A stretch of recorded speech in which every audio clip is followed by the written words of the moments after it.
far as the ecumenists are concerned, qui autem scandalizaverit unum de pusilis istis, qui in me credunt, expedite ut et suspendatur mola asinaria in colo eos, et demergatur in profundis maris. That's Matthew 18:6. But whoso shall offend one of these little ones which believe in me, it were better for him that a millstone were hanged about his neck, and he were drowned in the depth of the sea. To that, amen to that. That's the words of our Lord on the modernists. Matthew 5:18. For verily I say unto you, till heaven and earth pass, one jot or one tittle shall not in no wise pass from the law, till all be fulfilled. I am the way, the truth, and the life. John 14:6. And in the same Gospel of St. John, our Lord says, sanctify them through thy truth. Yesterday, somebody whom I don't want to mention complained to me that I'm too harsh and that I fight. I do our Lord's will. Non veni pacem mittere sed gladium. Think not that I am come to send peace on earth. I came not to send peace but a sword. And that today is a 50 caliber machine gun, not a sword anymore.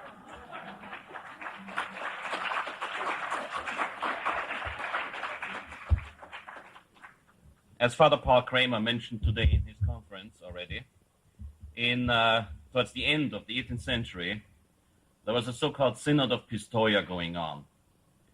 In 1786, a rather daring, Leopold II, Archduke of Tuscany, sent a letter to all the bishops in the area requesting reforms in the church. Well, I have said everything that had to be said, and Father Paul Kramer has said everything that had to be said about reforms in the church. So I don't have to repeat that. Anyway, in 1786, a couple of bishops got together and came up with 84 theses that were worked out into large documents requesting reforms within the church. Because of political difficulties, and when I say political difficulties, I don't mean that at that time the Pope was a coward. Pius VI was not a coward, he was a heroic Pope. But he was in really big trouble, but that's another story for a lesson on history.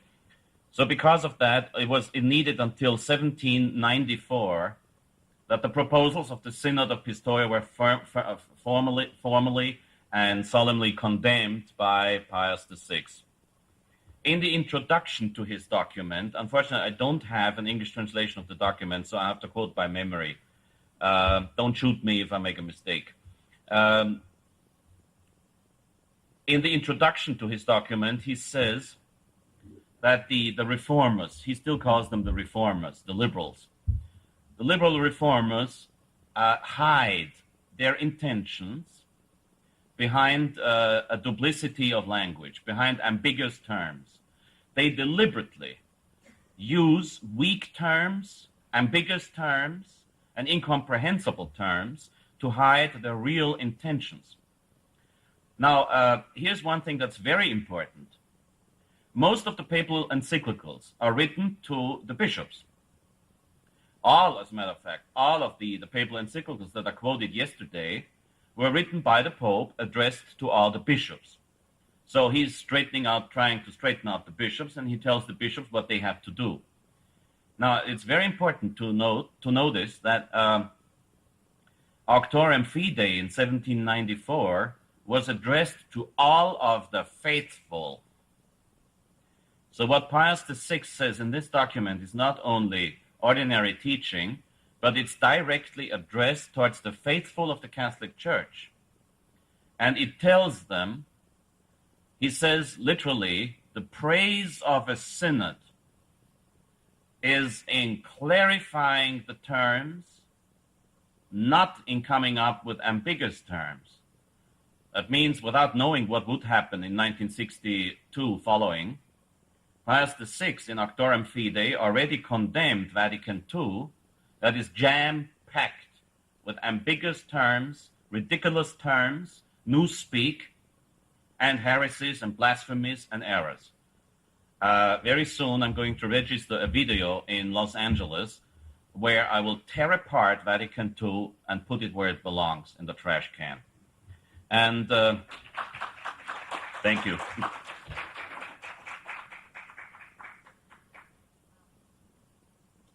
So the problem of the reformers was something very well known already to Pius VI. However, it needed until the days of Pius X to have a brilliant, thorough, and excellent analysis of their real way of thinking. See, many of you have read Vatican II, at least in part.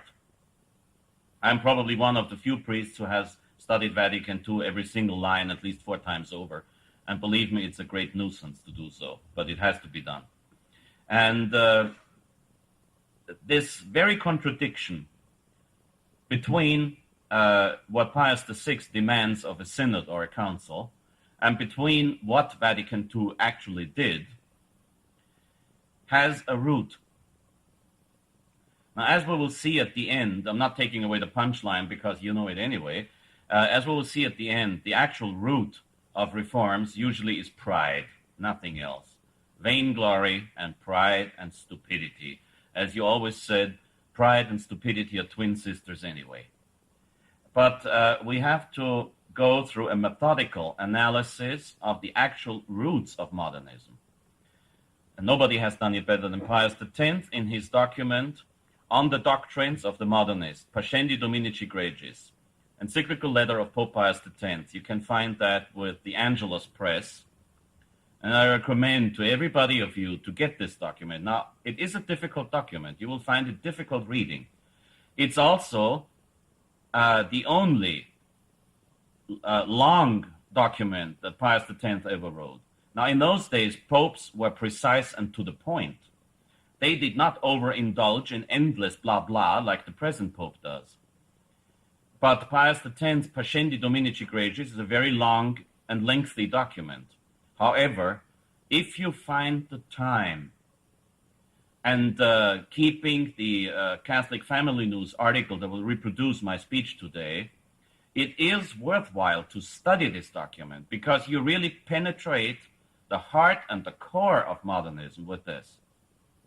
And even the excellent books that came out after Vatican II and tried to analyze the root for the mess always had to quote Pope Pius X with this document. That's the reason why I'm going to give you an abbreviated and an analytical reading of this document.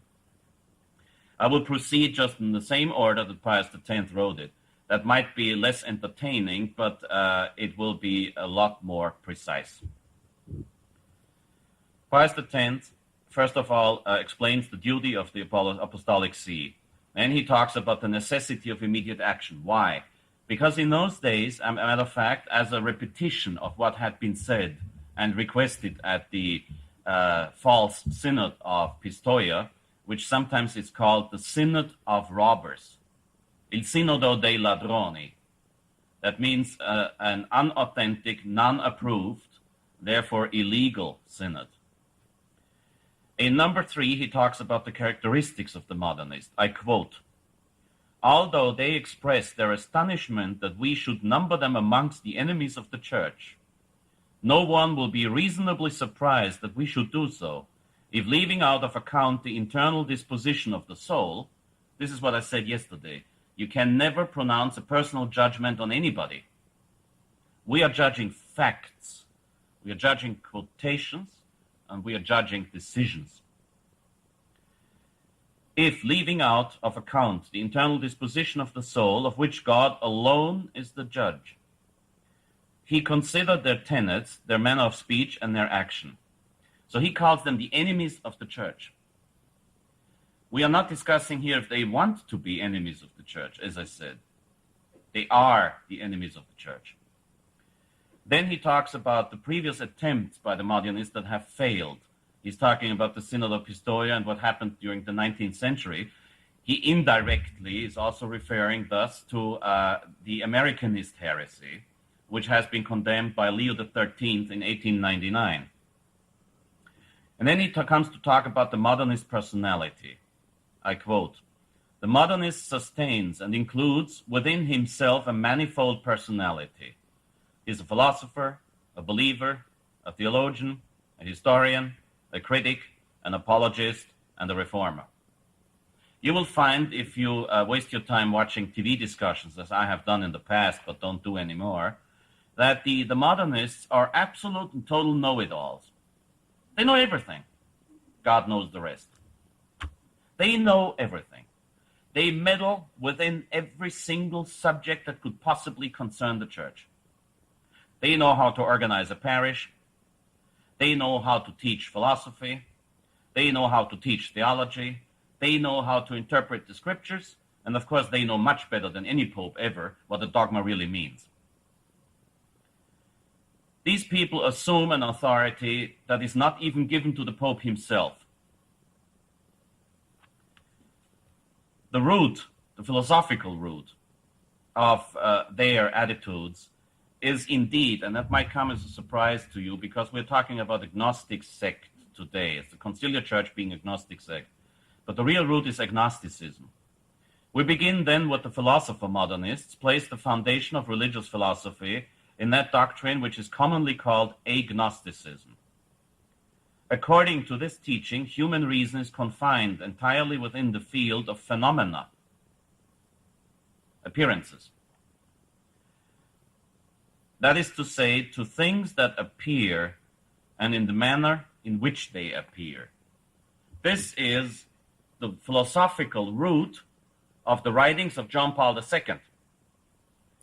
The phenomenologists are distinguished from the healthy and sound philosophy of St. Thomas Aquinas in being the contradictory assessment of reality. Now, St. Thomas Aquinas says, a thing is what it is, and a thing cannot be and not be at the same time. One and the same thing either is or is not. This is what I explained yesterday when I was talking about act and potency. There are three stages of being. Non-being at all, being in potency, being in act. See, in act, I'm a priest. In potency, I'm a pope. But in no way am I a mother.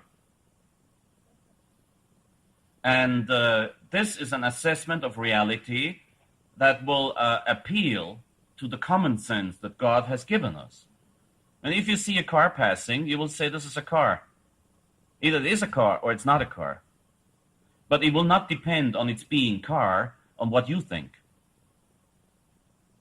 The phenomenologists say it's your decision.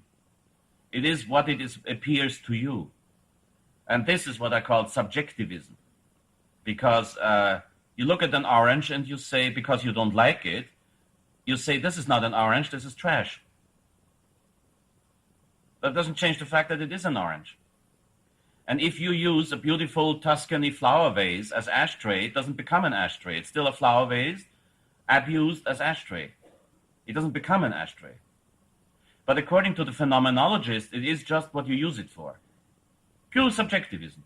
There's no objective truth anymore. And this is exactly why Pope John Paul II believes that you can be saved in other religions.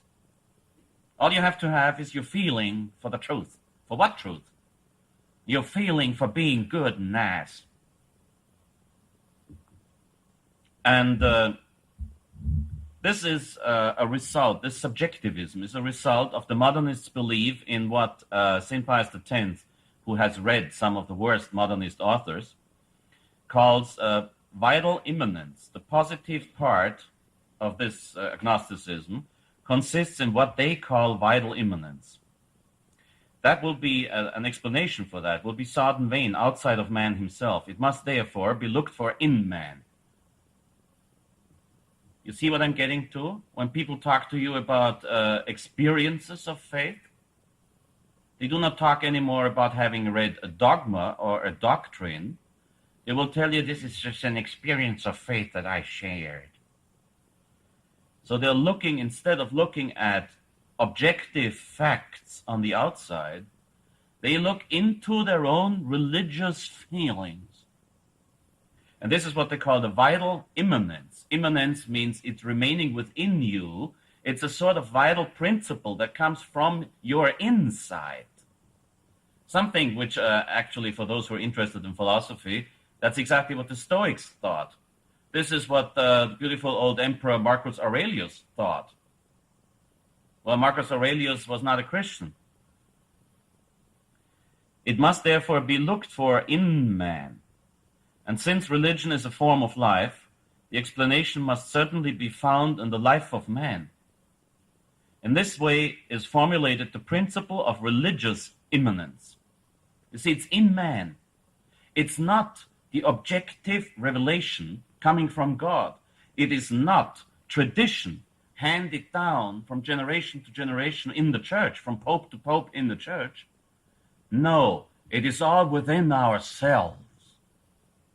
You see, this is the root for the blasphemous statement in Gaudium et Spes of Vatican II, number 12, where it says, believers and non-believers alike agree with the fact that all the church's efforts are directed towards man. Where's the greater glory of God? It's within us, within ourselves. This is what they think, and this is what they teach. When the Jesuits were still Catholics in the old days, their coat of arms said, ad maiorem Dei gloriam, to the greater glory of God. And the motto of my personal coat of arms is, omnia ad maiorem Dei gloriam, everything to the greater glory of God.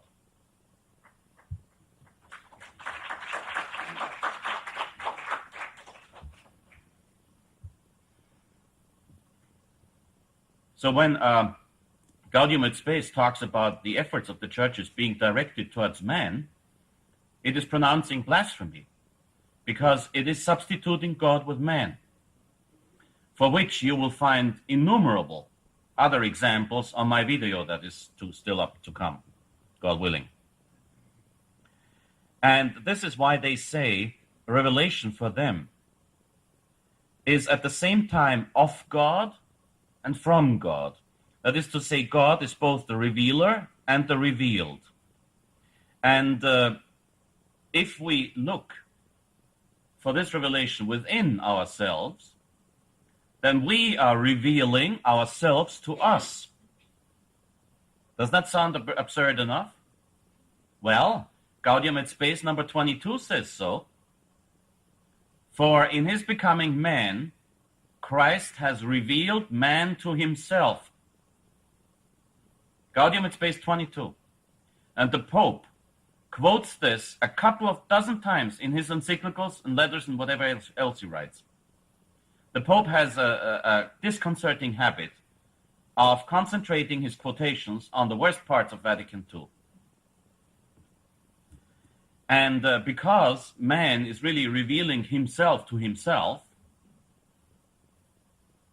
we have what St. Pius X calls the religious consciousness and regarding the religious consciousness and faith from this venerable brethren. He's talking to the bishops in this encyclical, as I said before. From this venerable brethren springs that most absurd tenet of the modernists that every religion, according to the different aspect under which it is viewed, must be considered as both natural and supernatural. It is thus that they make consciousness and revelation synonymous. Consciousness means my being aware of what is revealed, and revelation meaning what is revealed. So my being aware of revelation is actual revelation to me. That means I don't need the church handing over a dogma to me. I have it within me anyway, which is the explanation why they believe that all religions lead towards God, including the voodoo magicians in South Africa, to whom John Paul II, he was addressing Satanists, to whom John Paul II was giving praise on religious liberty, as if he was talking to an acceptable and respectable religion. Now get this, the present Pope is calling Satanism indirectly an acceptable and respectable religion, that falls under the paragraph of liberty of religions proclaimed by Vatican II. From this they derive the law laid down as the universal standard according to which religious consciousness is to be put on an equal footing with revelation. You see? What I feel inside is equal to revelation. Do you understand now how it is possible that they say that tradition is improved and will grow with our experiences and our studies? Yes, of course, if we are the ones who reveal the truth to ourselves, sure we can improve tradition.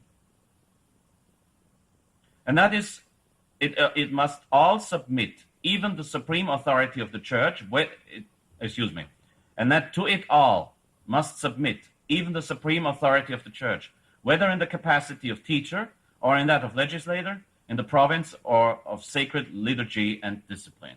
That means what I feel is right. And if I feel that the new Mass is beautiful and right, then the new Mass is beautiful and right, period. This is total religious anarchy. It is speeding by far and going by far beyond all the Protestant teachings we've ever had. It is thus that the religious sense, which through the agency of vital immanence emerges from the lurking places of the subconsciousness. Ah, there is God already. It is the germ of all religion and the explanation of everything that has been or ever will be in any religion. This sense, which was first only rudimentary and almost formless, under the influence of that mysterious principle from which it originated, gradually matured with the progress of human life. See that? Gradually it matured. The source of our religion is gradually maturing, of which, as has been said, it is a certain form. This, then, is the origin of all, even of supernatural religion. For religions are mere development of this religious sense.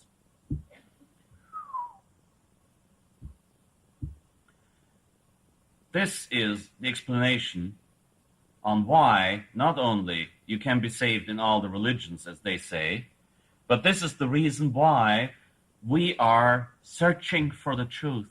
I'm not searching for the truth. I have it here. Denzinger Schönmetz, a collection of papal documents and dogmas. I got the truth in this book. I'm not searching for it. Nor is the Catholic religion an exception. It is quite on a level with the rest. This is why we have to be ecumenical. And all these ecumenical activities with the Protestant and the Eastern churches is because if you can be saved in them, within these religions, and because of these religions, then why convert? This is exactly why missionary activities today are dead. And when recently a bishop of the Ukrainian Catholic Church, John Venari was telling you this story, wanted to convert, he was turned down by Rome. And as Bishop Tissier de Mallaré said very well, if we call as the Balaments Agreement and the Vatican do, if we call the Ukrainian Church the daughter of the Russian Orthodox Church, and the Russian Orthodox Church is our sister church, then maybe we are the aunt of the Ukrainian Church, and this is our niece. You see the absurdity of what they are saying? They call a Catholic United Church the daughter of a heretical and schismatical church, which is the Russian Orthodox Church. How is that possible? Where's the logic? Well, the logic is here. You can be saved in all religions. This process of vital immanence, and in the consciousness of Christ, who was a man of the choicest nature, whose like has never been nor will be. The consciousness of Christ. And in Ecclesiam Suam, Paul VI talks 100 times over about the consciousness of the church. I told you yesterday that in his first encyclical, which is a programmatic encyclical as always, John Paul II, in his encyclical Redemptor Hominis, does not once, not even once, mention the term Catholic Church or Roman Catholic. Oh, he talks about the Church of the Council. He talks about the Church of the New Advent. Yesterday I heard somebody saying that was my term. God forbid. I used the terms that the Conciliar Church gives to itself. The Church of the New Advent. And he talks in one and the same paragraph, 6 times over, about the consciousness of the Church. The Church is deepening, maturing, approaching truth in its consciousness. You see that? The Church is not the perfect society anymore. Matter of fact, canon law calls it a society. Canon law does not use the term perfect anymore. The Church is the pilgrim church on earth. On a pilgrimage towards truth, the Church is maturing in its growth of tradition because of the maturing consciousness of the Church. The consciousness of the Church is deepening. You see the absurdities I'm saying here? This is what they teach. But Vatican I said,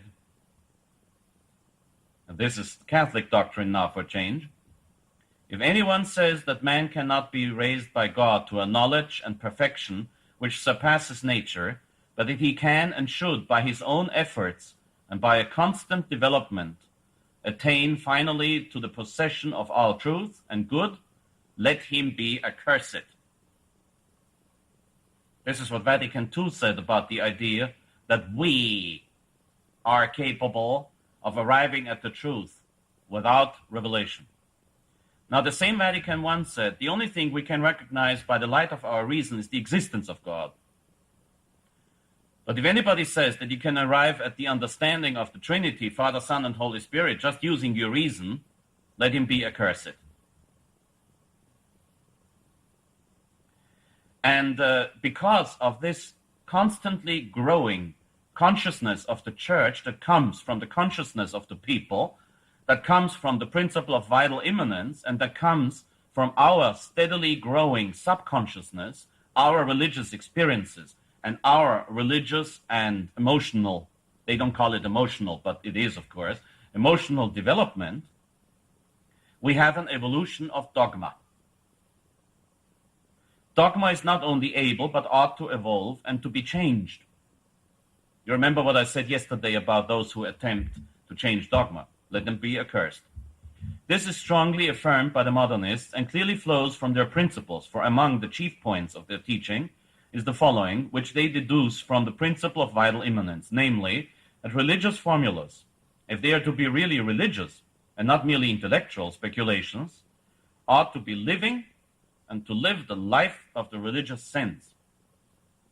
This is the origin of the request for the stupid concept of a living tradition that Vatican II has been propagating and that the Pope quotes in the Ecclesia Dei. In other words, St. Pius X says, in other words, it is necessary that the primitive formula be accepted and sanctioned by the heart.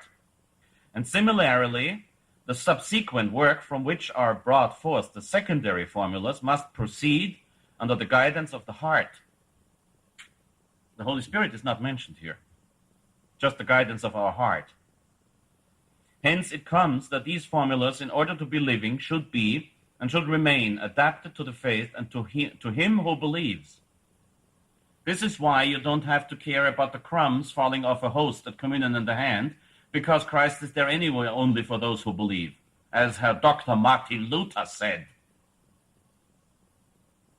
Wherefore, if for any reason this adaptation should cease to exist, they lose their first meaning and accordingly need to be changed. So if the times change, dogma changes. Some things have been acceptable to the 18th century. They might not be acceptable to the 20th century, so let's change the meaning. Because otherwise, how could our poor subconsciousness and our consciousness and our religious experience and our feelings get along with it? This is why almost all the bishops today are telling young girls, if they feel like doing it, let them have artificial contraception. Only the Pope still is hanging on to the old doctrine.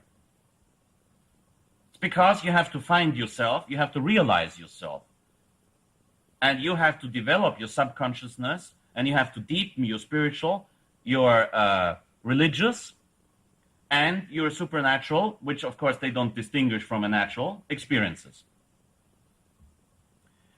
In other words, wherefore, if for any reason this adaptation should cease to exist, they lose their first meaning and accordingly need to be changed.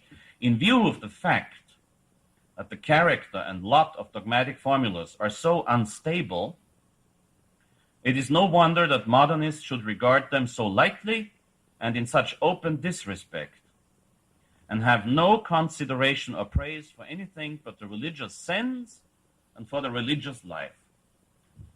How is it possible that, ecumenically speaking, we put the Protestants on the same level with us?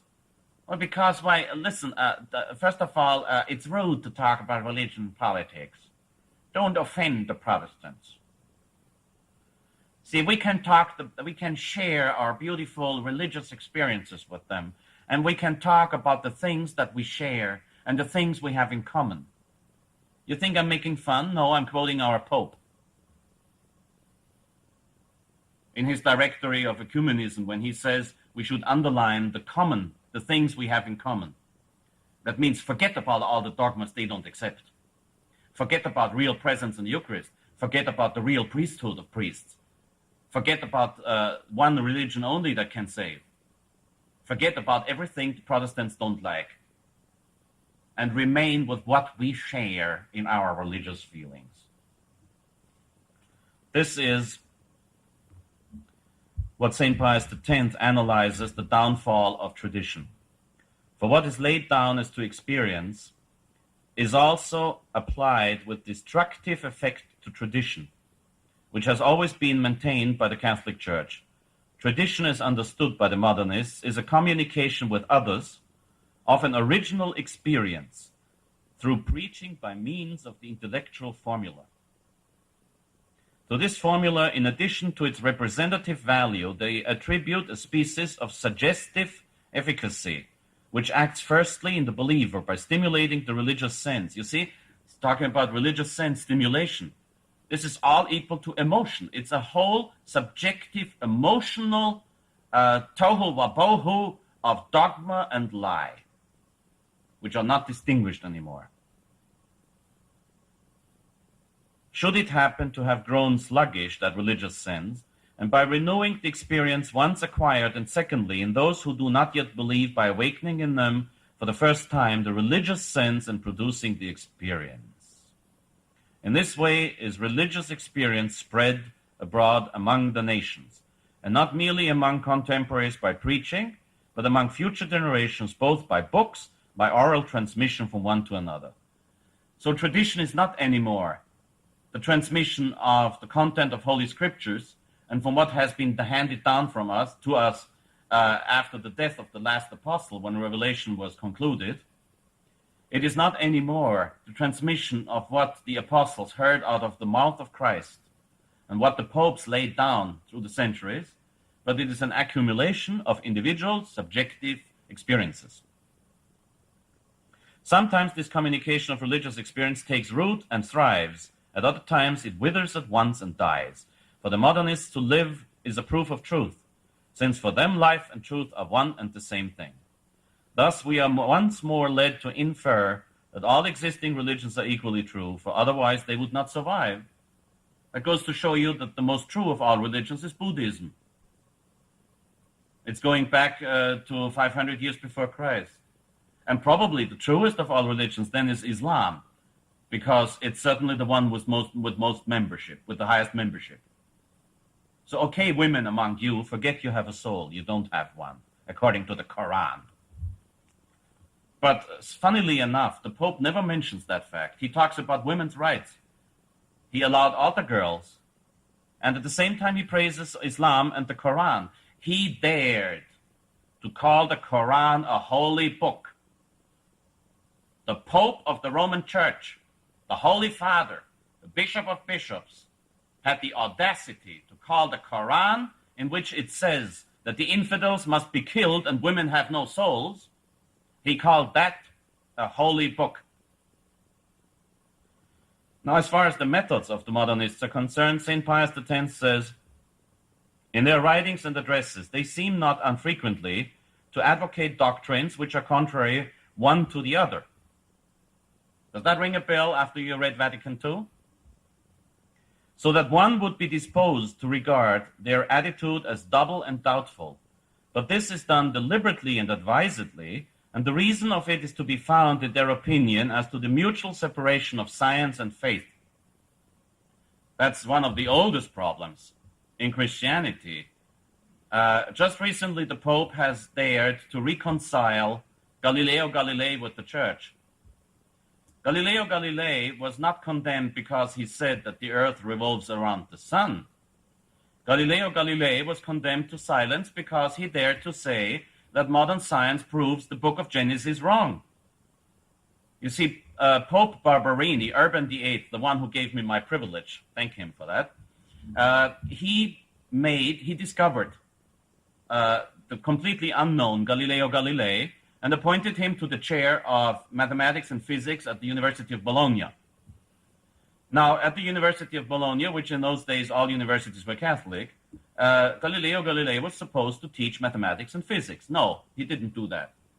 He taught in class that the book of Genesis is wrong because mathematics and physics prove that creation was something different from what the book of Genesis says. So Rome called him and said, "Shut up." But instead of remaining silent, he wrote a little booklet which was a trilogue. 3 people discussing the arguments of the astronomic system, either Earth as a center or or the sun as the center. And in his book, he ran down the arguments of Cardinal Barberini, who by now was Pope Urban VIII. He ran them down, and he sort of made them appear even more primitive than they were. And the guy who has to speak that part in his trilogue was called semplice. In those days in Italian, semplice, simple. That was equivalent of calling him an idiot. So, of course, in an indirect way, he called the Pope an idiot in public. So Urban VIII, who was a nice and good person, instead of killing Galileo, he just told Galilei to shut up forever on whatever subject. And this is how all those fairy tales came up, with Galilei having said, "And she still rotates." And nowadays, of course, in this renewed contradiction of science and faith, the present Pope has nothing better to do but to reconcile Galileo Galilei, who was an impertinent blasphemer, with the Church. That's why it says here, "And the reason of it is to be found in their opinion as to the mutual separation of science and faith." This was condemned already at the time of St. Thomas Aquinas, when a certain philosopher in Strasbourg, William Ockham, and I forgot the other name now, came up with the idea that there can be 2 different truths at the same time. Something might be true in theology, and then it might not be true in philosophy. Some other things might be true in philosophy, out of the viewpoint of philosophy, but will not be true out of the viewpoint of theology. Oh, Sige of Brabant was his name, by the way. And St. Thomas of Aquinas dealt with him in a much more friendly way than I would have, and settled the problem forever when he said, if a truth in philosophy does not correspond to a truth in theology, then it's just simply wrong, period. The one in philosophy. Thus, in their books, one finds some things which might well be approved by a Catholic, but on turning over the page, one is confronted by other things which might well have been dictated by a rationalist. Now, the modernists on the Church. The conception that the Church is autocratic, that means that the Church governs itself and is not under the influence of state, must not be governed by the states, or even less by the laity. This conception has now grown obsolete.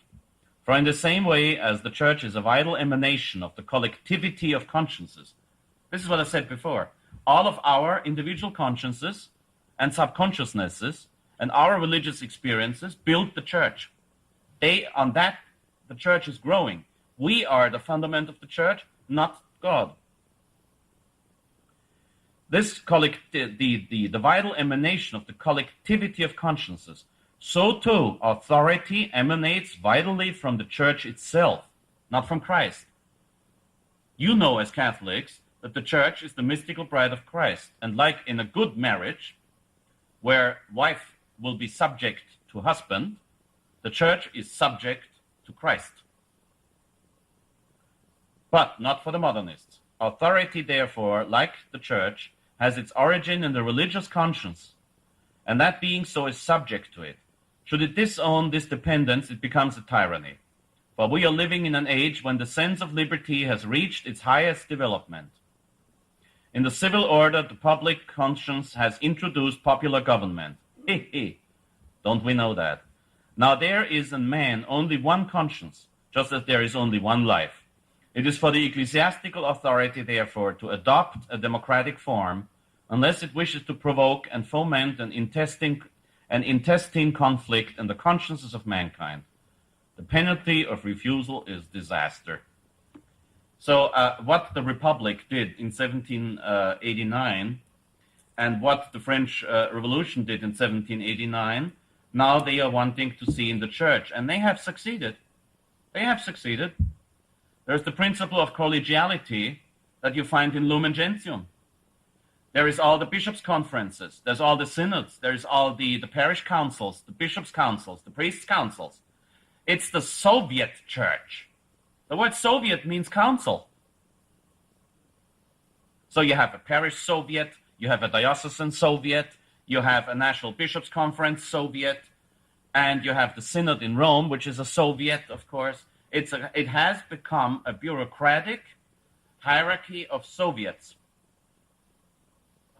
And considering that 95% of the bishops are far out liberal leftists, we have a socialist Soviet republic instead of the old church. Sovietskaya Socialistitskaya Katolika Respublika. Buonanotte.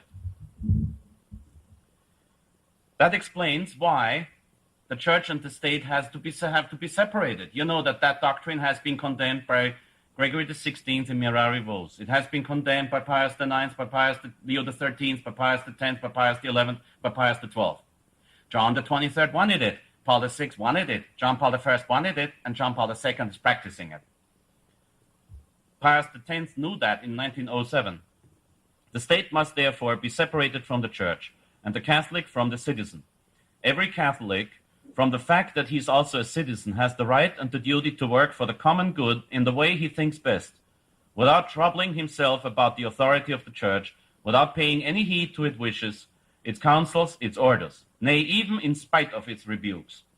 For the church to trace out and prescribe for the citizen any line of action, on any pretext whatsoever, is to be guilty of an abuse of authority, against which one is bound to protest with all one's might. Venerable brethren, the principles from which these doctrines spring have been solemnly condemned by our predecessor Pius VI in his Apostolic Constitution Auctorem Fidei. You know what Dignitatis Humanae says in Vatican II? The state does not have the right to impede other religions from practicing publicly. That's in Vatican II. And that's a sentence that has been explicitly condemned by Pius IX in his syllabus of errors. Now, back to tradition and progress. Pope Pius X understands that the future is going to show that although evolution is urged on by needs of necessities, yet if controlled by these alone, it would easily overstep the boundaries of tradition, and thus separated from its primitive vital principle, would make for ruin instead of progress. Hence, by those who study more closely the ideas of the modernists, evolution is described as a resultant from the conflict of two forces, one of them tending towards progress, the other towards conservation. This, by the way, and it is in the edition I got, page 34, remember that, page 34 in the Angelus print edition of Pascendi Dominici Gregis, number 27. This is the most important of all the paragraphs of the whole document. This is the demasking, the unmasking of the Opus Dei. It is the unmasking of all the so-called conservative forces in the conciliar church. It is the total unmasking of Cardinal Ratzinger. It is the unmasking of the Commission Ecclesia Dei. Evolution is, listen very carefully. Evolution is described as a resultant from the conflict of two forces, one of them tending towards progress, the other towards conservation. The conserving force exists in the church and is found in tradition. Tradition is represented by religious authority, and this both by right and in fact. By right, for it is in the very nature of authority to protect tradition. So it's not because it's coming from God, but because it needs each other. And in fact, since authority, raised as it is above the contingencies of life, feels hardly or not at all the spurs of progress. The progressive force, on the contrary, which responds to the inner needs, lies in the individual consciences and works in them, especially in such of them as are in more close and intimate contact with life. You heard about the bases knowing everything and the bureaucrats up there knowing nothing? Talking about the church, mind you, not Washington. Well, there it is true, huh? You heard about that, right? So as they are more close and intimate and in intimate contact with life, they know it. Already we observe, venerable brethren, the introduction of that most pernicious doctrine which would make of the laity the factor of progress in the church. Now it is by a species of covenant and compromise between these two forces of conservation and progress, that is to say, between authority and individual consciences, that changes and advances take place. So if anybody calls me a conservative, watch out. In politics, I'm a diehard Republican and conservative. In religion, I am not a conservative, I'm a Catholic. I've never been a progressive, I've never been a conservative. Because you see, this is the Marxist principle of dialectics. You create discussion, and with that discussion, you bury everything else. The church does not discuss. The church does not dialogue. The church teaches, period. And Christ said, who can take it, take it. Quis capere potest capiat. If not, go to hell, as the Irish say. You don't want it, you're lost.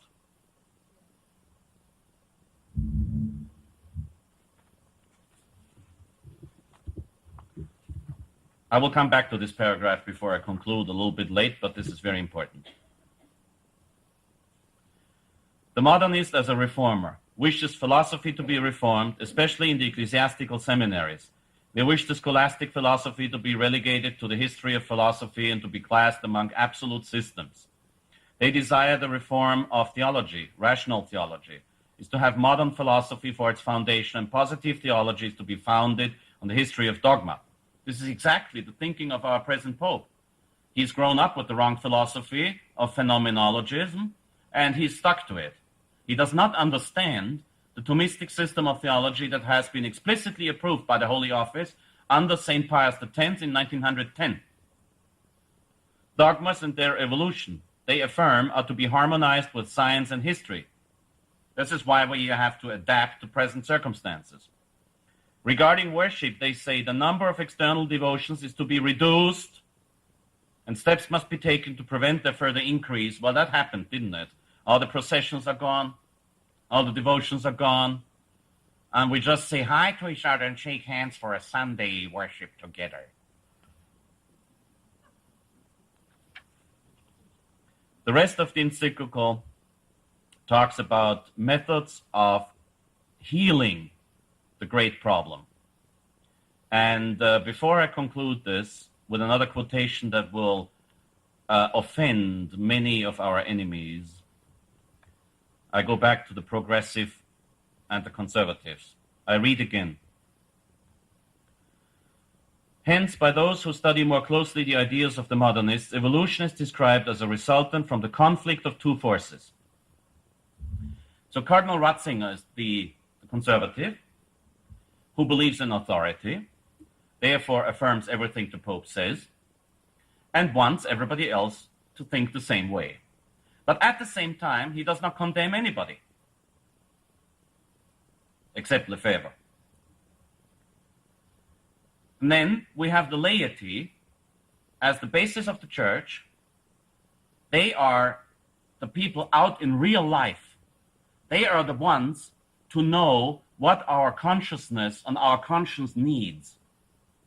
So only if those two forces are in dialogue, the conservatives who know all the rules, who are the sticklers to paragraphs, who are the sticklers to canons and rubrics, only if they dialogue with the simple people, the laity, who know everything because they are out there in real life, not behind the closed walls of a monastery where you can't know anything, only if they dialogue, changes and advances can take place. Now, St. Pius X here condemns the idea of the laity as the basis of the church. A certain so-called blessed José María Escrivá de Balaguer, founder of the Opus Dei, sees the basis of the church in the laity. He said so, and I'm quoting books by José María Escrivá de Balaguer, not by all the many enemies of the Opus Dei. Can somebody who taught something that was against what St. Pius X teaches in this encyclical be canonized? Well, rest assured, in the Church of the New Advent, everything is possible. I'm not discussing the fact if poor José María Escrivá de Balaguer is in heaven or not. I don't have any problem with seeing him in heaven. But we're talking about the objective beatification and canonization of somebody whose life has to be in correspondence with what tradition demands of somebody to be canonized. José María Escrivá de Balaguer always insisted on the laity. He speaks about the vocation of the laity. There is no such thing. Anything you as lay people are called to, you're called to by priests. If not, it's not a vocation. I asked you yesterday to stick to your sensus fidelium and to stand up against the Church of the New Advent. So a priest told you to do so, and inasmuch as I have the right to tell you so, and inasmuch as I am right in telling you so, you have, therefore, a vocation to do that given to you by me as a simple and humble instrument of God, the source of all vocation. But there is no such thing as a vocation of the laity itself. But the so-called blessed José María Escrivá de Balaguer says so. St. Pius X, I read that line again. St. Pius X says, "Now, venerable brethren, here we see the introduction of that most pernicious doctrine." Some people complain about my being explicit. Pernicious doctrine in 1910 was a very strong term, which would make of the laity the factor of progress in the church. Now, for the modernists, progress is everything, so the laity is the basis of everything. And to conclude this speech, I'm going to read Pius X's opinion on how these horrible doctrines can come about.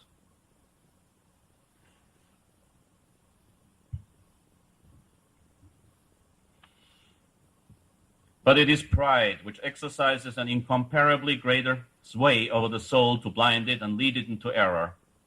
And pride sits in modernism as in its own house, finding sustenance everywhere in its doctrines and lurking in every aspect. It is pride which fills modernists with that self-assurance by which they consider themselves and pose as the rule for all. It is pride which puffs them up with that vainglory which allows them to regard themselves as the sole possessors of knowledge, and makes them say, elated and inflated with presumption, "We are not as the rest of men," and which, lest they should seem as other men, leads them to embrace and to devise novelties, even to the most absurd kind. It is pride which rouses in them the spirit of disobedience and causes them to demand a compromise between authority and liberty. It is owing to their pride that they seek to be the reformers of others while they forget to reform themselves, and that they are found to be utterly wanting in respect for authority, even for the supreme authority. Truly, there is no road which leads so directly and so quickly to modernism as pride. When a Catholic layman or a priest forgets the precept of the Christian life which obliges us to renounce ourselves, if we would follow Christ and neglects to tear pride from his heart, then it is he who most of all is fully ripe subject to the errors of modernism. For this reason, venerable brethren, it will be your first duty to resist such victims of pride, to employ them only in the lowest and obscurest offices. The higher they try to rise, the lower let them be placed, so that the lowliness of their position may limit their power of causing damage. Examine most carefully your young clerics by yourselves and by the directors of your seminaries, and when you find the spirit of pride among them, reject them without compunction from the priesthood. Would to God that this had always been done with the vigilance and constancy which were required. Amen.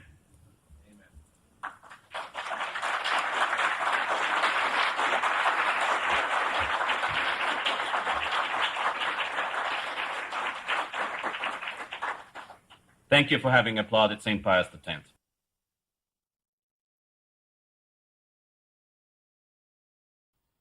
Father Hesse, yesterday on our way back from the airport,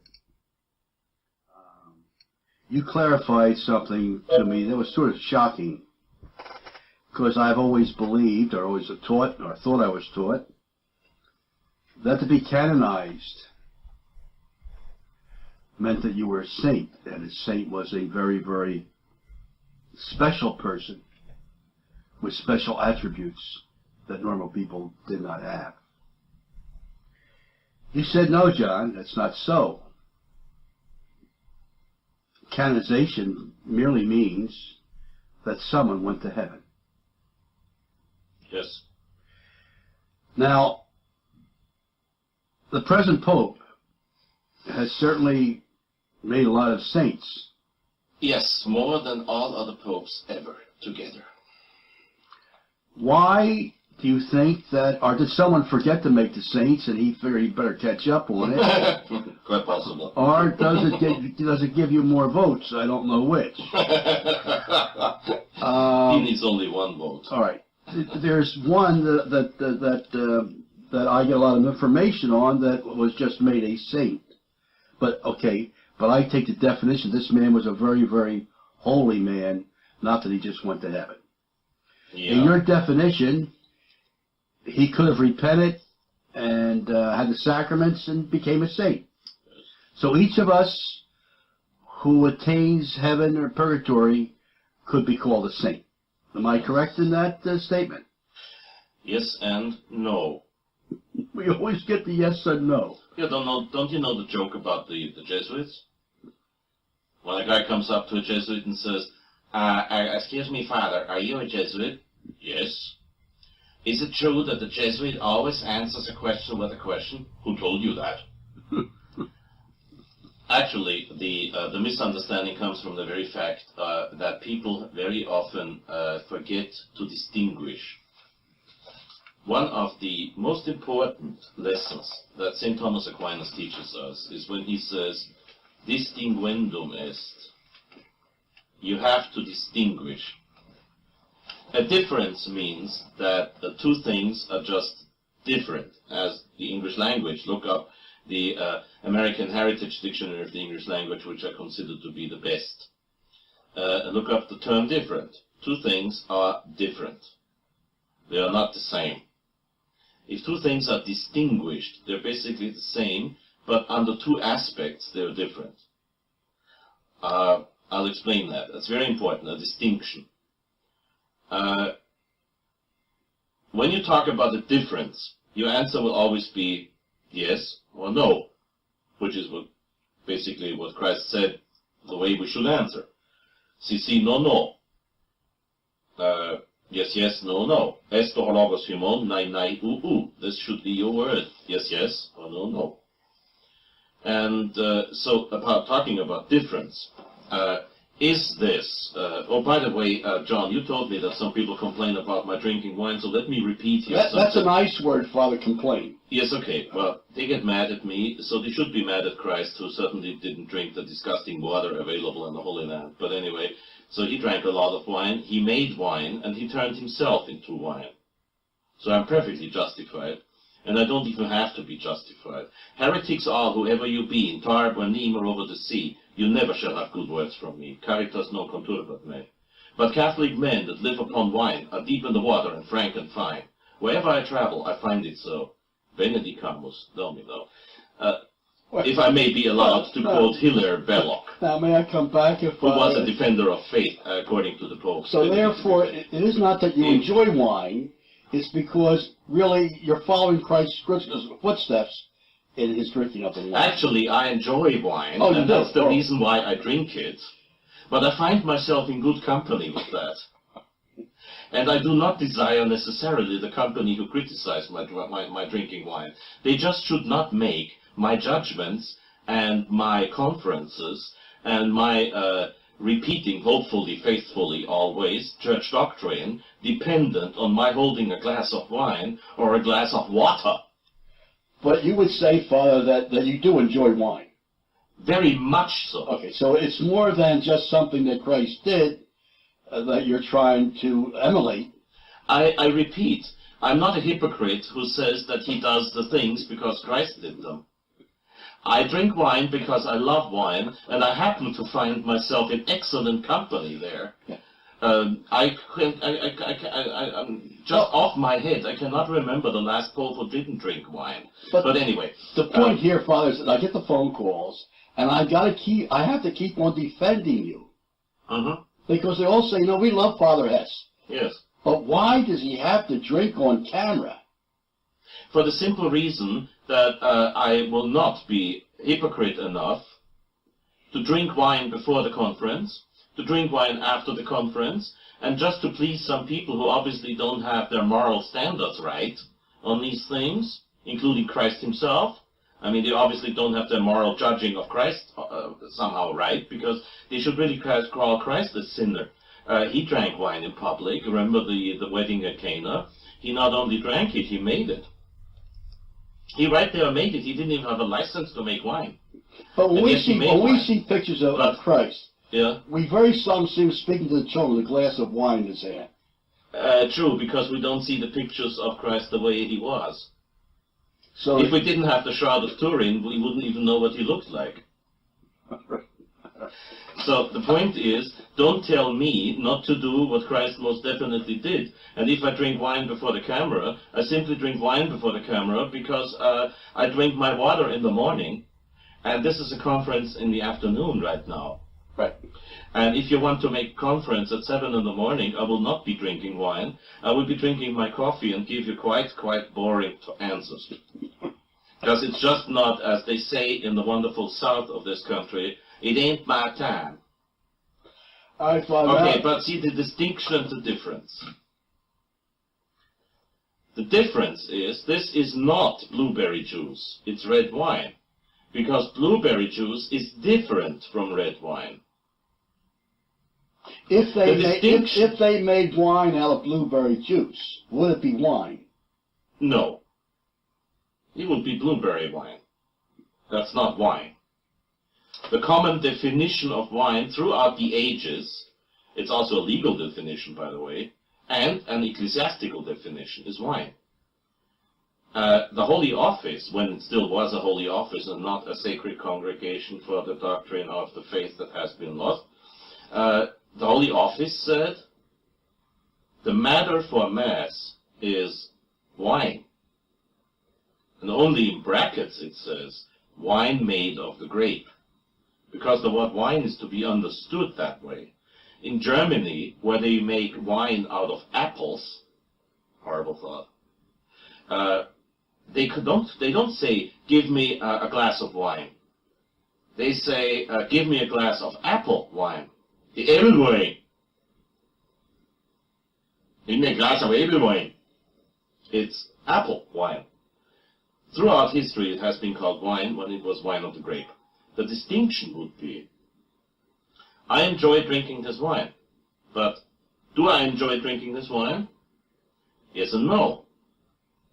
Yes, 90%.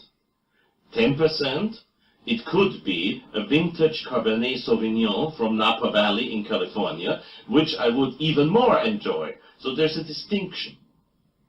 It's the same thing, but there's two aspects. If I had a glass of white wine in my hand right now, or your sweet blush wine, I'd still be drinking it, I'd still be enjoying it, but I would say, on the question, do you enjoy it? I would say, basically yes, but you know, I wish it was red wine. Yes, but so there's a distinction. It's the same thing, but two aspects. There's no doubt that you sort of hit me over the head yesterday about the type of wine that you would enjoy. Correct. I usually do that. Because when I told you that I drink the blush wine, as my grandfather made in his basement, you sort of said to me, hey, get me the other wine. So that's what you're drinking now. Correct. All right. But once again, I do have irate people calling me about your drinking. Yes. And you've clarified that. Thank you. I hope that so. you are following Christ. No. But you like the wine. You're still following Christ, but you certainly do like the wine. The point why I'm drinking is, Chesterton said, there's only one legitimate motive to drink wine. Because you like it. All right. If you drink wine because it is healthy, you might become dependent on what is so healthy. I don't drink it because it is healthy. I do not drink one glass of wine because some self-appointed moral authorities, who will never be Pope, say that one glass might be all right, Father, but don't do it in public. As if I was doing something that you do behind closed doors. It is patently absurd to put wine drinking in the category of something that you do behind closed doors, when it was the Protestants that were responsible for the very fact that we have such things in England as a pub. Pub comes from public. That means you drank your beer in public until 10 or 8 o'clock at night, and zip, that was it. And it was the Protestant, and it's Protestant mentality, even when one is a baptized Catholic. It's Protestant mentality to go against this. Why do you have those stupid laws in the state of New York that force you on a weekend to go to a bar in order to drink wine? This is why you have all those driving accidents. Well, don't let me get into all of this. Anybody who tells me that I shouldn't drink wine, at least on that point, I will call him a Protestant right to his face. In the entire tradition of the Catholic Church, nobody ever told me not to drink wine. Moral theology tells me not to drink too much. And what is too much for me is a matter between my confessor and me. As long as you do not see who had a speech sitting here, you have no right to complain. And I know you don't anyway. So let's go back to distinction and difference. You have to distinguish. In many points in your life, you will not be able to answer a question with a simple yes or no. Whenever that is the case, we are not faced with a difference, but a distinction. Do you enjoy, you might as well ask me, Father, yesterday you took Austrian Airlines flight 078 from Vienna to New York. Did you enjoy that flight? I have to distinguish. Austrian Airlines, I'm not paid by them. Austrian Airlines is an excellent airline, excellent carrier. And it could have been much worse. But who enjoys sitting in the same cramped, tight seat for 8 hours? I didn't enjoy it. And yet, I immensely enjoyed it because I was coming back to my beloved country, which happens to be the United States of America, not Austria. That's a long story. Point is, distinguendum est. You have to distinguish. So did you like the flight? Yes and no. Any flight more than 1 hour is too long for me, but then a 1 hour flight will not get me to the United States. Therefore, I have to distinguish in that answer. I distinguish. Is a saint a man who is in heaven and who was an example on earth and who has the worship of the people, Adulation. Veneration. The veneration by the people. I can't say yes to that, I can't say no to that. The actual formula used in canonization says, I've not memorized that formula. So again, there's always those self-appointed authorities out there who are watching my tapes and say, Father Hesse is not quoting this formula correctly. But you can check on the content of what I'm saying. The formula as such only says that the name named in that formula is among the privileged in heaven. Period. That is what usually is considered the infallible decision by a pope. I will get into this in more detail later on. And then at the same time, we consider a saint. And mind you, you're not the only one. We all expect a saint to have, at least from a certain stage in his life until his death, to have lived what is called a saintly life. And we always expect a saint not only to have lived a saintly life, but an extraordinarily saintly life. There's many people that, well, not many, but there's always a few people that you and I would know who are living a saintly life, and yet they will never be canonized because there's no veneration, and that's the second point. So there also must be that sort of veneration. I was in Rome for 15 years, between 1976 and 1991.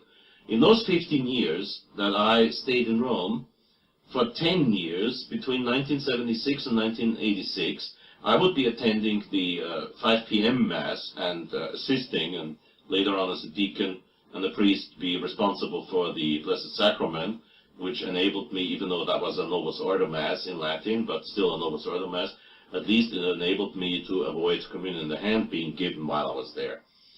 I'm not saying to justify myself. I don't have to justify myself there. I'm just explaining why I stayed.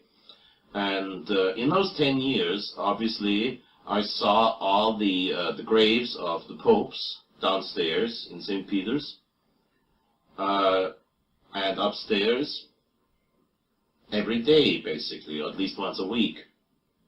And I realized that very few popes had actually something like what you call veneration. Now take Pope John the 23rd.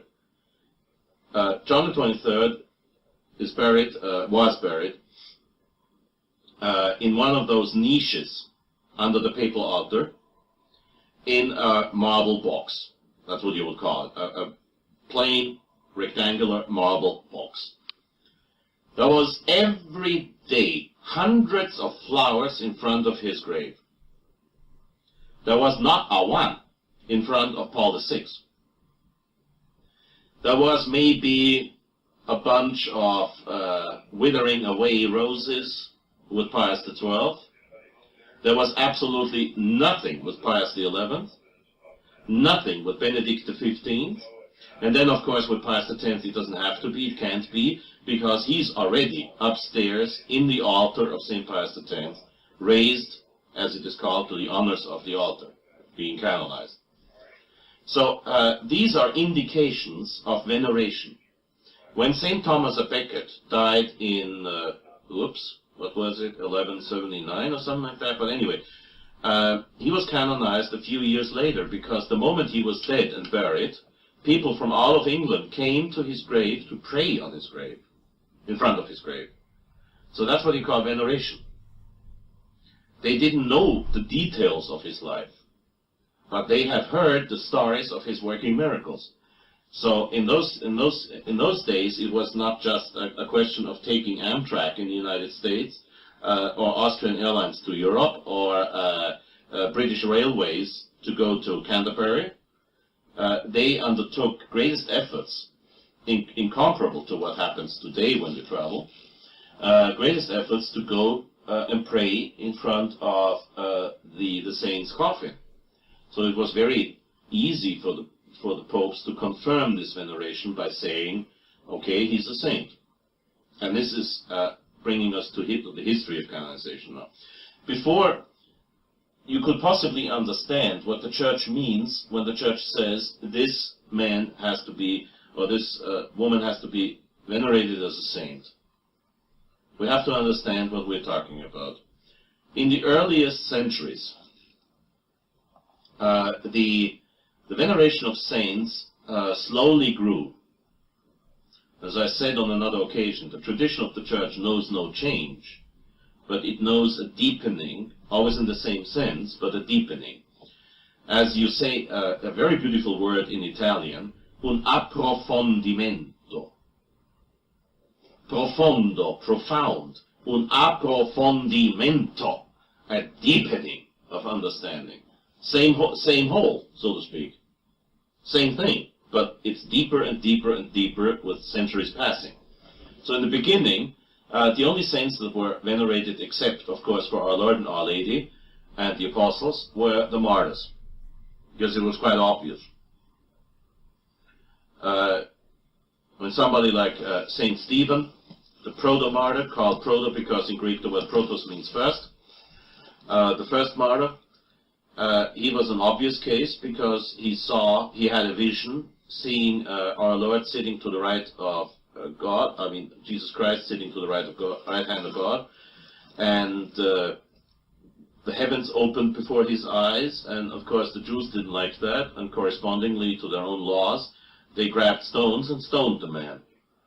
And all he had to say to that is, don't, help me out with the quotation, when he said, don't put this sin on their, what was the quotation? I'm lousy on Bible quotations. Everybody who knows me knows that, because my memory is not as good as some people think. Anyway, he asked God to forgive him. That's the whole point. And he shed his blood for our Lord. So from the very beginning, the martyrs were venerated, and it was actually the competence of the local bishop to approve of that or not. Obviously, whenever you leave something in the hands of bishops, things were bound to go wrong, and they did. There was one case which I recently read about. I can't remember it right now, but it's in the Catholic Encyclopedia. You can look it up on the internet, whatever that is. I don't have a computer. Look it up on the internet. There is such a thing as the Catholic Encyclopedia, and you can look up the history of the beatifications and canonizations, and it will give you the case of that saint who died in the state of intoxication, something that those people who complain about my wine drinking would immensely enjoy to see me in, and never will. He died in the state of intoxication, and people thought that he was a martyr. So, and the bishop said, all right, you may as well venerate him as a martyr. So, very obviously, things couldn't go on like that. And I don't remember now which pope. I think it was in 600 or something.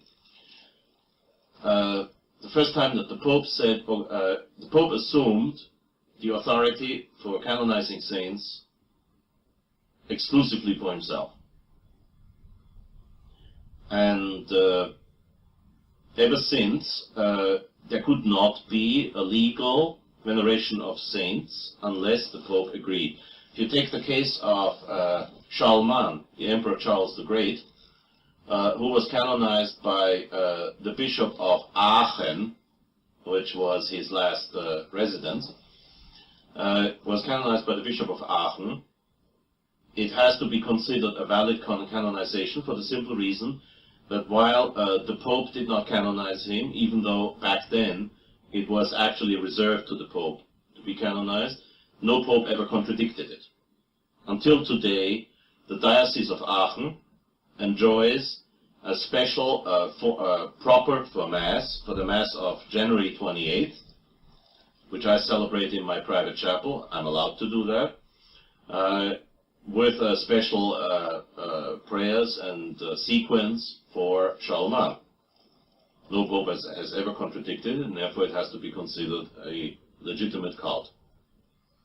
Later on, the causes for the saints became more complicated. And then finally, to cut a long story short, Urban VIII, who was pope from 1623 until 1640, wish I could remember date, 1644, Pope Urban VIII finally reserved the right of canonizations, causes for saints, beatification, exclusively to Rome, meaning that it didn't just need Rome's approval, but Rome would do the actual process of canonization.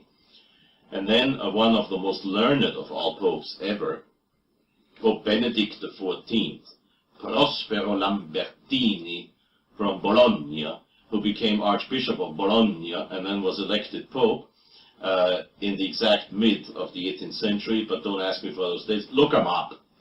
And Benedict XIV, one of the most erudite popes ever, wrote 16 volumes, himself, by the way, 16 volumes on De Beatificatione Servorum Dei et De Canonizatione Beatorum, about the beatification of the servants of God and the canonization of the beatified. In those 16 volumes, he explained on how to approach the whole matter of canonization, how to judge the venerated's life, on how to proceed in the examination of his life, on how to proceed in the actual evaluation of his virtues. Was it heroic degree in his virtue, or was he just the plain average good Catholic? And then, of course, the most complicated of all things, a thing that I honestly tell you I have great difficulties with, not contradicting the Church in any matter here, the evaluation of miracles. And I will get into this later. And since Pope Benedict XIV, the cause for the beatification or the canonization of saints has been very well regulated. What usually would happen, did not happen with Pius X, for example, but what usually would happen is that a diocesan bishop would find out, be it that it was pointed out to him, or that he was interested himself, or venerating himself, would find out that a certain person would find a lot of veneration after death. I will go into the example of the Emperor Charles I of Austria, who would have been Charles VII of the Holy Roman Empire, and who was Charles V, King of Hungary. He was the grandnephew of the Emperor Francis Joseph, who reigned was born in 1830, and was emperor between 1848 and November 21st, 1916. When he died, his own sons had died too. His grandnephew, Charles, became emperor, which Pius X had predicted, by the way, at a time when there was no talking about Charles ever becoming emperor. And he was the last emperor of Austria, and you know all the story of the last emperor, who then was basically kicked out of his own country. Austrians are not always the charming, nice people that you see in Disney movies or movies about Johann Strauss and his waltzes, and died a very unhappy death in Madeira, the island where the wonderful wine comes from, that George Washington drank by the barrel. Just for those who don't like George Washington, there's another reason not to like him. George Washington drank Madeira by the barrel. He was known for that. And another reason why I love him. And so he died in Madeira. Can we go back on Washington just a minute? Yeah. Is he a saint? Is he a... No, I didn't ask him if he's a saint. No, I know. But Washington did see the vision of the Blessed Mother. could be. I don't see a reason why I should doubt it. When today we are facing about 15,834 visionaries running around in the traditional movement, everybody coming up with a different message, Well, and all they deny is that George Washington had one. Well, we're talking about people who knew Washington said that a beautiful lady appeared to him. But why would they all lie? And Well, yes, he could have been the devil. But I wanted to bring this up. Also, I heard that he, on his deathbed, became converted to Catholicism. Well, the only reason why I believe that, You do believe it? there's two reasons, actually. I'm sorry. There's two reasons why I believe it. Okay. No, actually, there's three reasons why I believe it. Actually. First of all, everybody who will study closely George Washington's life will find out that he was most definitely a thoroughly honest person. And I warn you, if you say now, Father Hesse, George Washington was a Mason. So what? So was Leopold Wolfgang Amadeus Mozart, who died a Catholic with all the sacraments. He was a registered member of the Grand Orient of Salzburg. And George Washington was a registered member of the Grand Lodge of Alexandria, Virginia. According to his own handwritten words in the state archives, in the National Archives in Washington, he went there twice to perform some ceremonies, which are beautifully illustrated in the Francis Tavern in New York, in the Masonic Museum upstairs. The restaurant's pretty good, but I'm not paid by them, so I shouldn't go into details. And he participated, according to his own words, he participated twice over in ceremonies that were non-constitutional to the lodges, and then he never went back again. This is his own handwriting. Maybe he lied, but then that would one of those things. You know that George Washington was a man not because of the legend with the cherry tree, but you know that he was a man who didn't lie. Everybody can testify to that who has witnessed his life. And many of those who witnessed his life wrote down their testimony about him. And so he himself was not too interested in his own membership in the lodge, as a matter of fact. And he himself was a practicing Episcopalian until later on in life he lost interest in the actual Episcopalian Sunday liturgy because he obviously wasn't satisfied with it. There is witnesses to the fact, written testimony, that in his dining room, most probably the very place where they put the portrait of George Washington now, until about a few decades ago, you would still find the picture of Our Lady he had there. Very characteristic for a Mason, right, to have a picture of Our Lady in the dining room. And there is witnesses to the fact that very much to the astonishment of Masonic ambassadors from France, for example, he would invite people into this room to dine with him and say grace at meals, and there would be the picture of Our Lady. Well, it's not exactly what I call the ritual Masonic life. Also, there's witnesses to his having had a crucifix, not a cross, a crucifix in his bedroom. Yet again, there's those America haters in the traditional movement who will say nonsense, nonsense, nonsense, and they have even less proof for what I say, for their statements than for what I say. Than I have for what I say. And the very fact that Martha Washington never talked about this apparent conversion of George is because Martha Washington was from an old Protestant family and a much more important family than the Washingtons used to be before George Washington, and probably was very embarrassed by the whole thing. Fact is that if you look at the map, here is Mount Vernon, here is the Potomac, and here was the Jesuit mission. He couldn't have escaped George Washington that every time he sat on the porch of Mount Vernon, he was facing a Jesuit building. Also, I've heard from several Jesuits who do not know each other that it is a Jesuit particular to the order, a Jesuit tradition, that George Washington was converted on his deathbed by a Jesuit. Now that's a little bit, at least, a little bit of testimony which those people who deny it do not have. And I go according to probabilities. If I want to be a decent historian, I have to go according to probabilities if I don't have proof.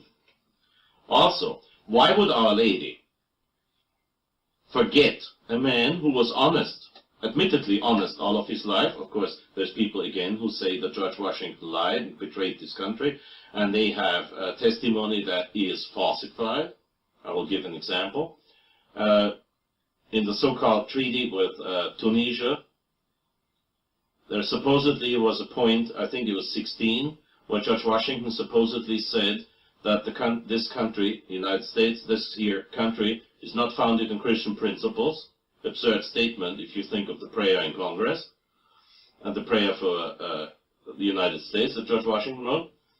And they quote a document that wasn't signed by George Washington, but by his successor, John Adams. See, these people are out to destroy other peoples instead of bringing the truth. And instead of praying for George Washington in case he's not a saint, they are out to destroy his memory. Cui bono? To who is good? Who profits from this? Who profits from all of this? I believe they would have a hard time, Father, saying in history that George Washington was Catholic. Yeah, they have a hard time saying that. Well, he wasn't Catholic, but he might have died a Catholic. He might have died a Catholic. That might have died a Catholic, and there's quite an indication to that point. Look, as far as John Wayne is concerned, there's written testimony. Pat Stacey, his last secretary and his last friend, Yes. In her biography of My Life with the Duke, she explicitly mentions the fact that a priest was called in on John Wayne's deathbed, and that he received all the sacraments on his deathbed. And again, there's people who say nonsense.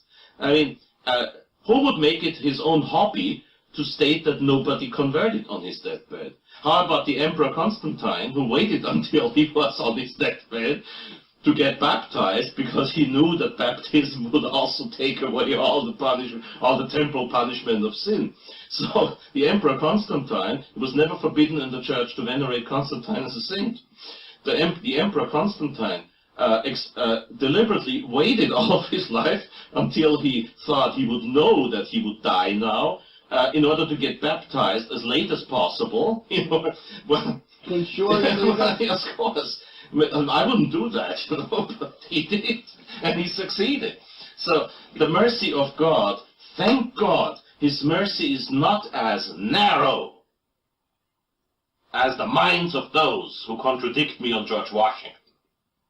Fortunately, these people have a view, what we call the rifle barrel view. All right, we got off the subject now. Well, you asked me. I know I did. Okay, now, going back to canonizations. Right.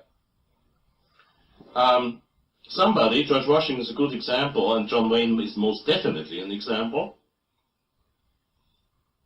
Somebody might have lived a thing that George Washington did not do. Somebody might have lived a life less than heroic in his Christian virtues, like John Wayne did, definitely. John Wayne made many mistakes in his life, even though he was a profoundly good man, and he was a true, real American, which Congress voted to even. He received the Medal of Congress saying John Wayne American. He deserved it. He did an immense lot of good for the farmers in this country, who happen to be the victims of what the banks are doing nowadays. I don't want to go into this because I don't want to be sued for nothing, if you know what I mean. It doesn't help the farmers out there if Fr Hesse is sued by a bank for having committed slander, or libel in that case. With the veneration of saints, the important point is that people actually have to display what is called public acts of veneration. That means you take a train, you go there, you venerate and you pray at his grave. Believe it or not, one of the most plausible candidates for actual sanctity, plausible theologically speaking, not historically speaking, because now he is in the he's named together with Mussolini and Hitler, which is one of the great injustices of history. But Francisco Franco of Spain has a lot of followers, a lot of veneration in his grave in Spain. The first thing is that there has to be veneration. If nobody venerates the man, the diocese usually would not be interested in any procedure. When we take the example of Charles I, when Charles I died in Madeira, that wonderful island with wonderful wines, people immediately went to his villa while he was still lying in state in this villa to pray. Not to pray for him, but to pray for his intercession. That is the point. When he was buried in the local cathedral, the cult immediately started. People venerated his grave. At his grave. And before I left Rome in 1991, I asked a good friend of mine, I can't say where and who, because he's still alive and he might not exactly appreciate my publishing his name here. But I will mention his name by the time he's dead. And I asked him, I said, well, what happened with the cause of the Emperor Charles I? And he explained a very important thing to me. He said, well, you see, the problem is this. There has been veneration from the very beginning. There has been veneration both in Madeira and in Vienna. In Vienna by somebody, you might take an educated guess on who it might have been, but I'm not going to name his name since he's still alive. Any attempt for canonization was sabotaged. Guess who? And in Madeira, the problem was, and there we get to the problem of miracles, which I will have to explain later. The problem in Madeira was that he couldn't get the people to define who had helped them.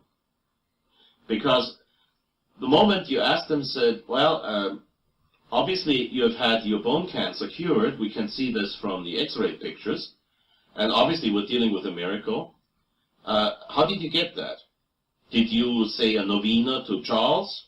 And people would say, yes, but I also said my daily rosary for that purpose. See, that's the problem with canonizations. The first problem I mentioned today, the real problem. How would you distinguish the help of Our Lady from the help of Charles? Our Lady asking her son to work a miracle, or the last Emperor of Austria asking our Lord to work a miracle? I will come back to that. During the history of the Church, the veneration of saints was always something obligatory. That means not for every saint, but the veneration of saints as such. Very early in the history of the Church, Our Lady and the Apostles were venerated as saints, and masses were said in their honor, not for their, Intercession? For their intercession, not for them. Back then there was no violet chasuble, it was all white, but masses, and no red yet, but masses were said in honor of those saints. The Roman canon, which is much older than most theologians today admit, the Roman canon is the first list of saints. Petri, Pauli, Andrei, Jacobi, Johannes, outside Mass I can't memorize, I can't quote it by heart, but you know, in the Communicantes, and then later on in the Nobis Coque Peccatoribus, in the canon, before and after consecration, you have the list of saints that were venerated in the earliest days. And so the very fact that you have those saints in the canon of Mass means the veneration of saints as such has always been something obligatory in the Church. Now coming back, since we've been distracted by two side questions, Madeira and George Washington, coming back to the actual cause of the canonization, the local bishop, noticing veneration, will initiate a first examination, asking Rome, of course, for permission, because they might know some things that the bishop doesn't. will start the process of information, as it is called. Don't quote me on these details. Look them up in the Catholic Encyclopedia on your website or whatever that is.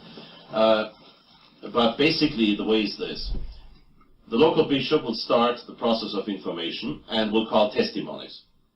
He will also send out officials, appoint a commission of officials that will have to examine the so-called saint's life. So they would, for example, interview the Empress Cedar, Charles I's wife, a widow in that case.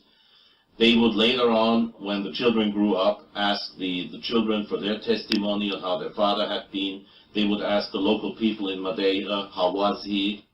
Did you ever hear him curse or swear? Did he help you? Was he a man of prayer? Was there anything particular in his virtues? Like St. Pius X, who gave away all the money he ever had. He always gave it away. He always gave it to the poor, all of his life. He was in debt all of his life. So hundreds of people would testify to the heroic virtue of charity with St. Pius X. Then they would ask the emperor if he ever lied.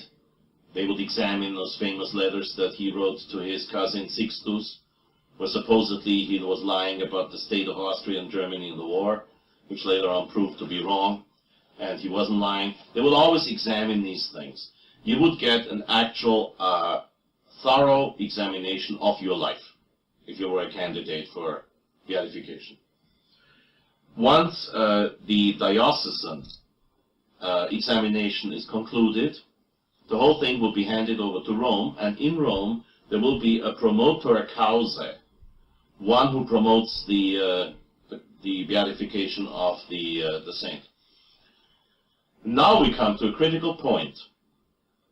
The moment there are three discussions usually, and the moment the discussions about the sanctity of the man start, there is a person who, I've got one of those printouts here, or a photocopy of something. There will be a promotor fidei. That means his actual job is to defend the faith, the morals, against the man. That's why he's called the devil's advocate, and not very felicitous term for the actual job he has to perform. Because what he has to do is he has to try to find impediments to beatification. He will have to study carefully whatever has been found out so far, and then he will notice some things, because of course no saint is perfect. You can take the example of St. Philip Neri. When St. Philip Neri found out he was the sort of parish priest at the Chiesa Nuova in Rome, the new church in Rome. And when he found out that some local people called him a saint, he went to the next wine store, got himself drunk, soused, and then walking back to the church, not exactly straight line, everybody there could see that the man was stone drunk. And he was hoping they would never call him a saint again. So you can vividly imagine that the promotor fidei, the devil's advocate, had a field day with Philip Neri on that point. He would say, hey, wait a second, my Lord Cardinals, you cannot beatify a man who got himself deliberately drunk, crossed the square in front of Chiesa Nuova, gave scandal to the people who saw him stone drunk, and then beatify the man. Well, rest assured, by the way, he is a saint.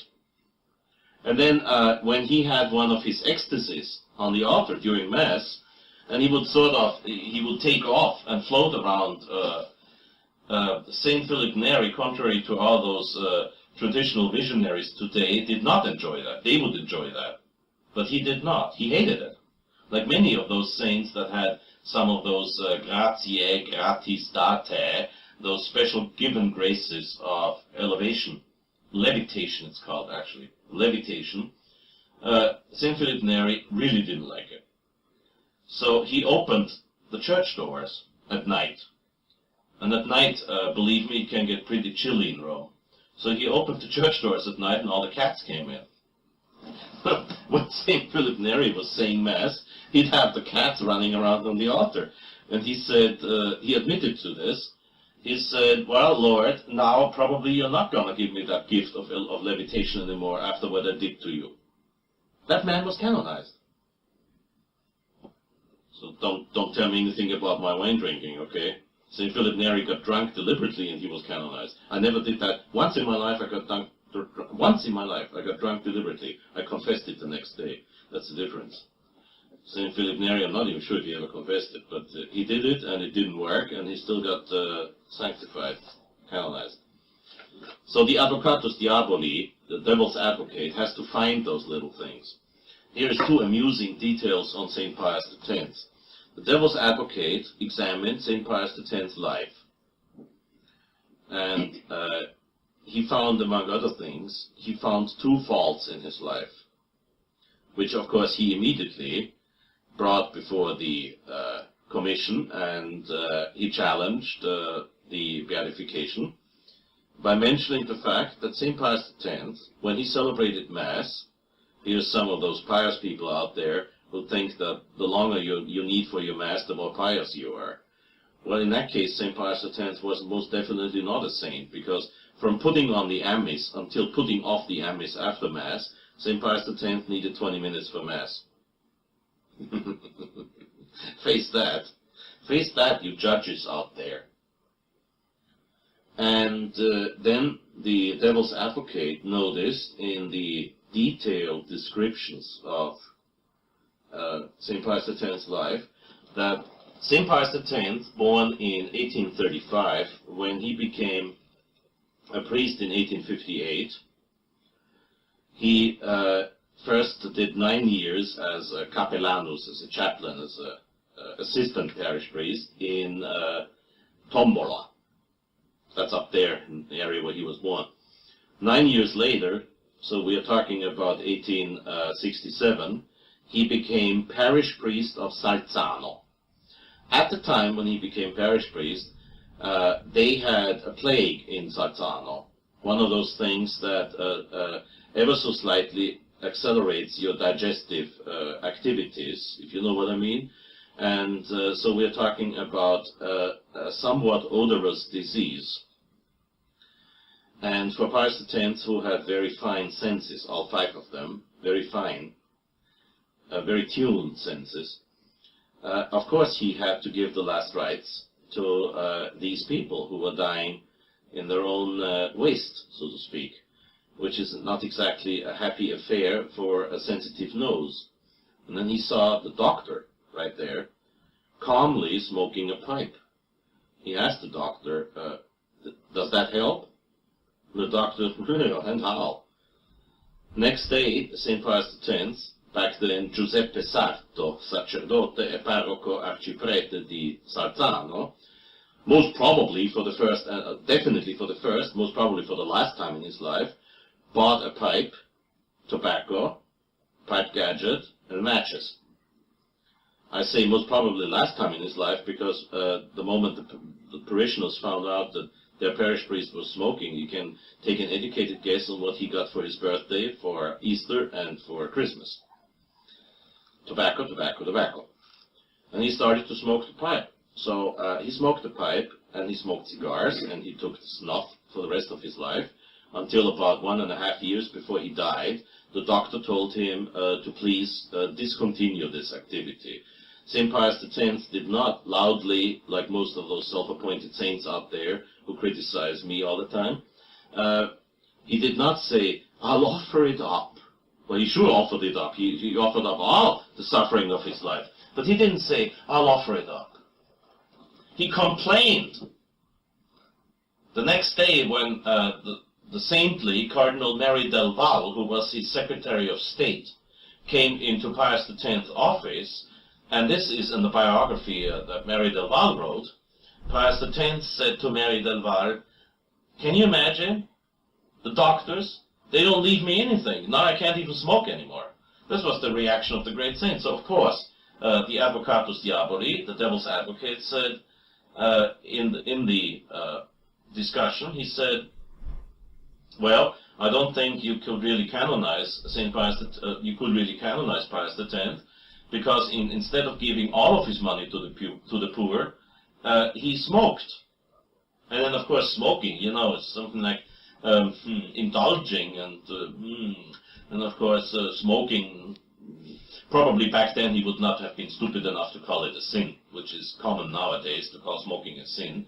There's no papal pronouncement on that, but most people out there are their own popes anyway. And he objected. Now, Cardinal Stickler, who is a friend of mine since 1975, and I was his secretary for 2 years, Cardinal Stickler told me that he, being a member of the Congregation for the Causes of the Saints, had the privilege to read the classified volume, which is usually the last volume of the Cause for the Saints, where you have the objections listed, the objections of the Devil's Advocate. For many people, the most interesting part of the whole cause. I don't think so, because why would I be interested in all the objections? However, this one, just for the case and for the argument, Cardinal Stickler told me he read that, and he said the reaction of the cardinals was, they all roared in laughter when the Devil's Advocate said, but smoking is a sin. So, you see, we're talking about something that basically is very human and very much common sense.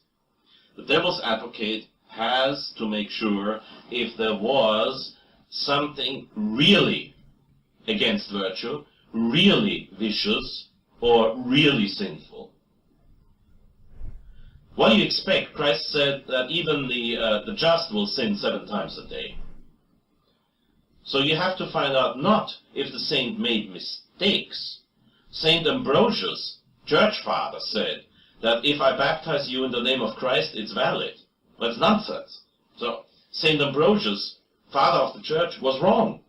So the saints make mistakes, obviously. I could tell you about some horrible mistakes that some of the so-called greatest saints made in history. Saints make mistakes because only our Lord doesn't make a mistake. Only He. St. Thomas Aquinas was not just, as I once said myself, he was not just wrong on 3 occasions in the Summa Theologiae. No. He was wrong at least 12 times. Because saints make mistakes, because human beings make mistakes, and saints are human beings. The point of the Devil's Advocate is to find out if there was something like a public sin, for example. A public sin that would most definitely prevent the man of being able to be considered an example. John Paul II. Before you go on. Yes. Since you brought up St. Thomas Aquinas. Oh, yeah. There seems to be an argument that someone said that baptism of desire and baptism of blood was not condoned by St. Thomas Aquinas. That's not true. But I mean, someone said that. Yeah. And you and I spoke about it, and you said, well, what happened was they took that out of context, and they used that to say that there is no such thing as baptism of desire or baptism of blood. I know a case where somebody, whom fortunately I've never met, has taken a paragraph of the writings of St. Alphonsus of Liguori. Oh, I'm sorry. And he quoted the first half of the paragraph in order to give testimony to his own theory, and he conveniently, because he could hardly have overlooked it, he conveniently left out the second part of the paragraph, where Alphonsus of Liguori clears up his first statement by fully confirming to the teaching of the Church on the what St. Thomas Aquinas calls in his hierarchy of things, the baptism of the blood, the baptism of fire, and the baptism of water. That's what St. Thomas Aquinas calls it. And St. Thomas Aquinas says the highest form of it is, of course, the baptism of the blood, because when you receive, mostly as an innocent child, when you receive the baptism of water, you didn't do anything for it. Your parents even had to carry you there in order to get you baptized by the water and Holy Spirit. But the one who dies, who sheds his blood for our Lord, obviously did in many ways a lot more. And then he speaks about what St. Thomas calls it the baptism of fire. That means the burning desire to become a member of the church and to join with Christ. Not what is justly thought, the vague desire. Something like, oh, I want to be a good person. But that has nothing got to do with the desire that is mentioned by St. Thomas Aquinas. So, Father, you're saying that the person who spoke that there is only baptism of water is incorrect. Yes, of course, because the Council of Trent, even in one of its dogmatic canons, says, whosoever has not received the baptism of water and Holy Spirit, re aut voto. Literal quotation. Res, the thing itself, or aut voto, ablative. Ex voto, out of the votum. Votum is not a vague, somewhat not yet precise desire. Votum is the ardent fire, the ardent wish. I want to become a Catholic.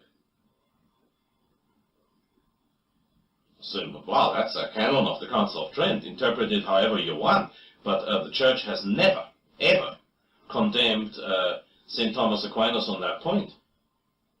So you cannot call it heresy, what I say. Anybody who says I'm a heretic here, he's a heretic, because the Church has never said this is heresy. On the contrary, Pius IX pretty well quoted this section, and Pius X in his catechism gave a very beautiful, I don't have memorized the thing, but gave a very beautiful definition what is to be understood as the desire.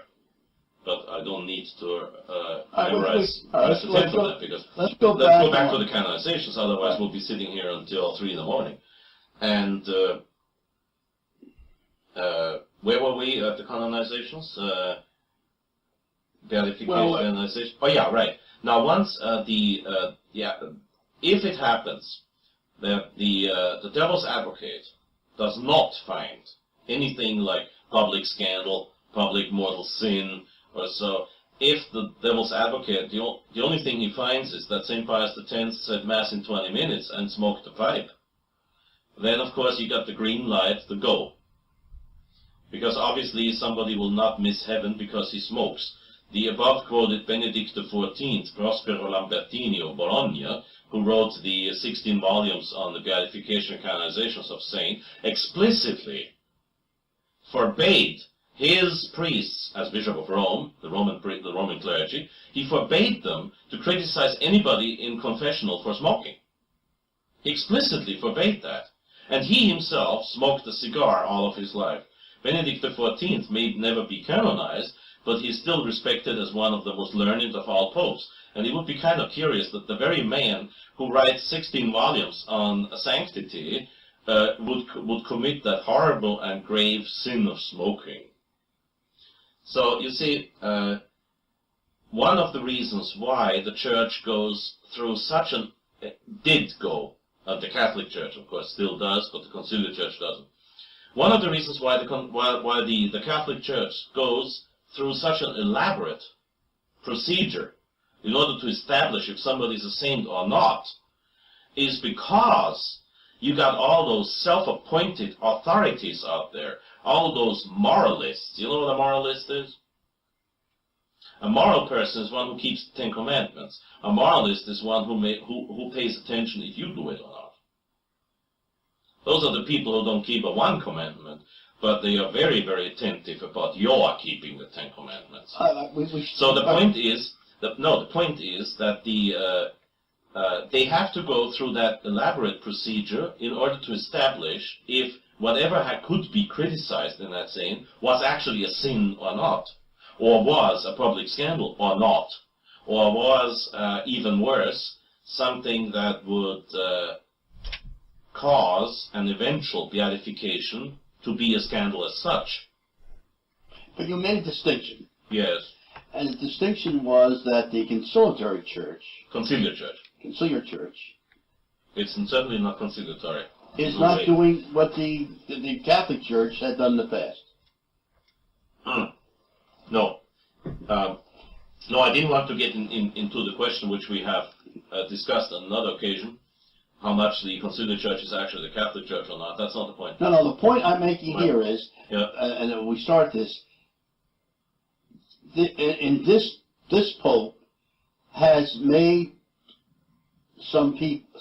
people saints, Yes, I understand who that. I consider would be questionable. Correct. But before you can understand what I offer as an answer to that, let's call it a riddle, Right.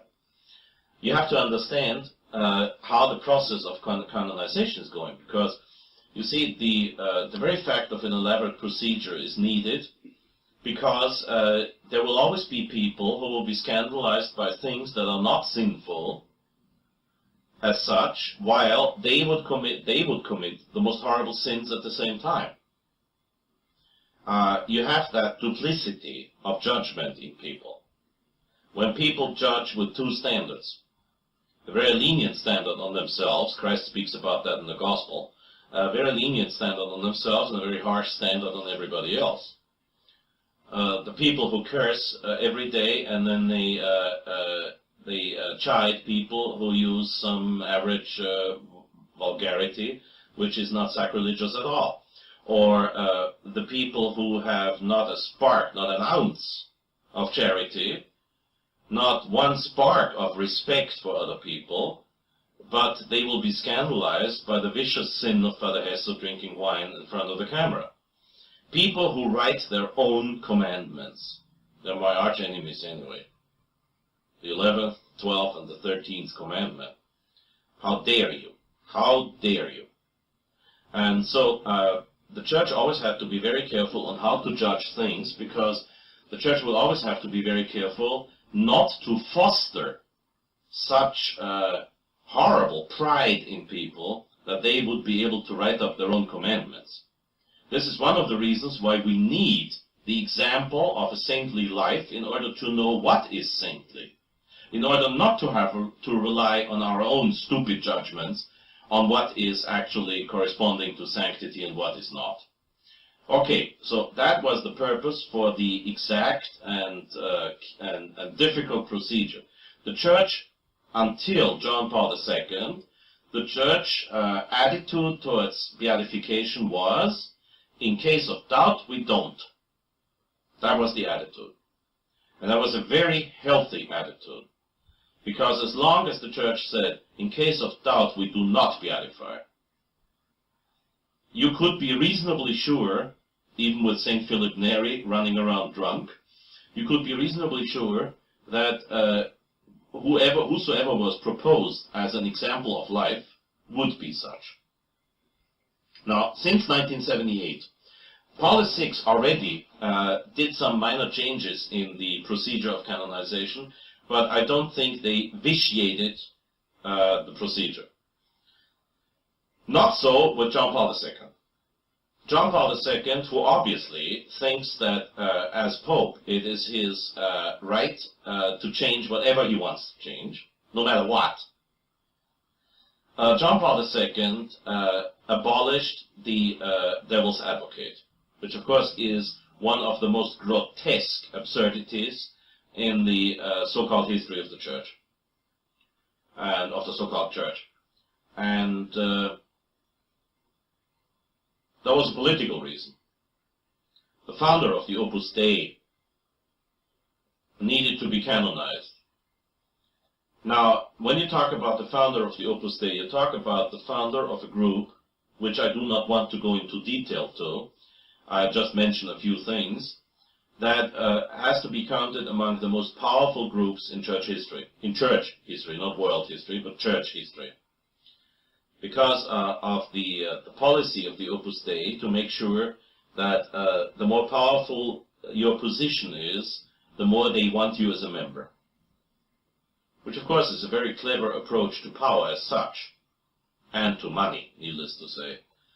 And I know from a witness within the Congregation for the Causes of the Saints, a witness that I will name publicly once he's dead, that the procedure for getting the founder of the Opus Dei beatified was vitiated. First of all, they tried to beatify a man who was at least dishonest publicly when he claimed that he had a doctorate in canon law. Until today, I have not seen, even though there were many requests, I have not seen the written proof to that fact. At the same time, this man, in a time under Pius XII, when the decree of Pius XII, 1949, that the membership in the Communist Party or the collaboration in the Communist Party would be under excommunication, the founder of the Opus Dei would accept Spanish or Italian members of the Communist Party into the Opus Dei, and when they asked the founder, but don't we have to leave the Communist Party then, he would answer, no, you don't have to. That's public disobedience to a valid and validly promulgated decree by Pope Pius XII. By the way, John the 23rd did the exact same thing when he was still Angelo Cardinale Roncalli, Patriarch of Venice. He sided with the Communist Union in Venice against the Italian government. Now, however that might have been under particular circumstances justified in the sense of a local justice, it cannot be justified on the aspect of obedience to a public papal decree that puts the collaboration with the communists under excommunication. So even the case of John the 23rd has to be considered most probably invalid, also for other reasons which I will mention. And now the worst thing about it is they not only try to canonize, which of course officially has happened last Sunday, but in my eyes is not valid. They try to canonize somebody who, for example, in his books was at least very close to heresy, if not a heretic, very close to heresy. Pius X, in his Pascendi Dominici Gregis, explicitly condemned and warned of the doctrine that would constitute the laity as the basis of the church. That's in Pascendi Dominici Gregis when he talks about the modernists being divided in progressives and conservatives. And then he says that the progressives are the ones who want to establish the laity as the foundation or the basis of the church. Well, this is exactly what the founder of the Opus Dei said. And here's another thing you have to see.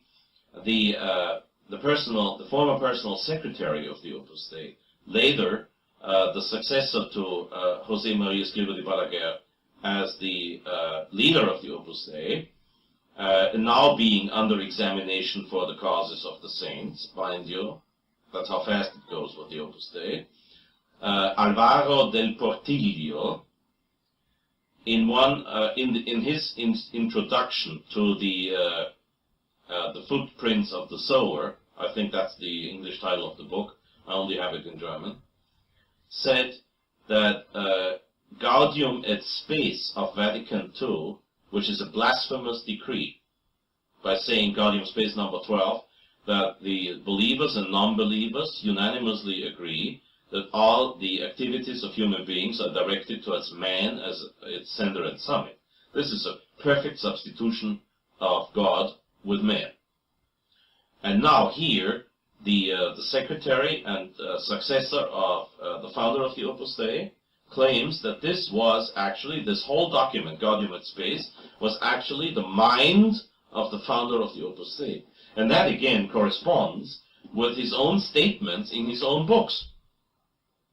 So we are dealing with a person who was at least close to heresy, who was publicly disobedient, and who certainly did not have an ounce of humility.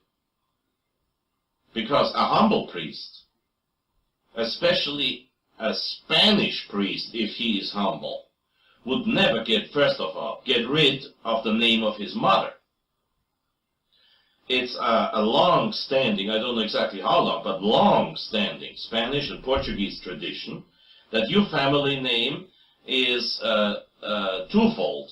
You'll always have first the name of your mother, and then you have the name of your father. José María Escrivá de Balaguer was not born as José María Escrivá de Balaguer. He was born as José María Escrivá Albás. Escrivá with a bravo, B, bravo, B as in bravo, Escrivá.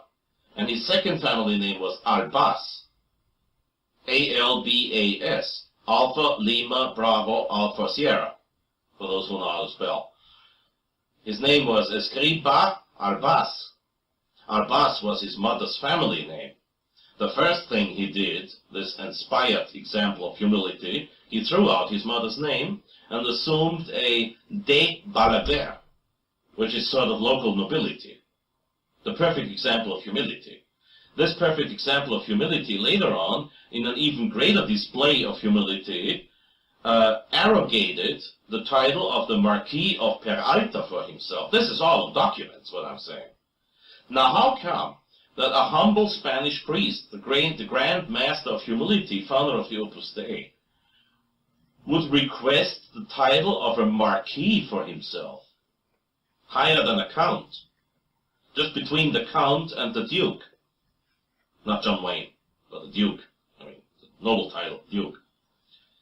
How come he would assume that title? Especially in such an absurd context, because the Marquis of Peralta is not a hereditary title. There was a guy back then in the 16th century who did a favor to the Emperor Charles V, and Charles V said, well, what do you want? Can I do something for you? And the man said, yes, Your Majesty, I'd love to have a pension, so I won't have to work. So Emperor Charles V made him the Marquis de Peralta ad personam, personally, like the English Sir. If you're the son of a Sir, you're still Mr. And the son of the Marquis de Peralta was a Mr., a Senor. How could the founder of the Opus Dei want or deserve, as a matter of fact, the title of a Marquis who existed once in Spanish history? Why would he want a Marquis that was never his and could not be his, neither from his father's nor his mother's side? Is that what you call a perfect example of humility? Hi, John, you can call me a Count from now on. I'm Count Hesse to you, okay? Of course he got the title, because by the time he wanted that title, the competent ministry in Spain was already in the hands of the Opus Dei. That's how things work. And here you have a man canonized for his humility, because there can't be a saint who is not humble, canonized for his humility. So you have the holy Saint Marquis de Peralta, Saint José María Escrivá de Balaguer, Marquis de Peralta, humbly born as the José María Escrivá Albás, Escrivá being a Jewish name, Albás being a Jewish name, by the way. Escrivá, bravo. I spell it for those who are interested. Echo, Sierra, Charlie, Romeo, India, Bravo, Alpha. Is the Spanish word for scribe. There are people in this country who still have the German name Schriftgelehrter. Schriftgelehrter means scribe. Escriba means scribe. And the Spanish word albás doesn't mean white. White in Spanish means blanco. Albás, which is derived from the Latin alba, albas, albus. The priest is wearing an alb because it's white. Albás in American would be spelled Weiss. W-E-I-S-Z. Whiskey, Echo, India, Sierra, Zulu. Weiss. Somebody whose name is Shmuel Weiss, you don't have to guess if he is a Jew or a Gentile. You know it. So his name was actually Joseph Maria Schriftgelehrter Weiss, or Joseph Mary Scribe Weiss, or Weiss. Why does the man assume a Spanish name? Was he ashamed of being a Jew? A saint was never ashamed of being a Jew. Petrus, Paulus, Andreas, Jacobus, Johannes, the 12 apostles were not ashamed of being Jews. Paulus said, I'm a Jew. after his conversion. He was not ashamed of being a Jew. Now, how could someone become a Catholic saint if he was ashamed of being Jewish? When St. Paul said you have to be a Jew to the Jews, a Greek to the Greeks, and a Roman to the Romans. And here is a man who was born with a Jewish name, Escriba Albas, and then he's obviously that much ashamed of being Jewish that he changes his name, but he doesn't change his name into just an Aryan Spanish name. No, he changes his name into some local nobility, and then he claims the Marquis of Peralta. This man was so obviously totally lacking in humility that this certainly constitutes a vice in his cause. And now here's the thing. I have evidence that testimony against the man was not admitted in Rome. That reminds me of a certain Josip Jugashvili. Remember? Josip Vissarionovich Jugashvili? Oh, he was more famous under the name Stalin. No testimony admitted against him. Josip Vissarionovich Jugashvili would not have admitted any testimony against him. Any witness against him would be eliminated. So therefore, we have a vitiated cause. Just to put 30 seconds on John the 23rd, because John the 23rd is a very easy case. John the 23rd did a contract with Moscow. He had a contract signed with Moscow that Vatican II, the pseudo-council Vatican II, which never was a council, would not speak out on communism. It would not condemn communism, it would not condemn the Soviet Union, and it would not condemn the satellite states. He publicly denied having had this contract. That's a public lie. When John the 23rd published his Veterum Sapientiae, his encyclical in favor of Latin, the liberal cardinals accused him and said, "How dare you?" John the 23rd said, "Don't worry, it won't be taken seriously." And it wasn't taken seriously. You call that an honest man and a saint? And John the 23rd, I repeat it, when he was Patriarch of Venice, he refused to budge when he supported the Communist Union against the Italian government. Now, what does that make? Aren't canonizations infallible? The day before 3 days ago, the founder of the Opus Dei, who I say, and I have a lot more to say about this, but we'll have to wait until some witnesses either agree with their testimony being published or until some of the reliable informants have died. However, the question that arises is obviously in a certain sense academic, because to us traditional Catholics it's of no real importance if John the 23rd was a blessed or a saint or not, and we are even less interested in that very interesting institute called Opus Dei, which uses methods of conversion and mission that are very similar to the Jehovah's Witnesses and very similar to, they have a lot in common with the Mormons, except that the Mormons are a lot more honest. And as I'm personal witness to, I love Utah, but doesn't mean I love their religion.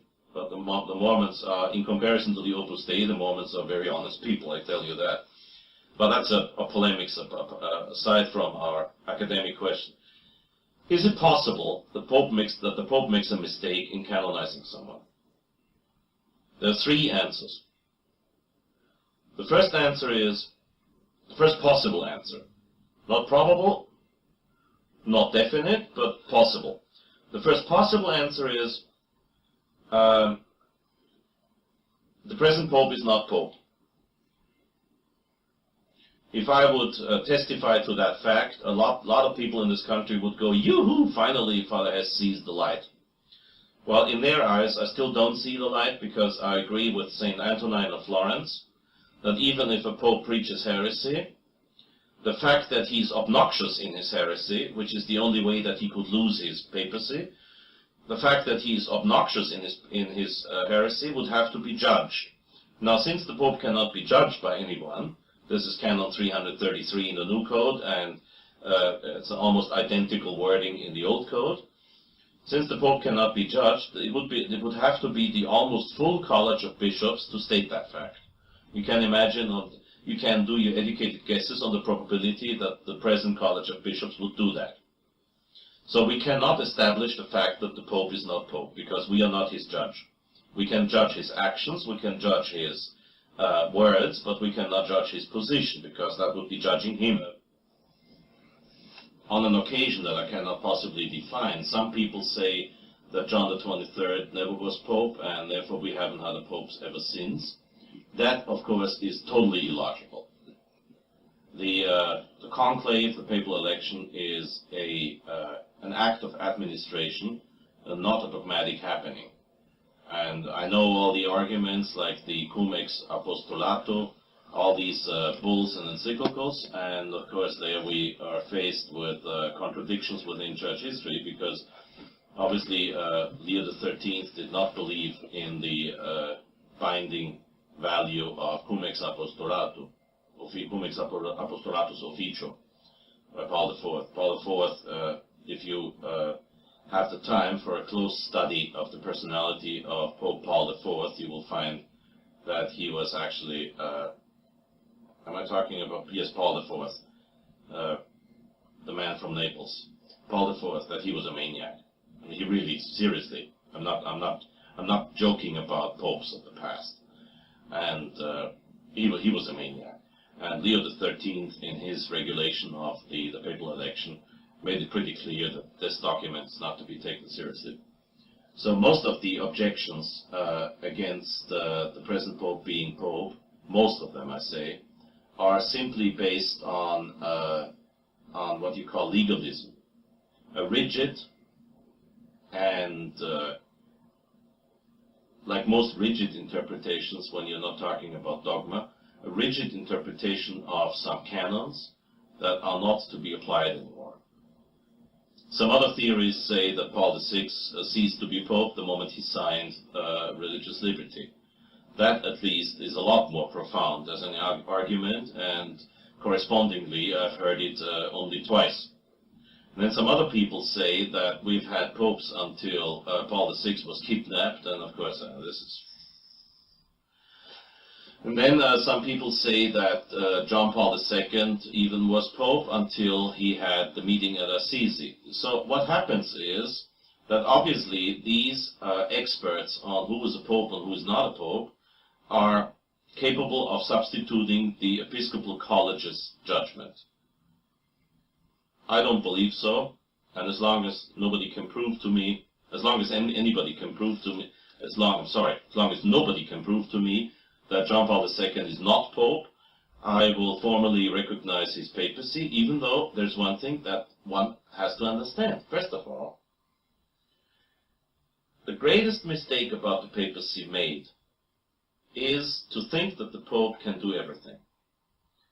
The rector of the French seminary in the 1920s, when the later Archbishop Marcel Lefebvre would be studying in that seminary, said that now that Pius X has exposed the viciousness of modernism, we are still facing the worst of all possible heresies. The heresy that the Pope can do anything. I have right here a German translation. So what I'm giving you is basically an English translation of the German translation of a Latin original. So indulge with my lacking infallibility of what I'm doing now. I'll give you the gist of it. I swear not to diminish or change or admit any novelty in the tradition that I have found preserved by my God-willed predecessors, all the more I will be the faithful disciple, the truly faithful disciple, with all of my burning dedication as the successor, and to keep, with all respect, all of my force, all of my efforts, this handed down treasure. This is a very long sentence, so I beg your pardon if you lose context. Everything that is in contradiction to the canonical order, whatever it may be, to clean. So he's saying, I swear that I will clean everything, clean out, purify everything that is in contradiction to the canonical order. I swear. You always have to remember, it says here, the picture of what you see is that it says, I swear. And then he lists what he's going to swear on, what he's going to testify on, what he's going to promise. To protect as divine instruction all the holy canons and all the instructions of our popes, as if they were divine instruction, as I'm conscious that I, who has your place only through divine grace, that I, who is the vicar of you, that I will have to justify everything I did at the divine judgment. If I should venture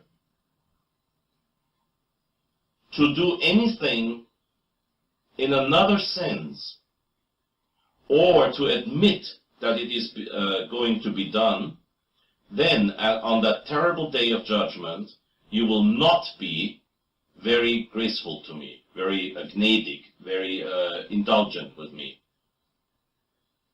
This is the, so to speak, the first part of the papal oath of incoronation. So far, the Pope is speaking about his own person. And so the Pope, already being Pope, is not saying we. He says I.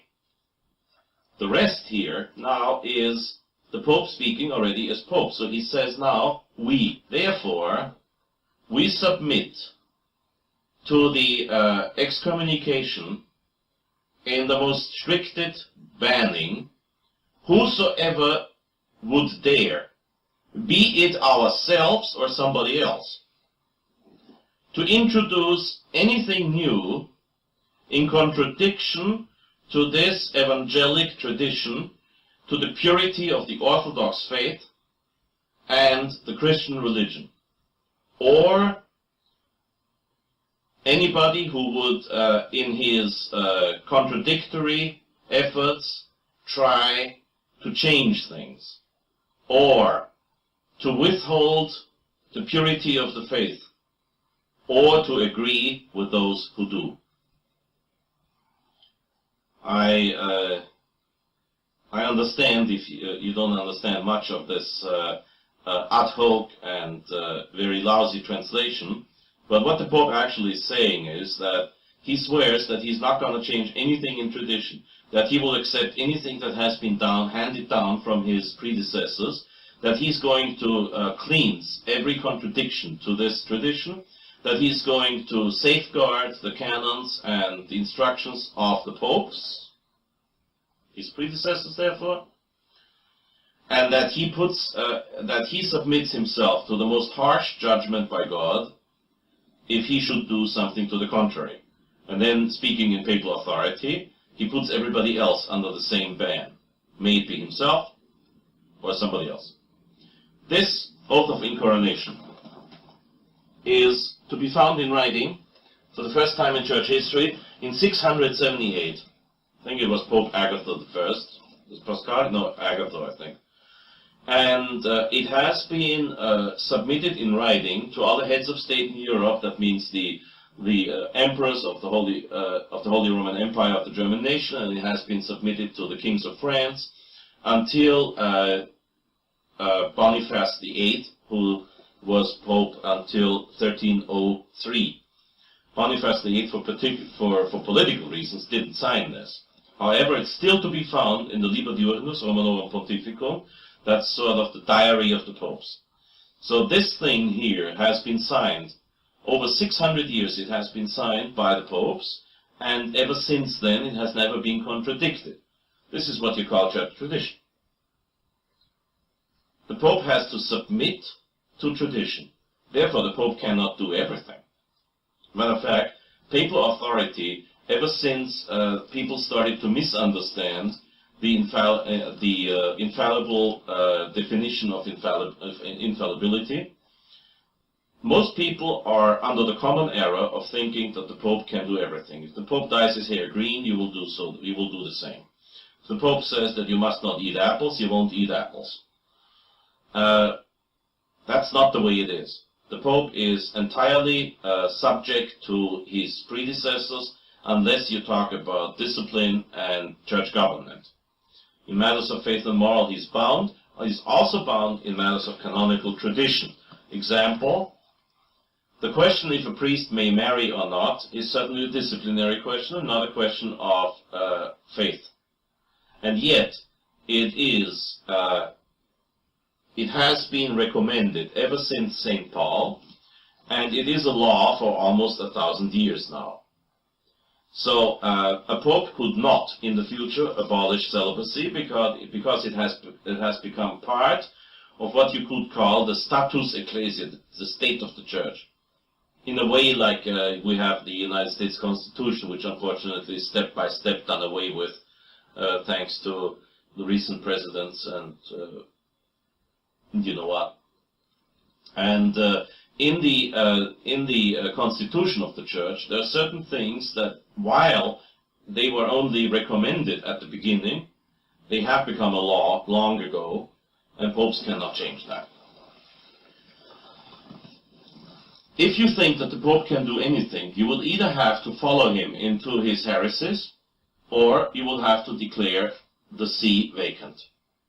And since most people have a problem with distinctions and have a problem with complicated answers, they decide for the simple answer, and they will say, for the simplistic answer, I should say, because simple answers usually are true.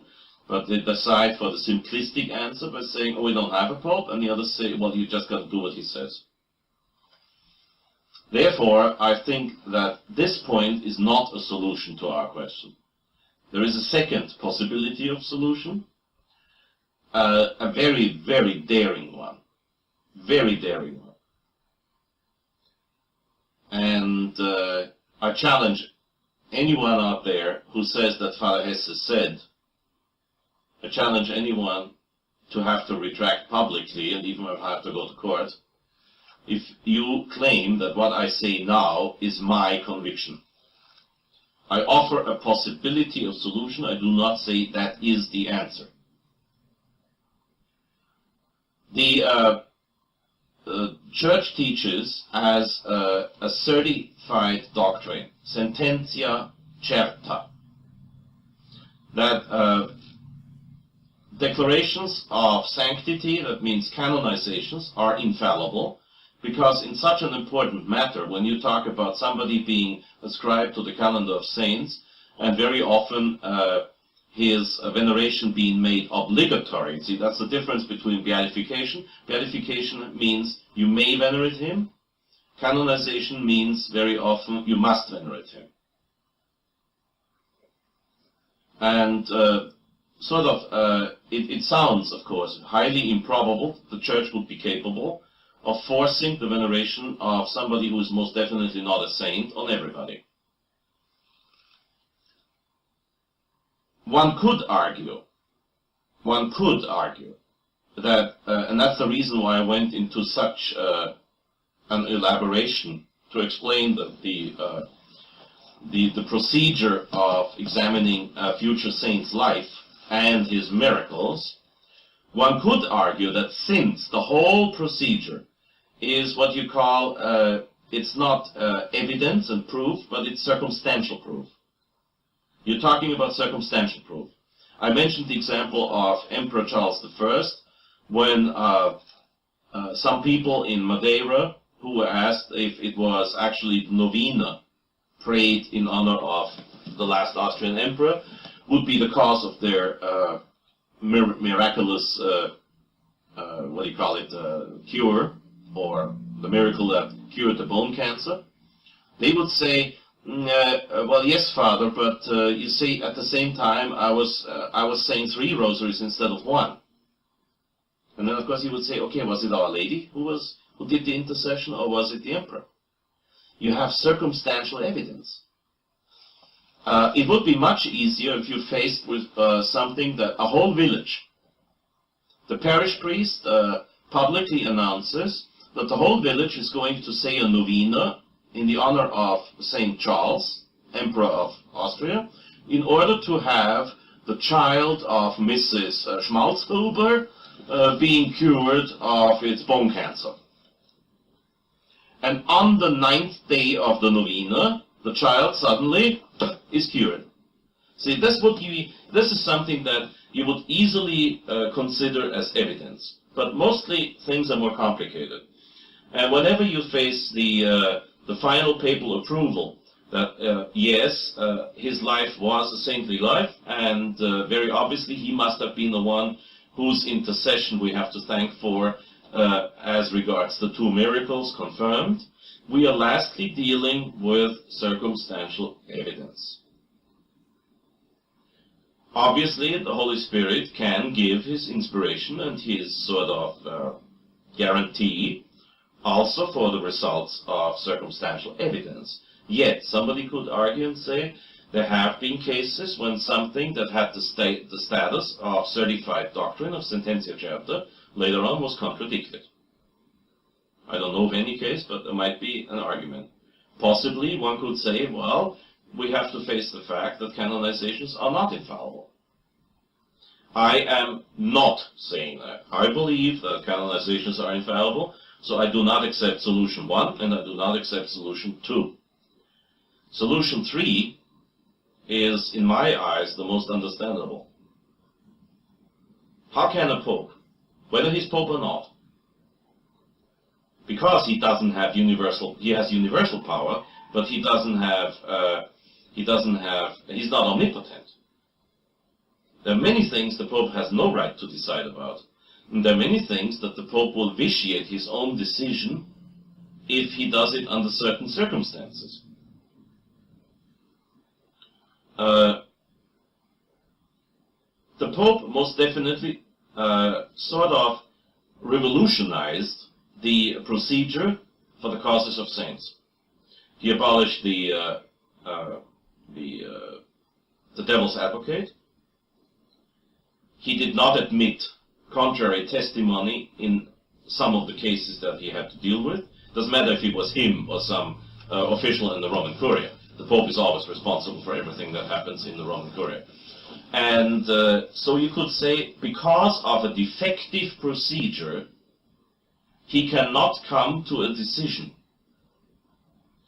And because of his defective procedure, and because of that he cannot come to a definite answer, he cannot pronounce an infallible judgment, even though it sounds like it. That's another solution. It's a possible solution. I think it's even probable, and yet I'm still not satisfied with it. It might as well be a combination of both. That on one hand, the way the Pope has changed the procedure for examination of the life of the saint, the way the Pope has changed the procedure of discussion, will invalidate any attempt to canonize or beatify anyone, in which case even the case of Padre Pio would have to be re-examined. I firmly believe in the validity of the case of Padre Pio, but if the cause is vitiated, the procedure is vitiated, a future Pope, for the sake of formality, will have to redo the canonization of, or confirm the canonization of Padre Pio, whom, my very good friend and whom I consider a very reliable source of Padre Pio, Father Gruner, said that he most firmly believes in the authenticity of the case of Padre Pio. Doesn't keep me from thinking that a future pope will have to explicitly, formally confirm that sanctification, the canonization. And then there's another thing. We have said that the formula of canonization only means the man is in heaven. Does not mean that he has lived a saintly life. Is that possible? Yes, of course it's possible. Remember John Wayne? John Wayne certainly was not the most shining example of a heroic, virtuous Catholic life, and yet he died with all the sacraments. Do you remember the fact that extreme unction is, if there is an act of contrition, extreme unction will confer a plenary indulgence? Doesn't a plenary indulgence mean that you die without temporal punishment? Doesn't that mean that if somebody, even if you lived a less than Catholic life, on his deathbed receives all of the sacraments, including extreme unction, and that very moment dies without a bad thought? Let's say he receives extreme unction, he's sorry for his sins because they offended Christ. Why would he otherwise want the priest on his deathbed? Unless it's for mere speculation. And then he dies without another sin because he keeps praying his Our Father, and that moment he dies. Wouldn't he go to heaven without purgatory? Impossible, some people say, because some people think that God's mercy is impossible, obviously. But it's quite possible that that happens. In that case, the man could be validly canonized, but he could be validly canonized, yes. He could be validly inscribed, infallibly inscribed, in the list of people who are in heaven. But this is not an act in accordance with the tradition of the Church. It's something that you call, in German you call that a nicht-kirchliche Handlung, a non-church action, a non-ecclesiastical action. Meaning, the term doesn't, in the proper sense, doesn't exist in English, meaning that, yes, the Pope makes an infallible pronouncement, but he does it under circumstances that are most definitely against the interests of the Church, against the tradition of the Church, and against the economy of salvation in the Church. Because it's kind of like saying publicly, oh, don't worry about your sins. Just make sure you make an act of contrition before you die. You might not have time for that act of contrition before you die. If you're run over by a bus, you might be thinking some very vicious thoughts until you are gone. No act of contrition here. So that's, of course, that's vicious. Very vicious. And you see, I do not believe in these simplistic, rationalistic answers saying, he makes a mistake, he's not Pope. Or, he makes a mistake, well, in that case I have to say, canonizations are not infallible. That's a sort of, it's an argumentation by exclusion. You ain't black, so you're white. What about your being gray? Nah, you ain't white, so you're black. You ain't black, so you're white. It's not a yes, therefore it's a no. Where's the distinctions? St. Thomas Aquinas says, distinguendum est, distinguendum est, distinguendum est. You should read the Summa Theologiae. Talk about Jesuits answering a question with a question. You should read the Summa Theologiae, where St. Thomas in his answer says, yes, yes, yes, yes, but. I answer with a yes, and then I say, but. This has to be considered such and such and such. From another viewpoint, though, you have to remember such and such and such. So under the first circumstance, yes. Under the second circumstance, no. This is the common answer given in the old days by the Holy Office. You ask the Holy Office, may I, under such circumstances, do this and this and this? The Holy Office will answer, if circumstance A is present, yes. If circumstance B is present, no. That's a yes and no answer. Yes and no. You. It's a yes and no answer. And the same is true with most theological solutions. They are simple, yes, but they're not simplistic. They're not black and white. you're not talking about a theological chessboard. You're talking about a digital picture. You're talking about something that has all shades of color. And still it is simple. I think that the answer is, if somebody who has led a vicious life, but who most probably was torn in between frequenting the sacraments, and as far as the founder of the Opus Dei or John the 23rd are concerned, celebrating Mass, administering the sacraments, not giving up. At the same time, unlike a certain Secretary of State in the past, who sent away the priest on his deathbed, receiving the priest on his deathbed, receiving the last rites, dying, feeling sorry for his sins, even though he had a somewhat less precise picture about his sins than God will have, and then dying, let's say, as the last one, who just by the skin of his teeth escapes hell and goes into purgatory, and then he's got a whole bunch of bishops and popes and priests who celebrate masses for him. Now, are there in plenary indulgences or are there not? Is a plenary indulgence a gallon of gas for a truck, or what? Or is a plenary indulgence filling it? Plenary means full. A full indulgence. Plenary indulgence means all punishment is taken away. Why wouldn't it be possible that then a man who has led a vicious life, but for some reason felt sorry for his sins before he died, he would go to heaven? Yes, but it would be a vicious act to propose him as an example. That's why you will not find the Mass of St. Constantine, Emperor, in the Roman Missal, though we all believe that he's in heaven.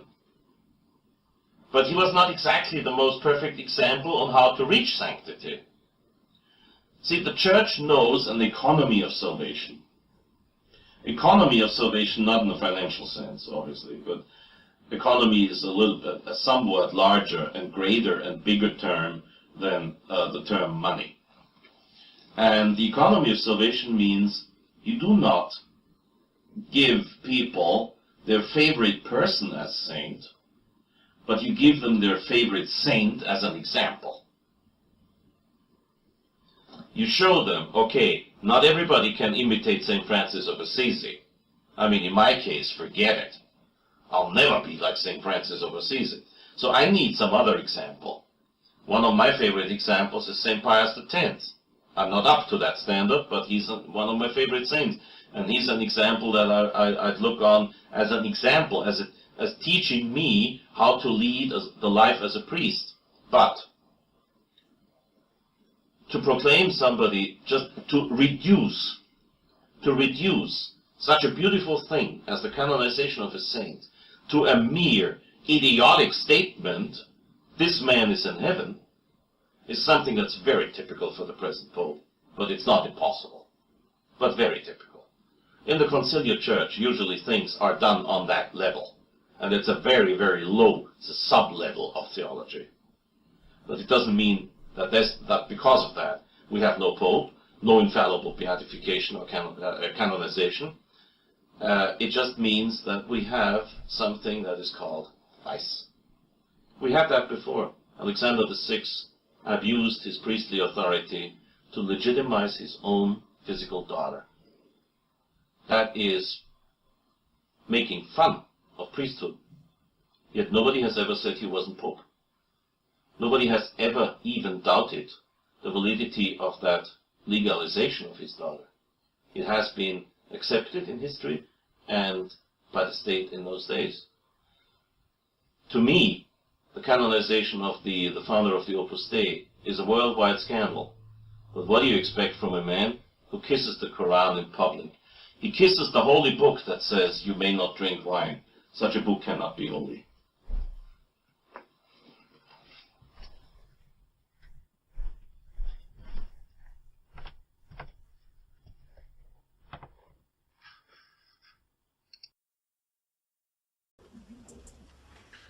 Many times during the recent years, the issue has been raised about the validity of the Novus Ordo sacraments. And it's about time to fill you in on a few things here which usually are not considered. Father Perez and I are what you call a complementary case of doubt to many today. I was ordained in the new rite by a bishop who was consecrated in the old rite.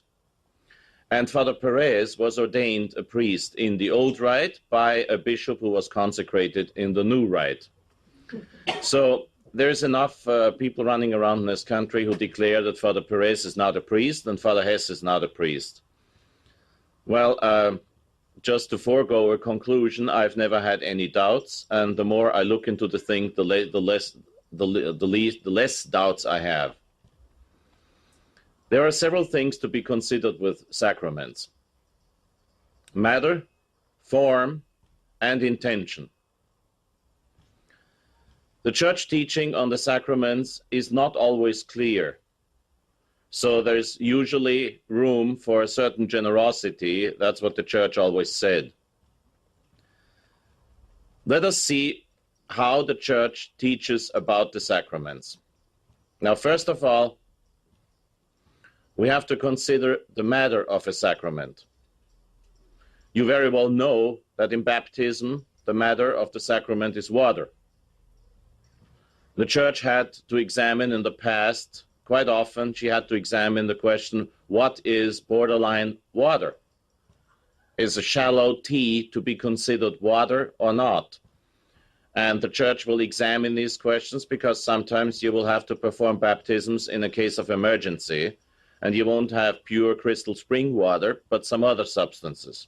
And you might not even have the something that's really to be considered pure water. So can you attempt baptism, yes or no? St. Thomas Aquinas says that basically the matter of a sacrament will be determined by what the people through the ages would call the substance. So if it was called water 2,000 years ago and it's called water today, then you can be reasonably sure we're talking about water. The same is true for Mass. If it has been called wine 2,000 years ago and if it has been called wine now, then you can be reasonably sure we're talking about wine that can be used for Mass. Now, when you talk about apple cider wine, the Germans call it apple wine. 2,000 years ago, they would not have considered that wine. Neither would they have considered it wine 1,500 years ago, so you cannot consider it wine.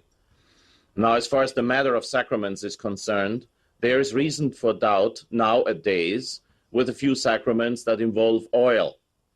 Because unfortunately, Paul VI has given the permission to use vegetable oil instead of olive oil, like canola, Wesson, all these things, which I hope nobody of you uses in the kitchen anyway. And that would make the sacrament invalid, because by definition, the sacrament of confirmation and the sacrament of extreme unction, the matter of the sacrament is olive oil, and it has to be olive oil. And no pope can change the matter of a sacrament, nor has there ever been an attempt by any pope to change the matter of a sacrament. I'm talking about the popes before Paul VI. The next thing we will have to examine is the form of the sacrament, and then the intention. And here, as far as the sacrament of ordination is concerned, we encounter several difficulties. First of all, until recently, we couldn't even tell you for sure, not with dogmatic certainty, what was to be considered holy orders, the major holy orders. The Council of Trent and the Catechism of the Council of Trent still speak about the major orders being subdiaconate, diaconate, and priesthood. Where's the bishop? Not mentioned. Pope Pius XII finally defined that the major orders are to be considered the diaconate, the priesthood, and the episcopal consecration. 3 steps of one and the same sacrament called holy orders. There is no problem for us Catholics to understand that one sacrament may have 3 steps, as there is Father, Son, and Holy Spirit, and they are one God. So there is diaconate, priesthood, and bishophood, and they are one sacrament. Until about the time of Leo XIII, there was no certainty either about the three major orders, nor about the matter of the sacrament of priesthood. While the imposition of hands was always practiced throughout history, St. Thomas Aquinas and many popes said that the matter of the sacrament is the handing over of the instruments. Both Father Perez and I were told at ordination to hold firmly to the chalice and the paten that were handed to us. So still today, that means masters of ceremony after Pope Pius XII defined dogmatically that the imposition of hands is the matter of the sacrament. Masters of ceremony will still insist that just for safety's sake, we will really hold on tight to the paten and the chalice. Pope Pius XII argumented that in the Greek rite, and I will come back to the question of rites, in the Greek rite, the handing over of the instruments was never part of the rite of ordination. They only had the imposition of hands, and yet the Catholic Church has always recognized the Greek rites. So we have to consider the fact that until recently we didn't even know exactly, we didn't know for sure if the episcopal consecration was a sacrament, and if the handing over of the instruments at priesthood ordination or the imposition of hands would be the matter of the sacrament. Now suddenly, a few decades after, there's enough so-called learned people and self-appointed prophets and self-appointed doctors of the church running around in this country declaring all kinds of ordinations invalid. You can see there is a gap here, which I will try to close. We have discussed basically the matter of the sacraments. There is little else to be said. The imposition of hands is always given, and there is no need to doubt on this part because the imposition of hands has always been kept.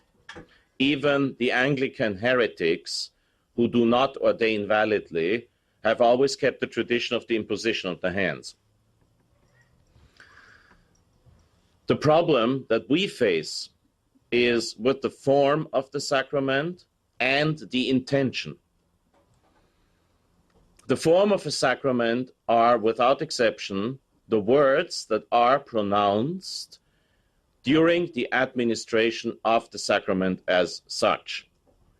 In baptism, the form of the sacrament is and always will be, I baptize thee in the name of the Father, the Son, and the Holy Spirit. Doesn't matter which language, as long as it means the same.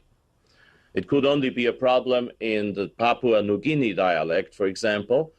The Papuas have a very primitive language, and they are not capable of saying Holy Spirit. The sign of the cross in Papua dialect is in the name of the Father, the Son, and tabu, tabu. Now here you could really ask yourself if that's still valid, which is one of the reasons why I refuse to give the sacraments in any language but Latin.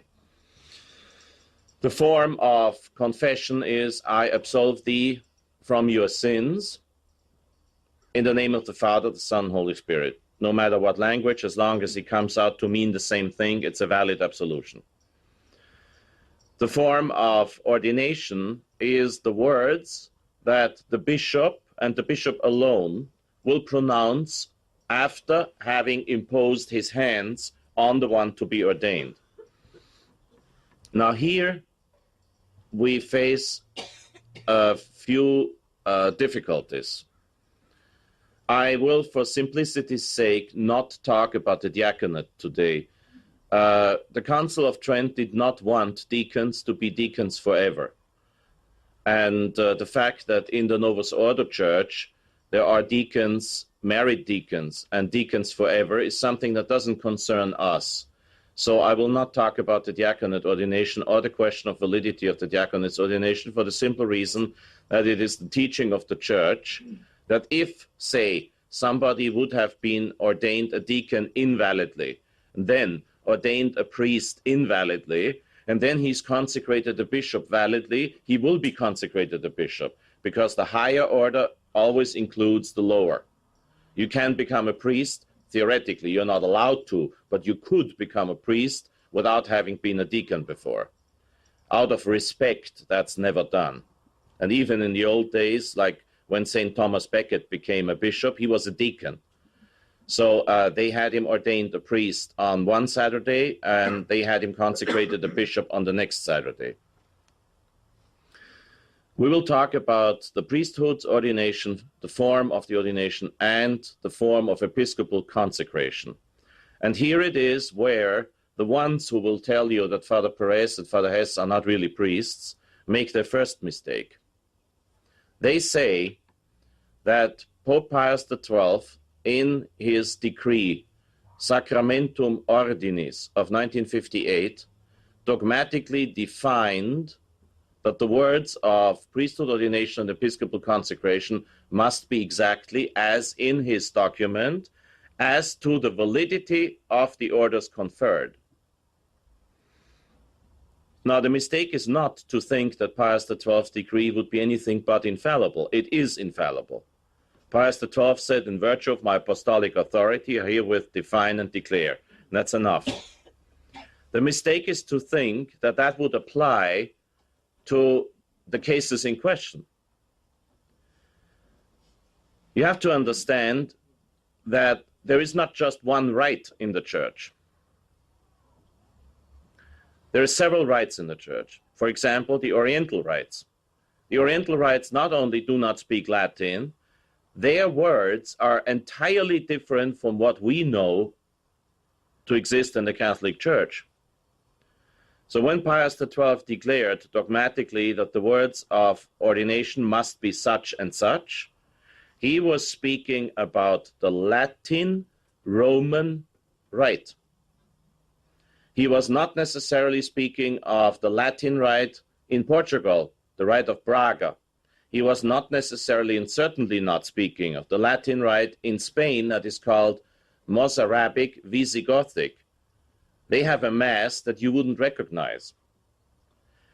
He was talking about the Latin rites that are more or less the same as the Roman Latin rite, like the Premonstratensian Mass, the Dominican Mass, the Carthusian.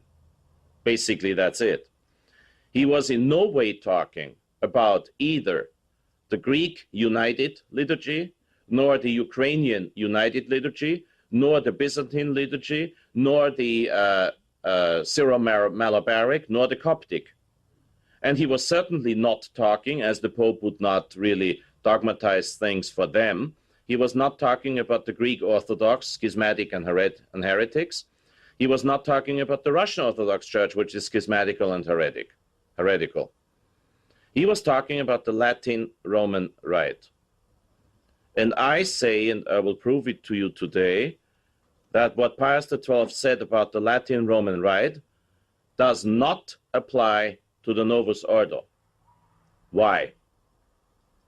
I say that the Novus Ordo of Mass, published by Pope Paul VI, of most infelicitous memory, that Novus Ordo is not the Latin Roman rite, but is a schismatic rite.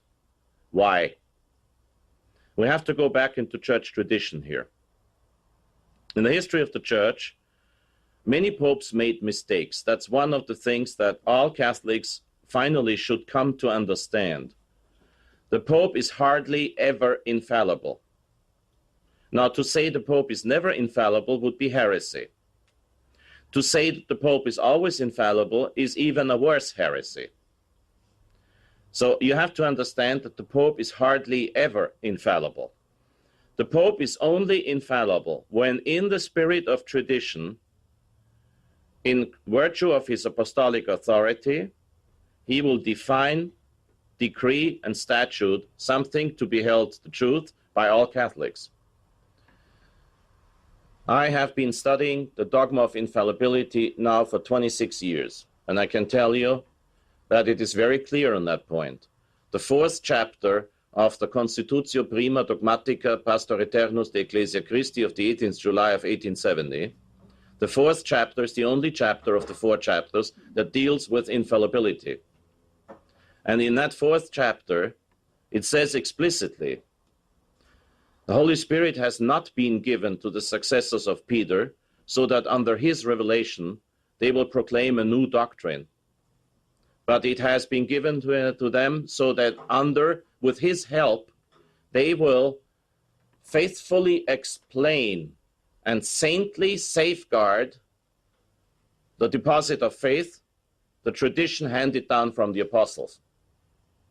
Saintly safeguard and faithfully explain, not change and not add anything new.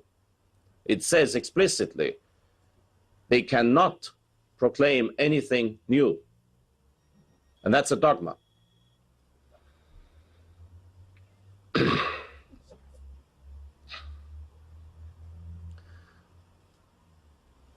The Holy Spirit will not give his protection to anybody proclaiming a new doctrine. And Pius IX was asked, before he proclaimed the dogma of infallibility, he was asked by the Bishop of Brixen, who disagreed. He was asked, Your Holiness, what happens if in the future a pope was to teach heresy? And Pius IX, in his usual nonchalant way, said, well, you just don't follow him.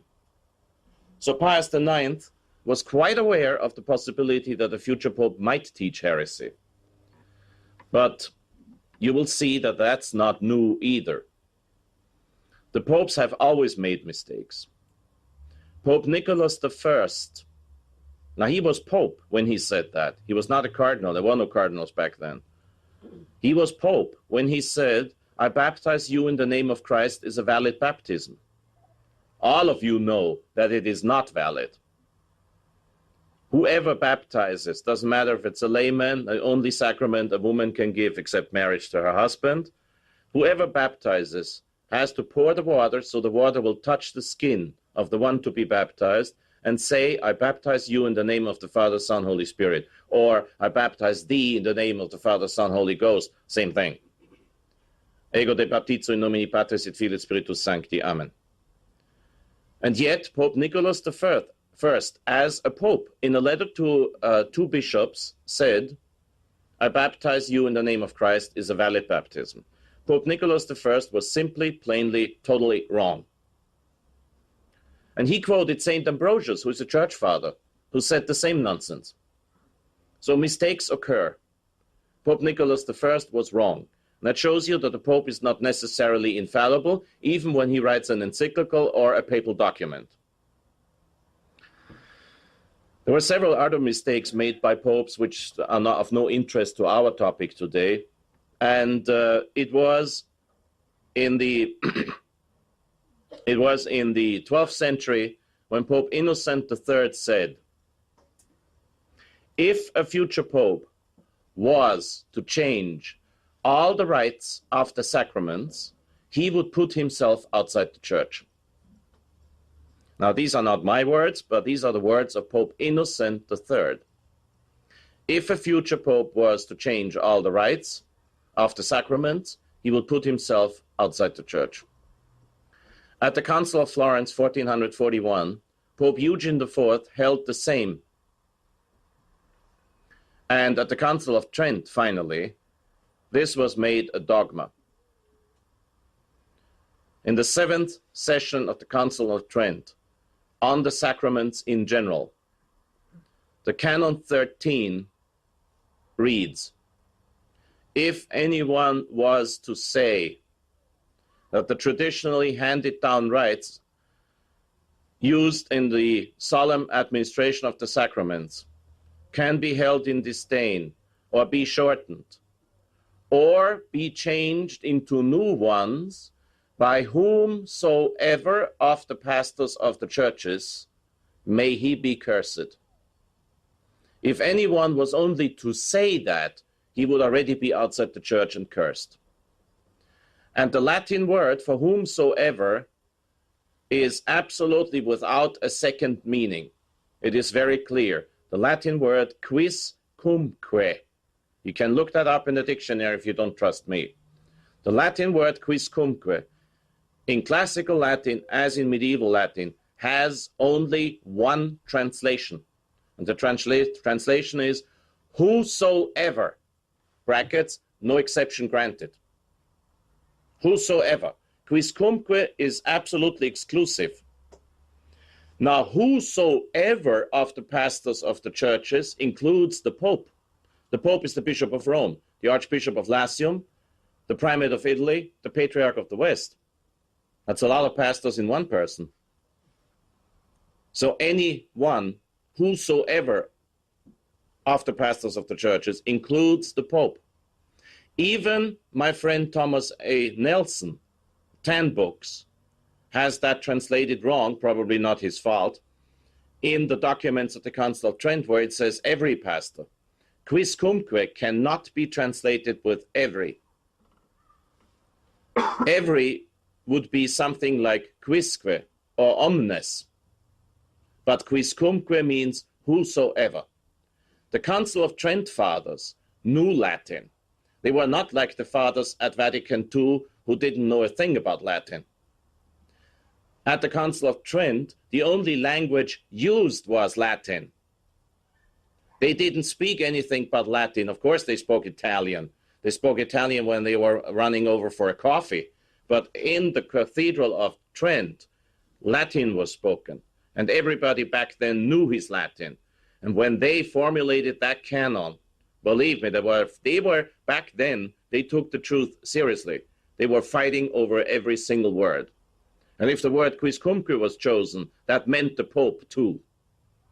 To choose the word quiscumque was like saying right in the Pope's face, that means you too.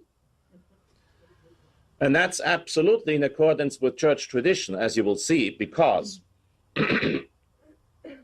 Gregory the Great became Pope in 590. Shortly after he became Pope, he added the words, Diesque nostros in tua pace disponas to the Hanc Igitur. May you dispose of our days in your peace. The population of Rome almost killed him for that. Said, how dare you touch the sacred canon? That was 590 something. The church back then was very well aware of the necessity of tradition. St. Cyril of Jerusalem said, is it tradition? Ask no more. Means it's tradition, fine. It's not tradition, discard it, forget it. The Fathers of Trent therefore said that the Pope could not change the rites.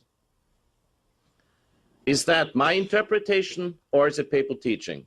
It is implicit papal teaching because have you ever held a Roman Missal in your hands? Well, if you get a chance, look up the first decrees at the beginning of the book. At the beginning of the Roman Missal, you will find the decree Quo Primum by Pius V. And as the only exception in church history, you will not only find Pius V's decree, but you will find 3 other decrees. All through church history, no pope published a book without canceling his predecessor's document if there was one.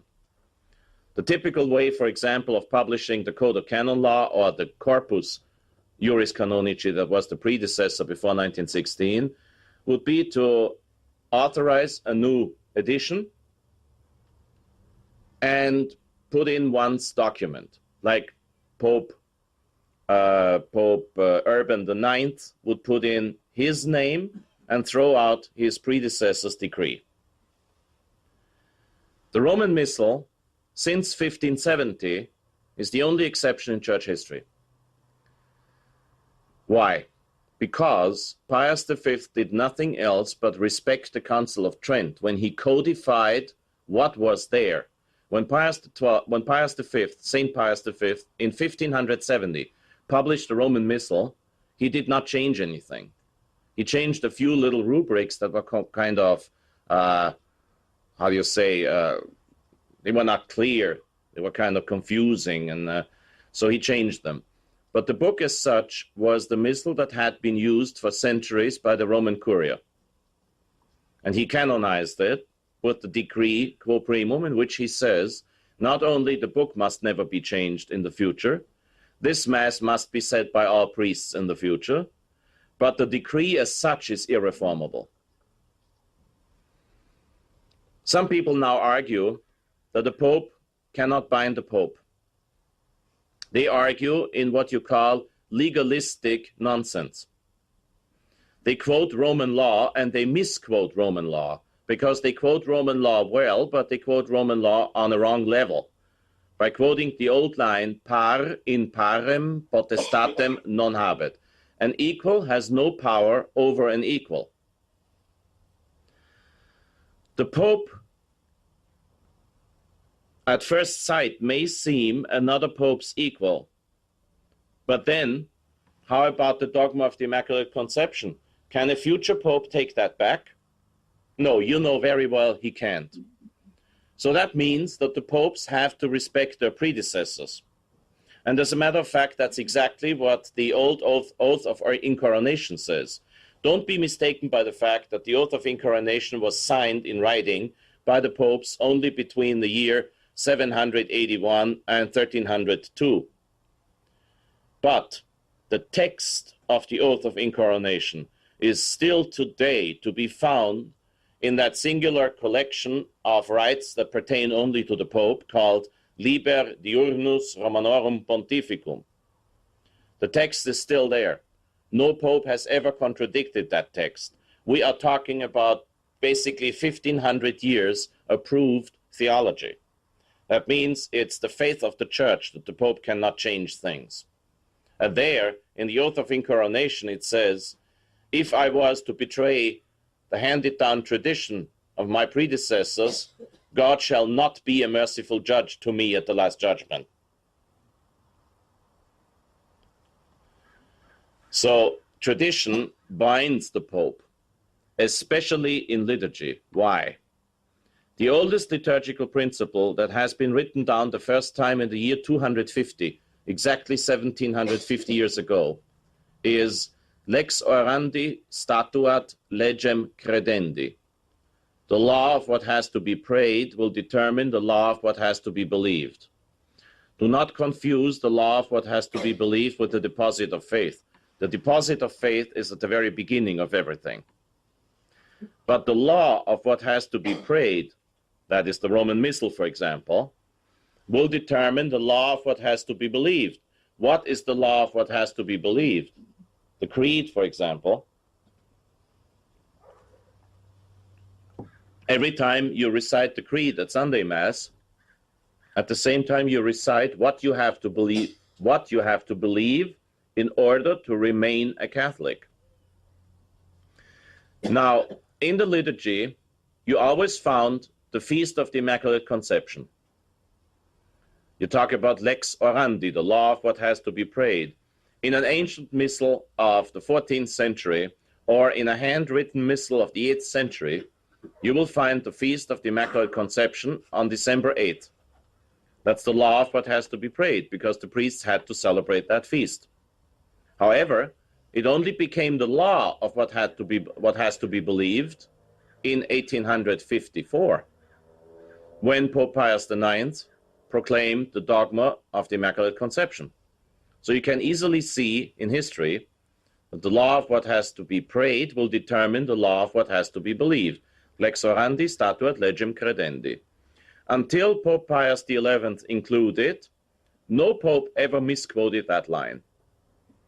So for uninterrupted 1600-something years, we had the popes quoting the same line in the same way, always saying the same thing.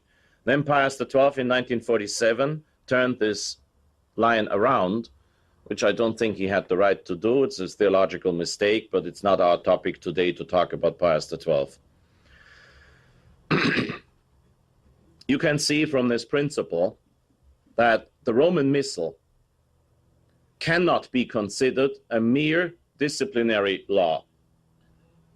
It is much more than that. It is way above any discipline. The Roman Missal is the #1 law of what has to be prayed, because Holy Mass is the #1 prayer.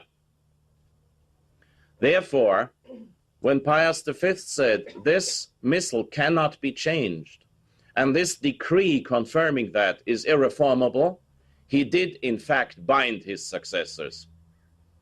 I ask you, is this my interpretation or is it the Pope's? Well, I showed you that is the papal interpretation, because even John the 23rd did not dare to take out quo primum, or the decree followed by Clement VIII, or the decree by Urban VIII. He did not dare to replace these documents. That means even John the 23rd visibly thought that he was bound by his predecessors' decrees. That makes 400 years of popes being bound, who felt, quote unquote, that they were bound. Of course, the popes didn't just have a feeling about it. Leave the feelings in California. In the Vatican, you have theologians to discuss things like that. Every single pope, before he writes a decree, will ask his cardinals and his theologians on how to write it. Very few popes ever were proud enough to think that they could single-handed write decrees. And that shows you why the new rite, which Paul VI himself called Novus Ordo Misse, the new order of Mass, is not a work of the Church. And it cannot be considered the Latin Roman Rite because the Latin Roman Rite is bound in the old Roman Missal. So what do you call it? Well, I call it a schismatical new rite. Why? Why? What does schism mean?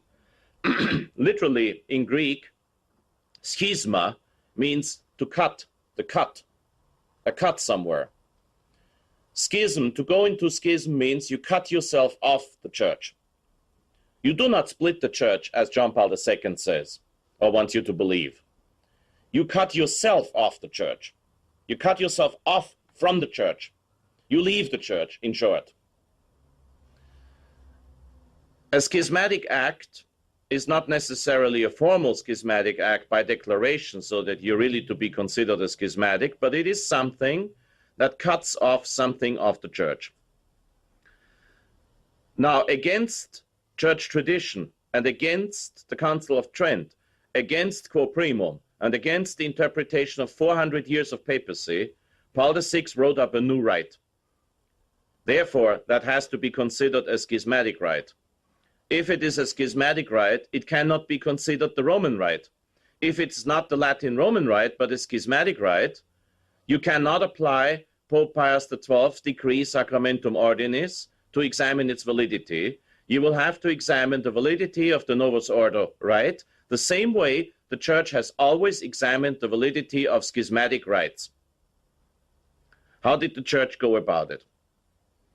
Now, the last one to go into a thorough examination of schismatic rites was Pope Leo XIII in 1894 in his decree Apostolicae Curae, in which he decides that Anglican orders are not valid. How did he go about it?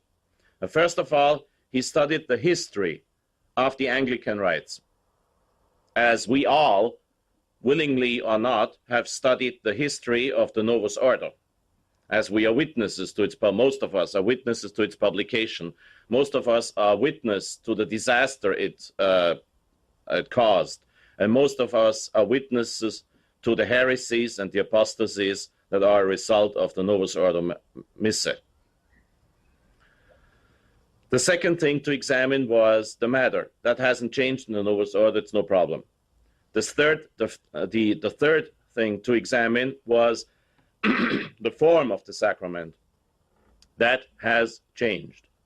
It has changed, especially in Mass and at ordination.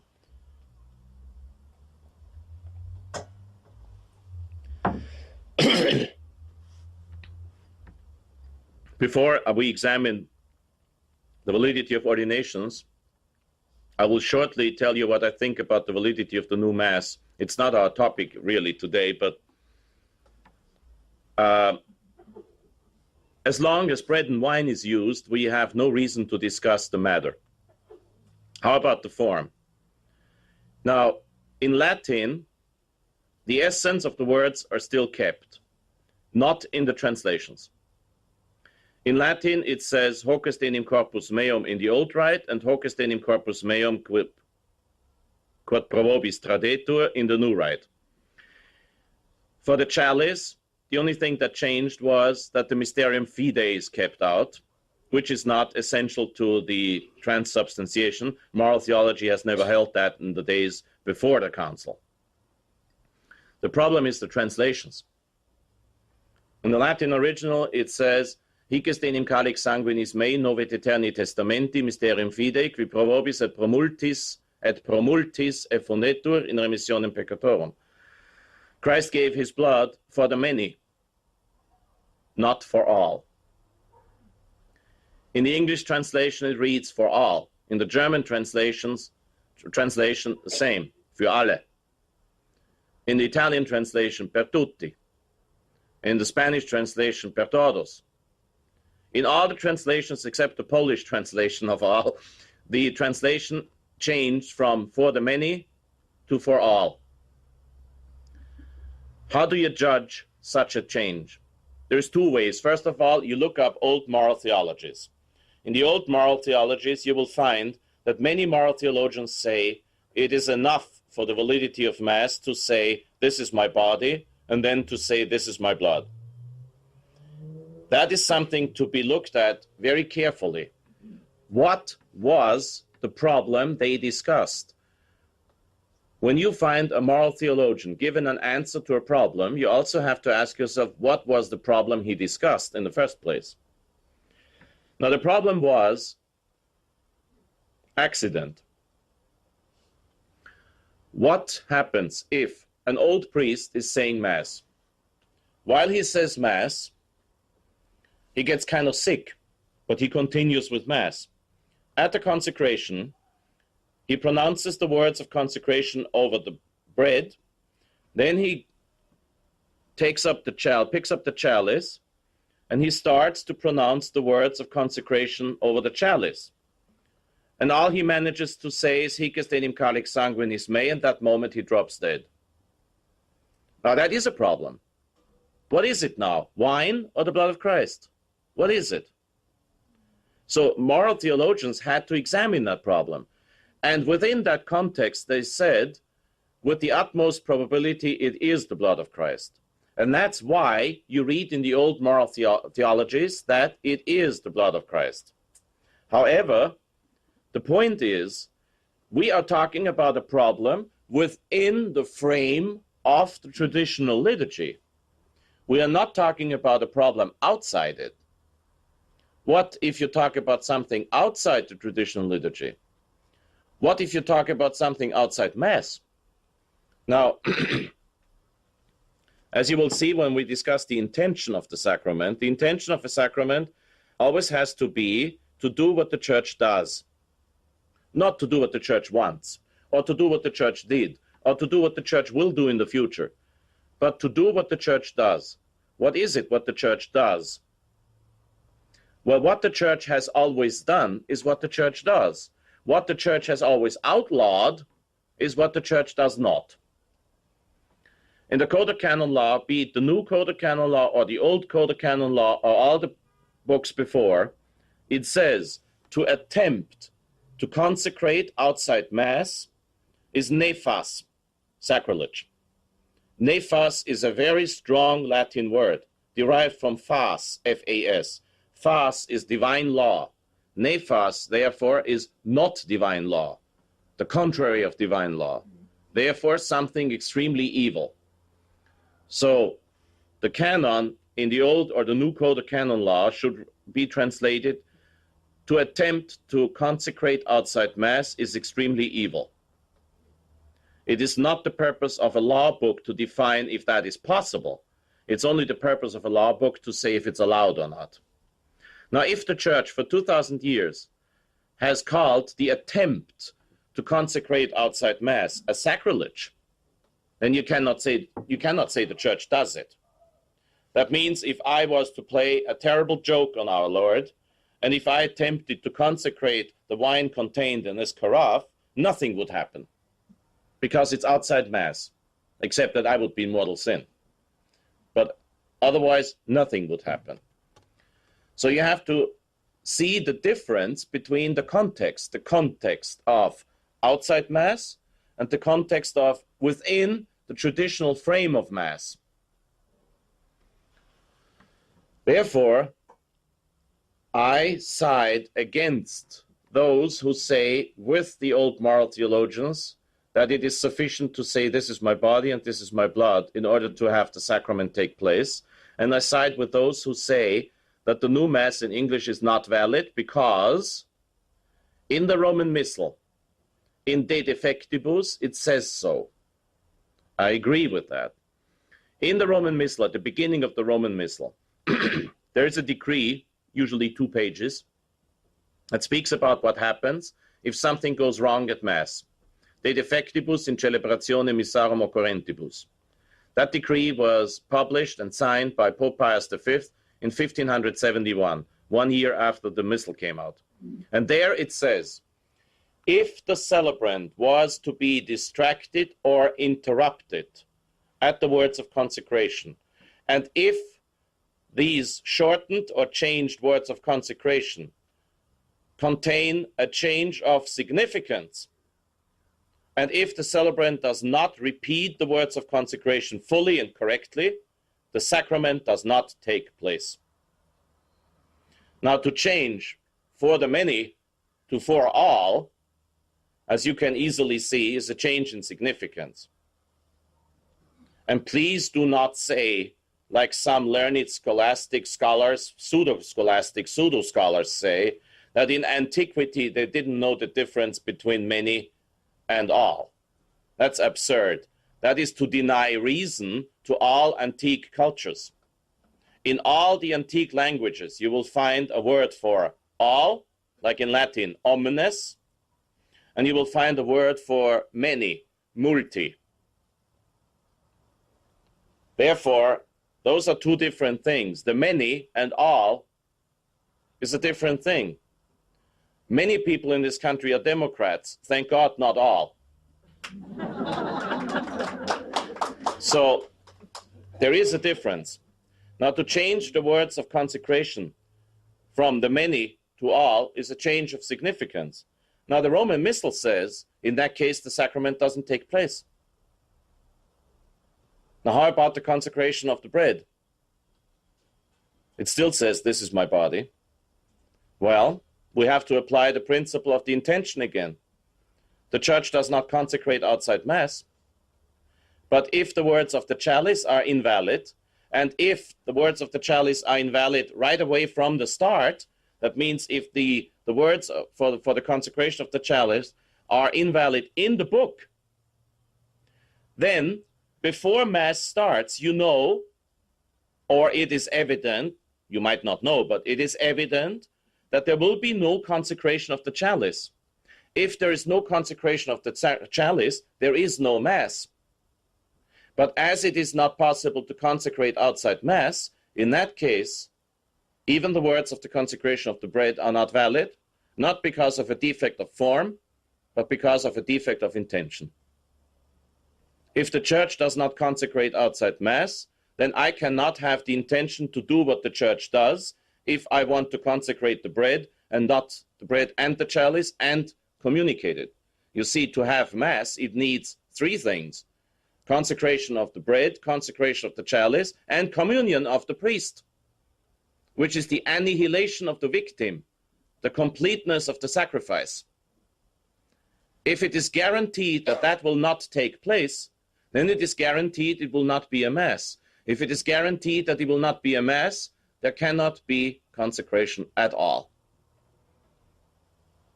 I've come to the conclusion that the Mass in the vernacular is invalid. However, I cannot give you scientifically irrefutable proof for what I say.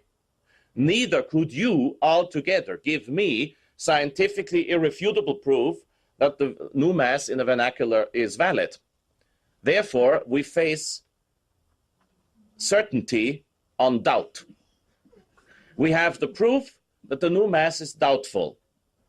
And that's why we are not allowed to go to the new Mass, because Blessed Innocent XI condemned the following sentence: for pastoral reasons you may approach sacraments according to the probability as to its validity. That was condemned. That means if there is doubt, you cannot go. Simple. For those who want to look it up, that's Denzinger Schönmetzer 2101. We cannot and must not approach doubtful sacraments.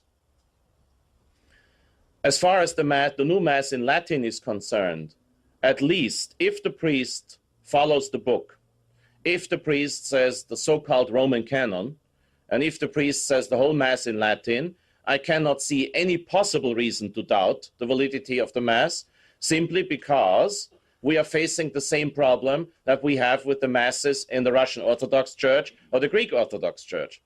Please do not forget, the Russian Orthodox and the Greek Orthodox deny the papacy. They deny that the successor of Peter is the supreme head of the church.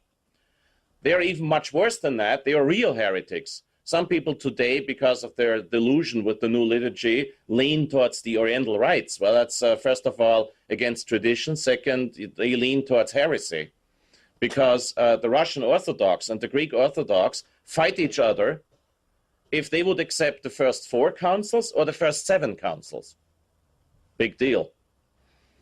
They're heretics anyway. The moment you deny one dogma of the Catholic Church, already you cease to be a Catholic, let alone several councils. So we have to consider the fact that even though the Russian Orthodox and the Greek Orthodox are heretics and schismatics, the Catholic Church has always accepted all the 7 sacraments as valid, with the Russian Orthodox and the Greek Orthodox. The Catholic Church has always said, decided, and taught that all the 7 sacraments in the Russian Orthodox Church and in the Greek Orthodox Church are to be considered valid. That means they take place, validity. They are all illegitimate because it's schismatics and heretics administering the sacraments, but they're all valid. That means they do take place, even though it's not allowed to do it. The same, I hold true for the new Mass properly celebrated. I consider the new Mass a schismatic rite. Therefore, it has to be judged according to the principles of judging a schismatic rite. And therefore, I consider it valid because Leo XIII in Apostolici Curae says the following. If a group, a new kind of church, quote unquote, was to change the rites and abbreviate the rites so they would leave out essentials pertaining to the sacrament, and if they would teach the contrary of what is true for the sacrament, then even a validly ordained minister could not celebrate validly with their books. That was the question that had been posed to Leo XIII, because some Anglican bishops secretly got themselves consecrated bishops by Russian Orthodox. They were just bribed. I mean, it's easy. And so they had to answer the question, if I am an Anglican bishop secretly consecrated by a Russian Orthodox bishop, then I'm a validly consecrated bishop. Can I therefore ordain priests in the Anglican rite? No, because the Anglican rite not only as such leaves out essentials of the sacraments, but the Common Prayer Book in its first pages defines heresy.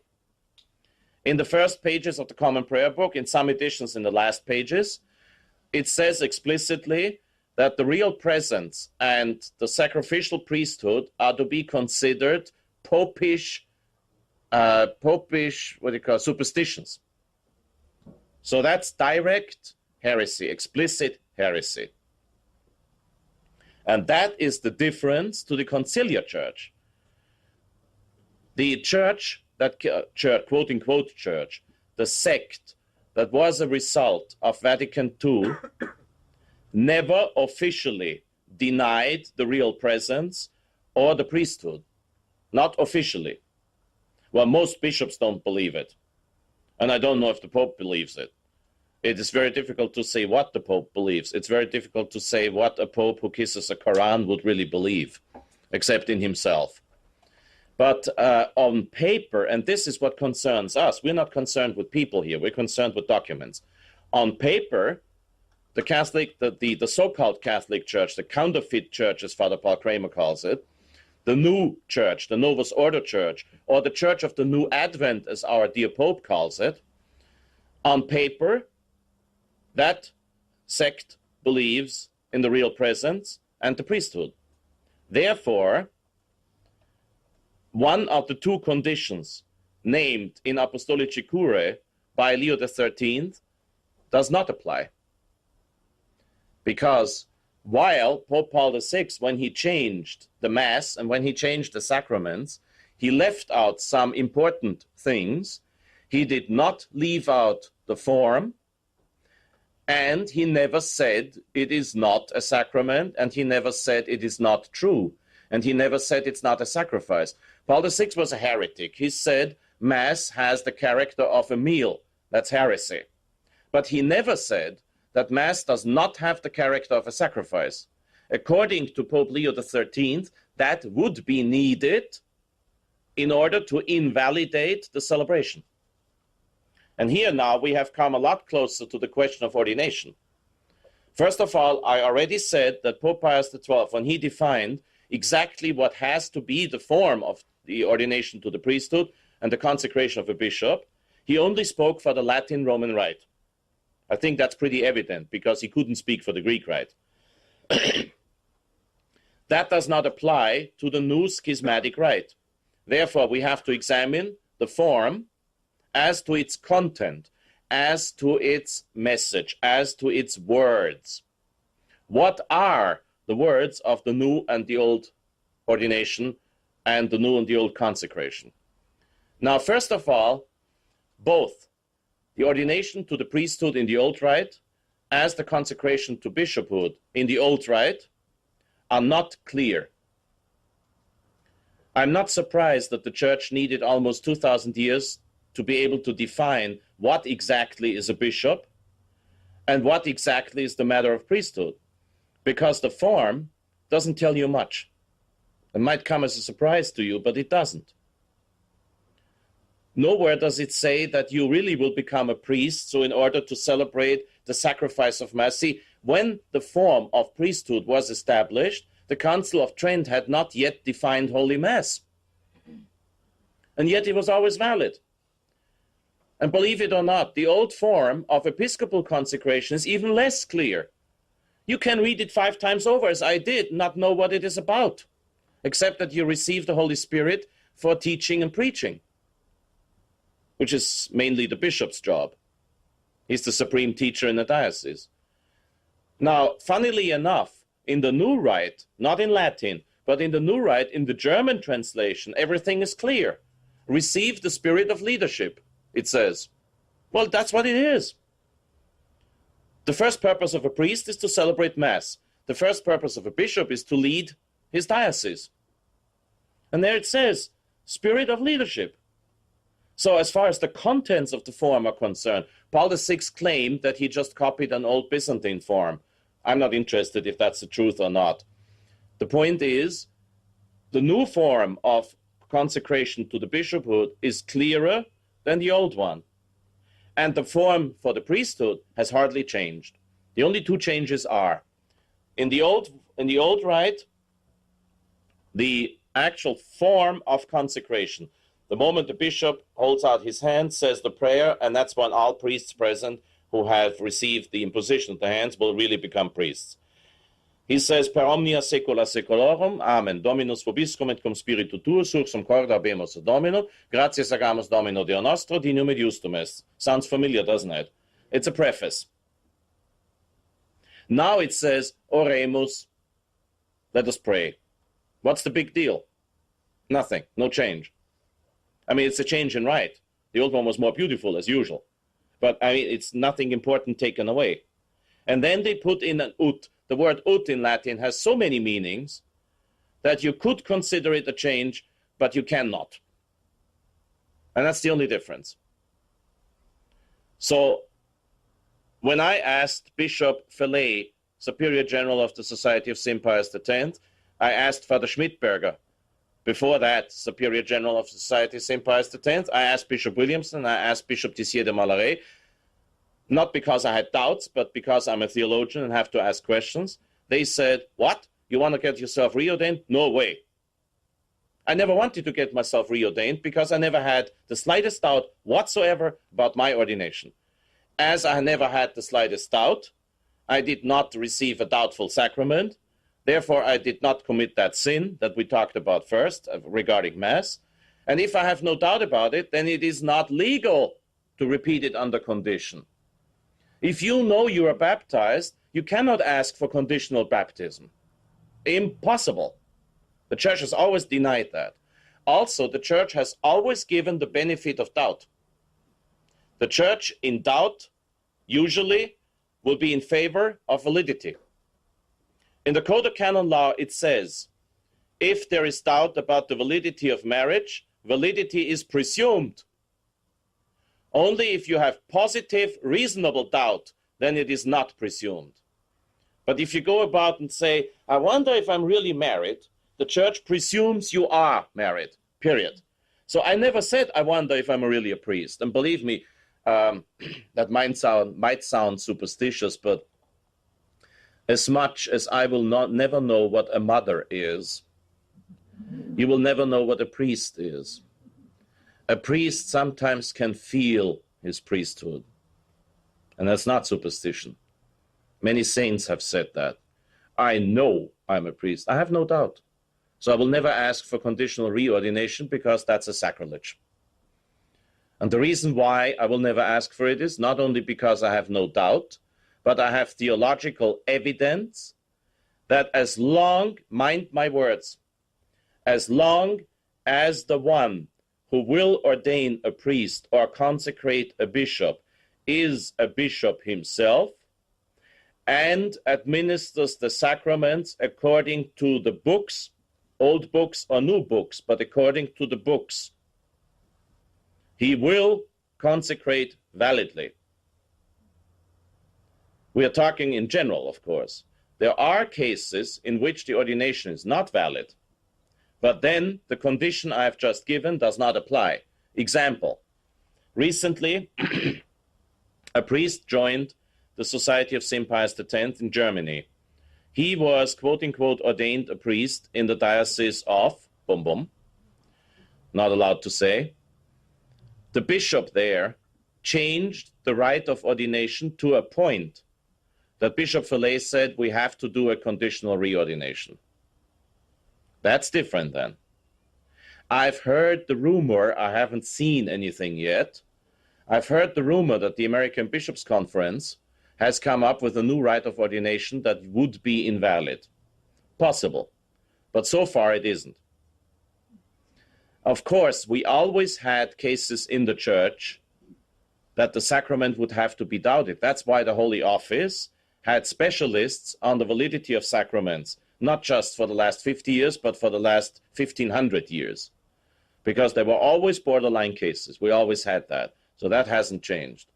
The only problem is anyone who is ordained in the new rite usually is ordained validly, but illegitimately.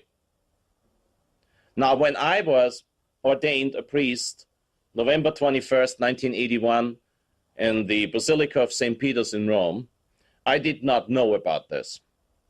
I was still in the Novus Ordo Church, and I believed everything was glorious and right. But now I know I have been ordained a priest very, very validly, if you could say that, but very, very illegitimately. I don't mean on paper. On paper, I had everything that was needed. I had the permission from the Vicariate of Rome, and the one who ordained me a priest, he was ordained in the old rite himself. One who ordained me a priest was the vicar of the archpriest of the Basilica of St. Peter's, who would never ordain anybody illicitly. So on paper, according to the new laws, everything was in perfect harmony. But now I understand. I'm a priest for 19 years now, and now I understand that I was ordained in a schismatic rite. But I was ordained. And for you, the only thing important is when you come to confession to me or you receive communion from me, if I'm really a priest. You couldn't care less if I became a priest illegitimately or legitimately. It's like when a bishop is consecrated illegally by a Russian Orthodox bishop, you will know he's a bishop. The same time you will know that I was not right. So we are not talking about the law here. We're talking about, am I a priest, yes or no? Well, you can see I am. And so is Father Perez, because Cardinal Stickler, who ordained Father Perez, was not only consecrated a bishop by the Pope himself, but also by the late Cardinal Siri, who received his consecration in the old rite in 1953. So Father Perez is as much a priest as I am, and as many of those priests are who doubt our ordination. And we are a lot more priests than many of those pseudo-priests who doubt our ordinations, because some of them have received their ordination from definitely non-consecrated bishops. There's always crackpots running around who claim to be who knows what. I met a priest in Rome who was never ordained a priest and heard confessions. That's not new. That happened in the old days as much as now. And Rome is jam-packed with crackpots. Not just conciliar crackpots, but so-called traditional crackpots too. Psychoceramica is a widely spread disease in Rome. Psychoceramica, crackpot. And the Novus Ordo Sacraments, therefore, generally speaking, they are valid. What is the exception? Now, baptism. If a priest, mostly would be a priest in that case, or a deacon, if a priest in all the preliminaries to baptism changes the baptismal rite to the point that he makes it clear that there is no original sin to be forgiven, you're only joining a club, then baptism cannot be valid anymore. Why? Now, I talked about the intention. Now, what is the intention? De internis ecclesia non judicat. The church cannot judge internal intentions. The church cannot look into your soul. Impossible. The confessor can't, the church can't. If the cura d'ars was capable of doing it, that was what is called gratia gratis data, a special given grace from God. But usually the church doesn't enjoy that. And the church herself says, de internis ecclesia non judicat. So we're talking not about internal intentions, we're talking about what is visible, manifest. How does a judge go about judging a murderer? Well, you go according to what is visible, evidence. Sometimes circumstantial evidence, sometimes the confession of the murderer himself. But yet the murderer might be a crackpot, not knowing that he didn't want to commit murder, now believing he wanted to commit murder. But then he didn't commit murder, morally speaking. And yet the judge will have to condemn him for murder. Because all we human beings can do is judge what is visible. Manifest intention, that it is called. What is manifest intention? Simple. If everything seems all right. If Father Perez and I come out of the sacristy, dressed properly for Mass, the altar is set up properly for Mass, the book is the right book, the candles are lit, and we start in nomine Patris et Filii et Spiritus Sancti Amen interrogat altare Dei. Manifest intention to celebrate Mass. We do not have to prove to you that we really want to celebrate Mass. You can see it. We are doing the proper thing. Therefore, if a priest follows the rite of baptism, even if he rattles it down, even if he himself doesn't believe in the sacraments, but he follows the book, he will celebrate validly. That's the moral theology, pre-conciliar moral theology. If he grabs the book and says, another baptism, I wish I could go home. And then he starts, in nomine Patris Filii Spiritus Sancti Amen, Adiutorium Nostrum in nomine Domini Fecit Shalom Terram, goes right through the rite. He doesn't believe it, he doesn't care, he really couldn't care less, he can't wait for heading back home. But he follows the book. Of course it will be valid. The church will always protect you. The church is a mother. The church is not a dictator, like some internet people want to believe us. Want us to believe. The church is a mother, and in doubt, it is valid. The sacrament, I mean. As far as confirmation is concerned, I already mentioned the problem with olive oil. If they use canola, there is no confirmation. And if the bishop says, receive the Holy Spirit, then there's no confirmation, because receive the Holy Spirit for what? You always receive the Holy Spirit in the sacrament. And it has happened that bishops confirmed, quote unquote, using olive oil even, but just saying, receive the Holy Spirit. Well, that's invalid. He has to say something that pertains to the sacrament of confirmation, like the German translation is, receive the Holy Spirit to your strength. Ad roburem. Well, of course, confirmation is exactly that. So it's valid. Mass we have discussed. Ordination we have discussed. Now, the extreme unction, if olive oil is used, will always be valid. Don't forget that the Lord is especially generous in the last rites. And as far as marriage is concerned, the new Code of Canon Law, Canon 1116, paragraph 123, makes sure that you can marry without a priest.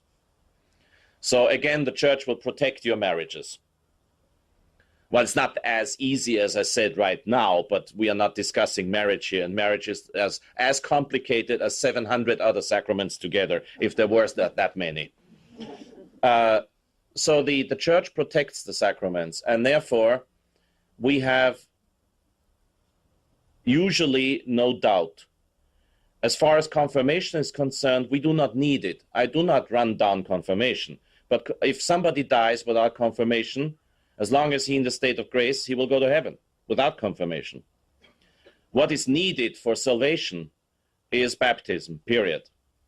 What is needed for our daily life is confession and Mass. And what is needed for our daily life, if we decide to enter the bondage of marriage, the bond of marriage, then the sacrament of marriage is needed. But that's it. Extreme unction is not needed. It is of great help. And so is confirmation. Now, there's one last thing that I want to discuss as far as the ordinations of priests are concerned. If under certain circumstances, the jurisdiction in a sacrament will be important for its validity. Like if you want to receive confirmation, you cannot approach a bishop, and there's no priest who has the faculty for confirming given by a bishop, then you cannot receive confirmation, period. Because it has never been considered necessary in an emergency, unless you're talking about death. But the church has always said, if you need to, then you have to wait 2 years for confirmation. Did I say confirmation or confession? Confirmation. Yeah, thank you.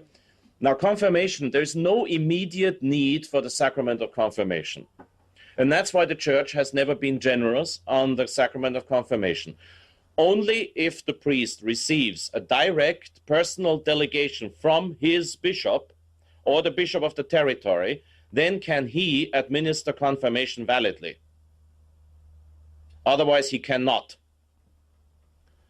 Generally speaking, a priest cannot hear your confession if he doesn't have the faculties. But the church will give him the faculties, not only in emergency, but also in cases of doubt and in cases of difficulty, which means we basically got it. Because Canon 144 of the new Code of Canon Law, which is a copy of the canon, forgot the number, in the old Code of Canon Law, basically says, in doubt about fact and in doubt about law, the church substitutes jurisdiction in the internal and external forum.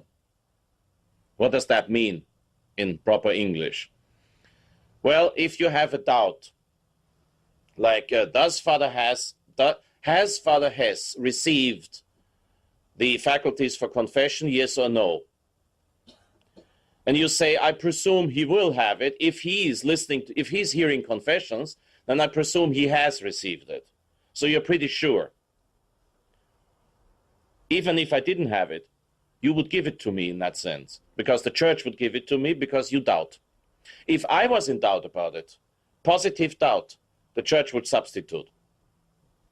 Or if I say we really face an emergency nowadays, like we are on a sinking ship, and ain't we?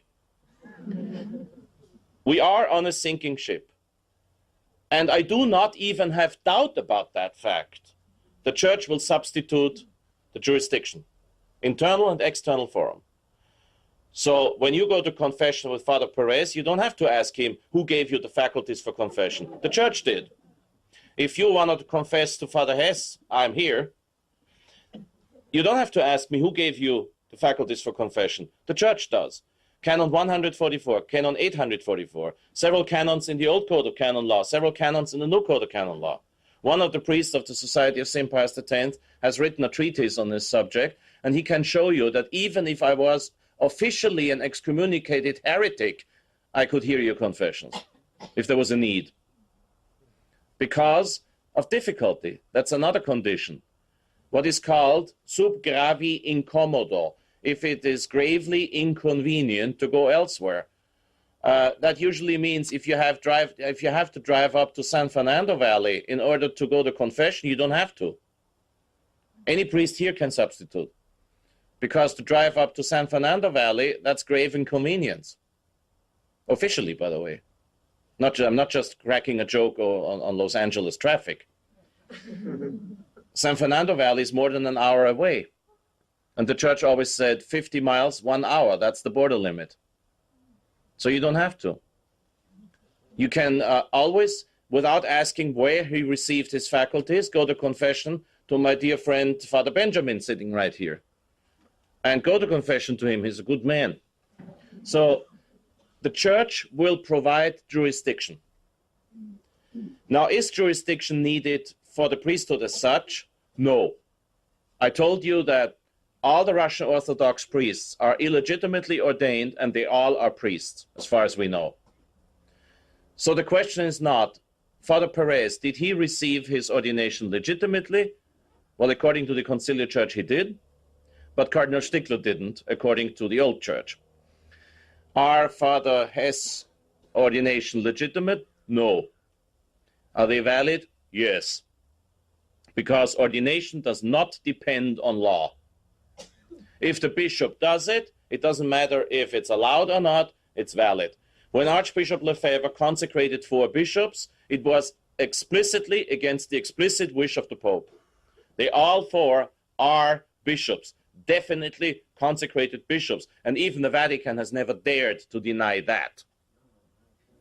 The Vatican, fraudulently, and liars as they are, will tell you that those bishops are excommunicated, which doesn't hold according to the new code.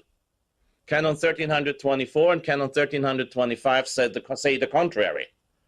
But of course, when it is convenient, the new law applies, and when it is not convenient, the new law does not apply. That's the way the Conciliar Church handles things. The point for you is you have no reason, and you have especially no proof or any positive reason to doubt our ordination. And it needs positive doubt even to be allowed to pronounce the doubt. That's another thing some people in this country conveniently ignore. You cannot disseminate confusion by doubting things without having positive reason to do so. There are many, many things that I could tell you in another conference or right now that I would never tell you because they are A, not important, B, I'm not too sure of them myself, C, they would only contribute to your already overly stressed confusion.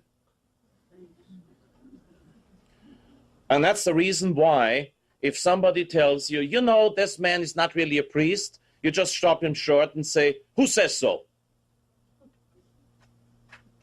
Simple. And then if you listen to him, you discard it anyway, because you got my tapes. No, that's not because I'm saying it, but I gave you quotations. And if I forgot a quotation, and if you ask Father Perez for the quotation, he will provide the quotation for everything I said today. Because it's not Father Hesse speaking. Father Hesse is only using his own words with a strong German accent to whatever I say. But I'm quoting papal magisterium.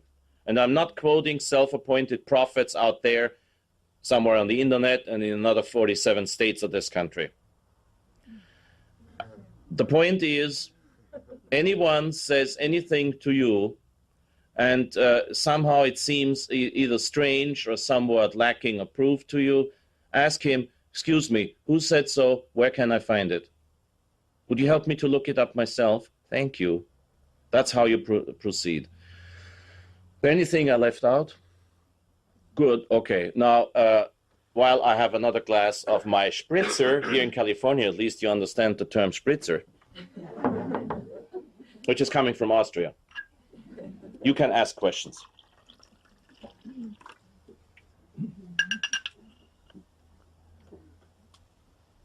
Questions? There's no questions here? You already know everything? That's great. Yes? I'm a little confused over again how something can be illegitimate but valid. That's what I'm a little confused about. Something's illegitimate. Okay, yes. How can something be illegitimate and valid? Because an illegitimate. The church teaches illegitimate baptism is... No. I start again. The validity of baptism, the validity of Mass, the validity of holy orders, and the validity of extreme unction do not depend on licitness.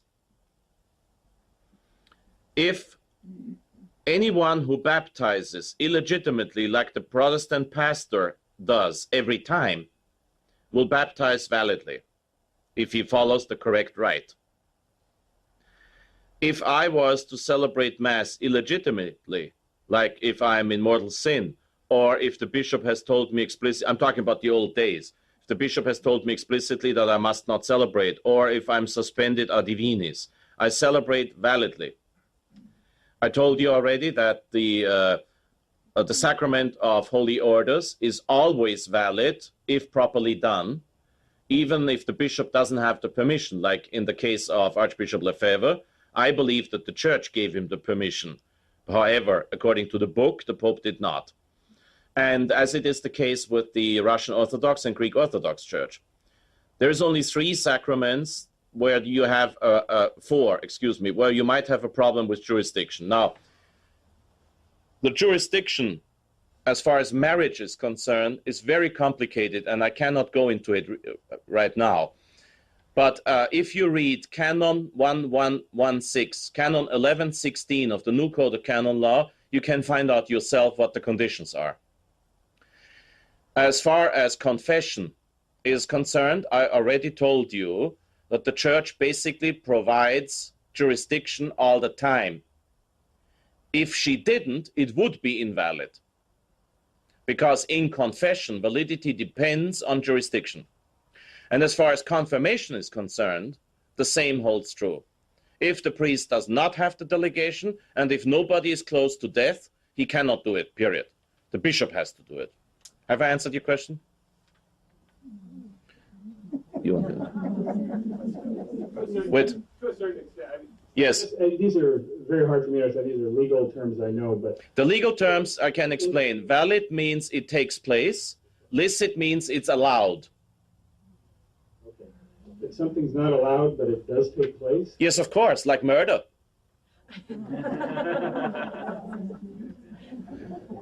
Sometimes you're allowed to kill people. If somebody threatens your wife and children with a gun, you shoot him. That's licit and valid. But if you want to rub out your neighbor just because you don't like him, that's valid, but it's not licit. You got it? And if you use the wrong gun, then it might be licit, but it's not valid because you don't hit him. Yes. I just wanted to touch on one thing that you brought up, which I wasn't aware. You said Cardinal Siri was present at Father Perez's ordination? No, Cardinal Siri was not present at Father Perez's ordination, but Cardinal Siri was one of the consecrators of Cardinal Stickler. But the Pope would be enough, because don't forget the Pope became a bishop in the Old Rite. Not that he needed to, but he not only became a bishop in the Old Rite, the bishop's consecrations usually are published in Italian TV. I mean, they're broadcasted in Italian TV, live or at least in part afterwards, in reruns, and you can see what the Pope is doing. And all he does is the imposition of hands, and then he reads more or less understandably the form of the sacrament out of the book. So that's sufficient. Everything else is secondary. If he doesn't have the faith, which he proved by kissing the Quran, that's secondary. The church never went into these things. What the Pope believes is of no consequence to the sacraments he administers. That has to be understood. Next question. So you're saying that In the new Ordo Mass, when the priest raises the chalice with one hand, is that valid? Yes, of course. What if he's one-armed? Of course. I had to do it once. Hurt myself in the left arm, couldn't lift it. But I celebrated Mass, believe me. Yes. So you're saying that the elimination of the word ut in the new form of ordination is not reason enough to invalidate? No, I told you why. Because the document of Pius XII, Sacramentum Ordinis, doesn't apply because the new Mass obviously is not the Latin Roman Rite. Obviously, because it's a schismatic rite. Council of Trent would say that. Okay, but... Therefore, we have to examine the form as to its contents, as to its message, as to its words. And ut doesn't change the message. Not sufficiently. And the entirely newly written up form of the episcopal consecration is totally different from the old one, but it says the right thing. Don't forget that in the Eastern churches, and I must remind you that all the Eastern sacraments are recognized valid. In the Eastern churches, you sometimes have weird forms, believe me. Right now, my memory fails me and I couldn't give you one, but you have things like, now please be careful with what I say here, things like, in confession, in some rites, the priest will say, "Our Lord Jesus Christ absolves you from your sins in the name of the Father, Son, and Holy Spirit." And it's valid. So the point is not what it says. The point is not how it says it, but what it says.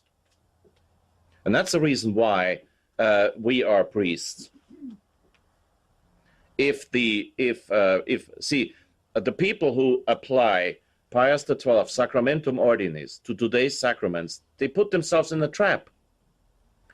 They deny that the new Mass is really the right thing, and then they apply what is to be applied to the Latin, right? Well, what now? Okay. Now, the new Mass, if the new Mass is really the Latin Roman Rite, then why don't I say it? If it's the Latin Roman Rite, then why don't I say it? It was the Pope who published it. He'd never promulgated it, but that's not the point. He published it, and he said it himself. And if it's the Latin Roman Rite, then why don't I say it?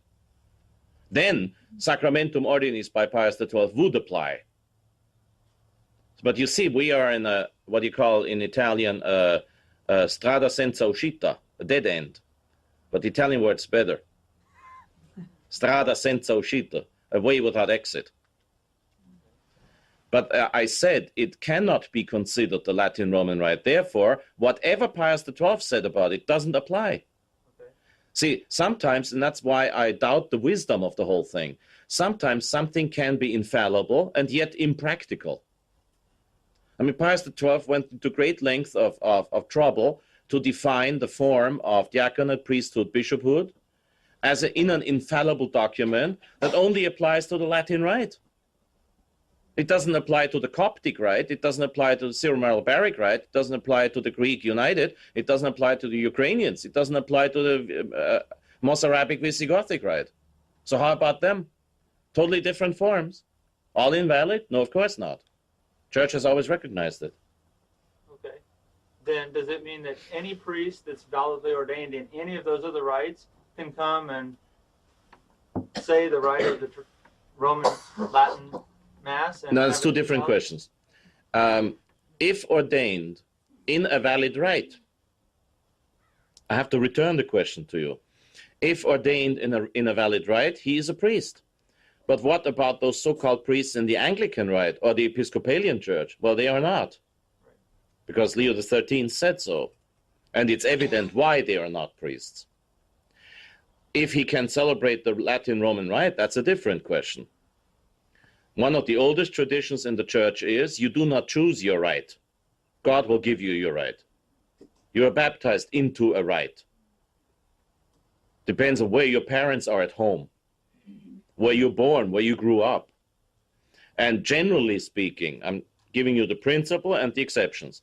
Generally speaking, a priest of the Greek United Church is not supposed to say the Roman Rite. He's not supposed to. He's supposed to stick true to his rite. Of course, with today's emergency and lack of priests, you can also understand that exceptions are willingly granted. And if exceptions are willingly granted in the conciliar church, then you might as well presume they don't have half the emergency that we got. Okay, so you might presume that God will grant it. If I had to celebrate Mass in a Dominican Catholic, real Catholic Dominican, there are two of them, monastery, let's say they all eat the same fish and they all are in the hospital and they got no priest and I am the only one around. I do happen to know how to celebrate the Dominican rite. I wouldn't hesitate for 1 minute to do it, of course, in an emergency.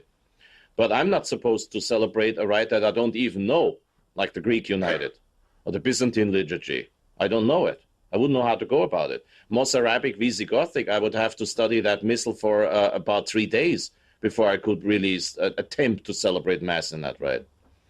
But as far as the validity concerned, all I can tell you is all valid rites are valid, because we cannot go into a detailed examination of all the rites that exist in the church. Also, I couldn't because I haven't never seen those books. But generally speaking, the rites that have been recognized are still recognized today. Good question. Yes. What is a rite? What That's a very good question. Right. You don't spell that R-I-G-H-T, Romeo, India, Golf, Hotel, Tango. You spell that R-I-T-E, Romeo, India, Tango, Echo. Rite, ritus in Latin, is just there's a difference between waltz, tango, and cha-cha-cha. That's the rite. Different way of formulating the prayers.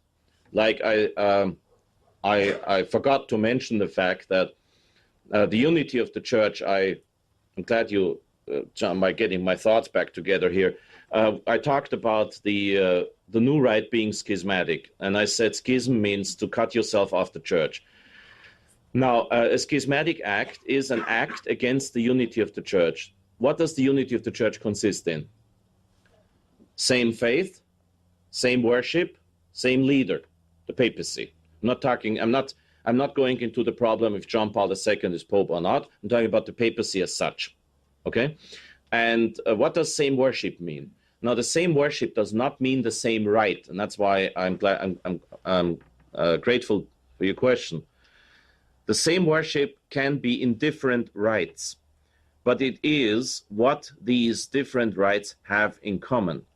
Example, all recognized rites in the church will mention the fact that a holy sacrifice of Mass is in honor and glory of the Most Blessed Trinity. In the Roman rite, it's the Suscipe Sancte Trinitas at the offertory and the Placia Tibi Sancta Trinitas after communion. Those two prayers. Those two prayers you will find in all rites that are recognized, but in most rites they're formulated in a different way. So the difference in rites is about words, vestments, and movements. Like in the Dominican rite, for example, which I said before I know, the Dominican rite is a lot more simple than the Roman rite, even though it's got the same canon. But in the Dominican rite, the priest will fill the chalice with wine and water before he starts Mass. He will go up to the altar, uncover the chalice, fill it with wine and water, cover the chalice, come back down again, take off his hood. He's a Dominican friar, okay, take off his hood, say the same prayer I usually say in the beginning of conferences, Actiones Nostras Quesumus, then say, Nomini Patris et Filii Spiritus Sancti, Amen, Confitemini Domino quoniam bonus, quoniam in saeculum misericordia eius, confiteor de omnipotenti. You can see the difference. There's no Judica. So different words, different gestures, different vestments even. The Byzantine rite has completely different vestments to what we know. Their altars are different. Their sanctuaries are different. Their chalices are different. But the same worship. It's all for the greater glory of the Blessed Trinity, for the forgiveness of sins, and all the churches recognize divine Mass as the repetition of what happened in Calvary. Father, if I heard it right, you mentioned that your ordination was valid but illegitimate. So what makes it illegitimate? The fact that I was ordained in the new rite, and the whole new rite is schismatic and therefore illegitimate. We're talking about what Archbishop Lefebvre rightly called the neo-Gnostic sect of the council. Don't forget that Vatican II is an unacceptable council. I give you one wonderful quotation of Vatican II, which will prove to you that you cannot possibly call that council a work of the Church. Now, how about such a statement as, believers and non-believers unanimously agree that all the efforts of mankind are directed towards man as its sender and summit. That's blasphemy. Gaudium et Spes number 12. You can look it up. Gaudium et Spes number 12. In English, the document is titled The Church in the Modern World. GS 12. Wasn't the Second Vatican Council only a pastoral council? Thank you. I was asked if the Second Vatican Council was only a pastoral council. Yes, definitely. John the 23rd said so, and Paul VI said so. But never in the history of the Church before has a council been called for anything but defining the truth and avoiding errors. And John the 23rd, when he called the council, he said, we do not want to condemn errors in this council. Therefore, it was no council. Well, what else that I heard was that the First Vatican Council was never officially closed. Therefore, you can't have Vatican II because the first... Well, John the 23rd, when he proclaimed the new Vatican Council, so-called council, he officially closed Vatican I. Now, if John the 23rd was Pope, then he did officially close Vatican I. If it turns out that he was not Pope, then he did not close Vatican I, and the next one will do it. No problem here. Yes? I often hear a problem with the Tridentine Missal of 1962 versus an older version, since the Novus Order has authorized the old Mass in their churches. You know what I mean? And they use the Missal of 1962. I was asked about the liturgical problem of the differences between the 1962 Missal and the 1950 Missal. That would be the topic for another conference and an entirely different tape. But right now, I will give only one short answer that might be the number one question about it. Why did Archbishop Lefebvre choose the 1962 Missal to be used in the Society of St. Pius X? Well, I'm not saying that what Archbishop Lefebvre did here was the right thing, but I know why he did it. Now, Archbishop Lefebvre correctly considered himself in the position of somebody who has to act in self-defense. Self-defense, according to moral theology, requires a minimalistic principle. Even the United States Code of Law will define that if you act in self-defense, you cannot overact in self-defense. If somebody calls you an idiot, you do not yet have the right to shoot him. So the measures must be to avoid the situation. And Archbishop Lefebvre thought that the last acceptable version of the Roman Missal was the one of 1962. That was his theological opinion, and I would not accept that he would be condemned for that. It's a theological opinion. My theological opinion is that you cannot go beyond 1950 because of what Pius XII did to Holy Week. But that's a theological opinion. I cannot dogmatize, and I cannot condemn the people who do not believe it. In the one missal, the old missal, it says that if an angel from heaven comes down and changes one word. No, that's not, that doesn't exist. No, that doesn't exist. That doesn't exist. No, that doesn't exist. Another question? Yeah. You brought into question the validity of Pope John the 23rd. Could you elaborate on that? It's not just a question of if John the 23rd was Pope. It's also the question if Paul VI was Pope and if John Paul II is Pope or not. The point of proving that a Pope is not Pope lies with us. In Latin, this is called the onus probandi, the burden of proof. The Pope, whether he's Pope or not, as long as he runs around in a white cassock and is recognized the head of state by several hundred states and 3,500 bishops, he doesn't have to prove to me that he is Pope. If I think that he is not Pope, then I have to find scientifically irrefutable proof that he's not Pope. First. Second, who am I to publicly declare him not Pope? See, Innocent III warned his successors by saying, it is true that the Pope cannot be judged by men, but woe unto you if you use that fact, because the less one is judged by men, the more one will be judged by God. And as I cannot give scientifically irrefutable proof for John Paul II not being Pope, mind you, the sedevacantists have much better arguments than I have, much better ones.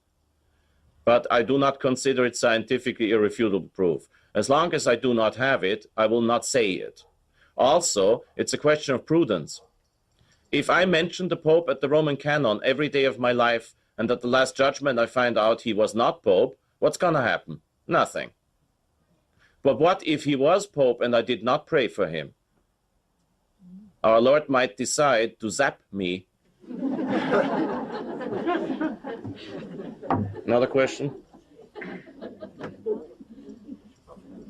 We got another 20 minutes if you want. Can we attend these other rites, Catholic rites? That's a good question. Generally speaking, the principle in the church is that you always try your best to attend your own rite on Sunday. However, if we are dealing with a legitimately recognized rite, like the Byzantine or the Greek United or the Mozarabic Visigothic, which you will hardly find around here, then if time and space do not allow you to go to the Catholic Mass, you can go there. Not to the Novus Ordo, though, because the Church always outlawed substituting Sunday duty by going to the Russian Orthodox or Greek Orthodox Mass. That you cannot do. The Russian Orthodox are heretics and schismatics. The Greek Orthodox are heretics and schismatic, and the conciliar counterfeit church, the Church of the New Advent, as the Pope calls it, are heretics and schismatics. You cannot fulfill your Sunday duty in something that is rather unpleasant in the eyes of God. Something that, to put it in the phrase of the Queen of England, something that we are not amused about, cannot fulfill, cannot be considered as a fulfillment of Sunday duty. But if you live next to a Byzantine church, then you can go there. But if you are 10 minutes away from the Byzantine church and 30 minutes from Father Perez, then I hope you know where you will have to go. Because as far as I can see, most of us are members of the Roman Latin Rite. And the oldest tradition of the church is that you stick true to your rite. That is not just my opinion. It's in the Lateran Council, one of the 4 Lateran Councils. Now, I don't always have all quotations ready for you, okay? One of the 4 Lateran Councils said that each single faithful in the whole world is supposed to attend the rites according to to receive the sacraments according to his own rite. And the Council of Florence and the Council of Trent defined that as a dogma. Nobody can take away your right, R-I-G-H-T, to receive the sacraments in your own right, R-I-T-A, T-E. Can a Catholic be a Democrat? Can a Catholic be Can a Democrat be a Catholic? A Catholic can very well be a Democrat as much as a Democrat can be a Catholic. No way. Are the Byzantine rites, like in the neighborhood, schismatic? Are the Byzantine rites in the neighborhood schismatic? How would I know what they are? They have changed too, haven't they, after Vatican II? I don't know. Honestly, I'm a non-expert on Eastern rites. Oh, okay. But I mean, they've Ask Father Perez. Please ask Father Perez. Father, if I've understood all this correctly, when you say that these rites are valid but illicit, does that mean that in a case of an emergency, somebody could receive the final rites? Oh yeah, validly, oh yeah, oh yeah, There were no priests oh yeah, anyway. oh yeah, oh yeah. So we could call the rest See, of in the it's one of the oldest principles in the church. In articulo mortis, it's called, in the article of death. That means a real, true emergency. In a real, true emergency, an accident on the freeway. you just grab what you can get hold of. After 3 days in the California desert, you usually don't look at the liquid before you taste it. What about there's no salvation outside the Catholic Church, Roman Catholic Church? Different topic. I'm serious, because that has to be dealt with very carefully according to the teaching of the church. Can't do that today. We can't do that today. Yes? Two of my family members now belong to the Byzantine rite. Yeah? Two of my family members now belong to the Byzantine rite, although they were born into the Roman rite. And once in a while there'll be a priest there who is bi-ritual, Roman and Byzantine. Yeah? How would you explain that? I can't see a problem. I would have to know the individual case, but I can't see a problem, generally speaking. There are several bi-ritual priests. There's many bi-ritual priests today, and I explained that we are living in an emergency, a lack of priests, and I don't see a problem with that, generally speaking. Okay. What else? Yes. With regard to Father Perez and the topic of this conversation, you indicated that the schismatic church, this new church, this bishop, who was made a bishop of this new church, he's a schismatic bishop now. Is that correct? Or am I correct in understanding that? There's two different papers nowadays, the ones that are written by John Paul II, and the ones that are written by God.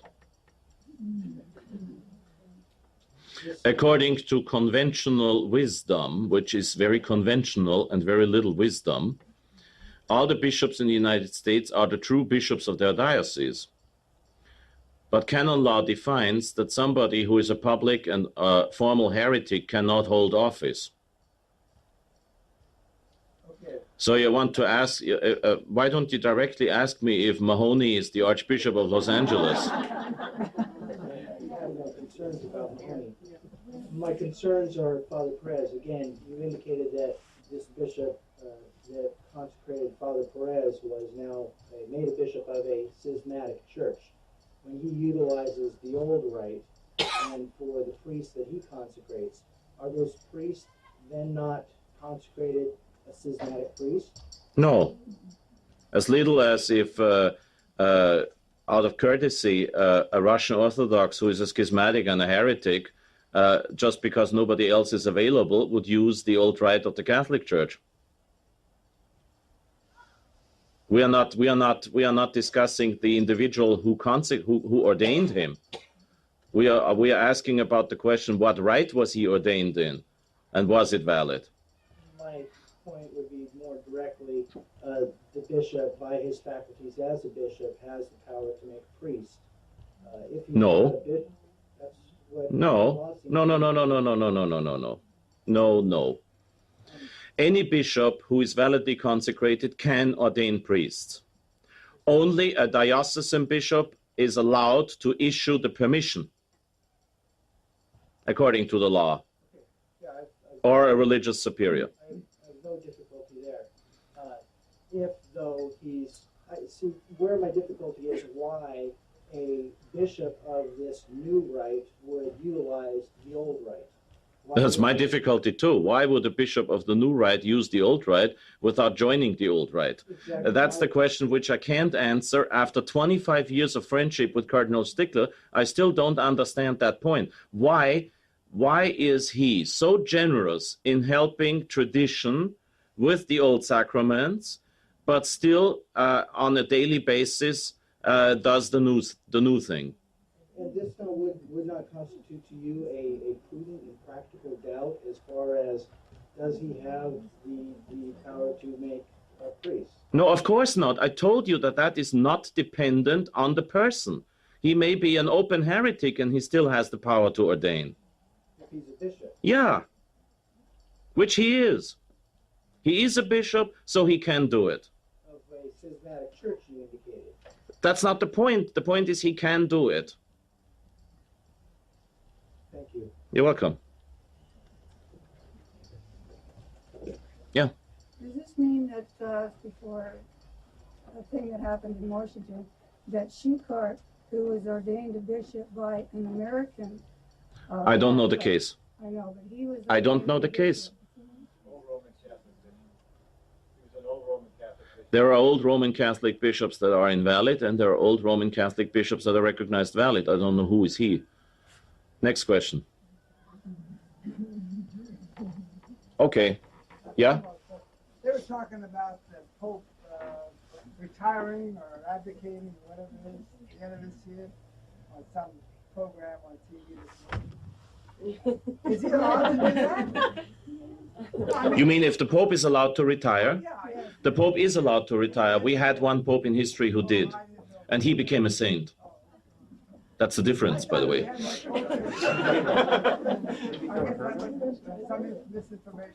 Yeah. Well, I don't know if he's going to retire, because I have to repeat what I say at almost every conference. I ain't no prophet. Who? Who was the saint? I forgot. Right now I forgot. Petrus Damianus, but don't ask me which Pope he was. I forgot. We celebrate him in the breviary, and yet I can't remember. There was one a Pope at the age of 15, and he had... There was no Pope at the age of 15 ever. At the age of 15? There was no Pope at the age of 15 ever. Read the Guinness Book of Records.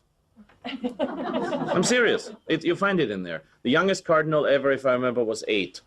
The youngest bishop, if I remember, was 12, and the youngest pope ever was 18. That was in the 19th century, when a wicked woman in Rome decided who's going to be pope. They've always been recognized, by the way. Oh, yeah. There have been 3 popes at one time, and historians still fight who was the real one. Okay? Next one. We're running out of time. Maybe one other question. Yes? Father, where do we differentiate between the sin of human respect and treating someone with courtesy?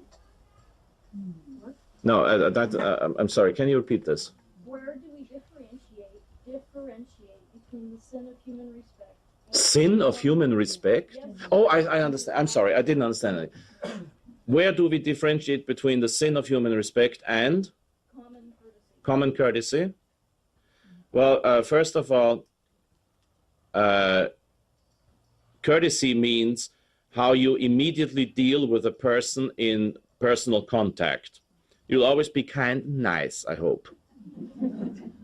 As far as human respect is concerned, to be kind and nice does not mean you tell him he's right. So if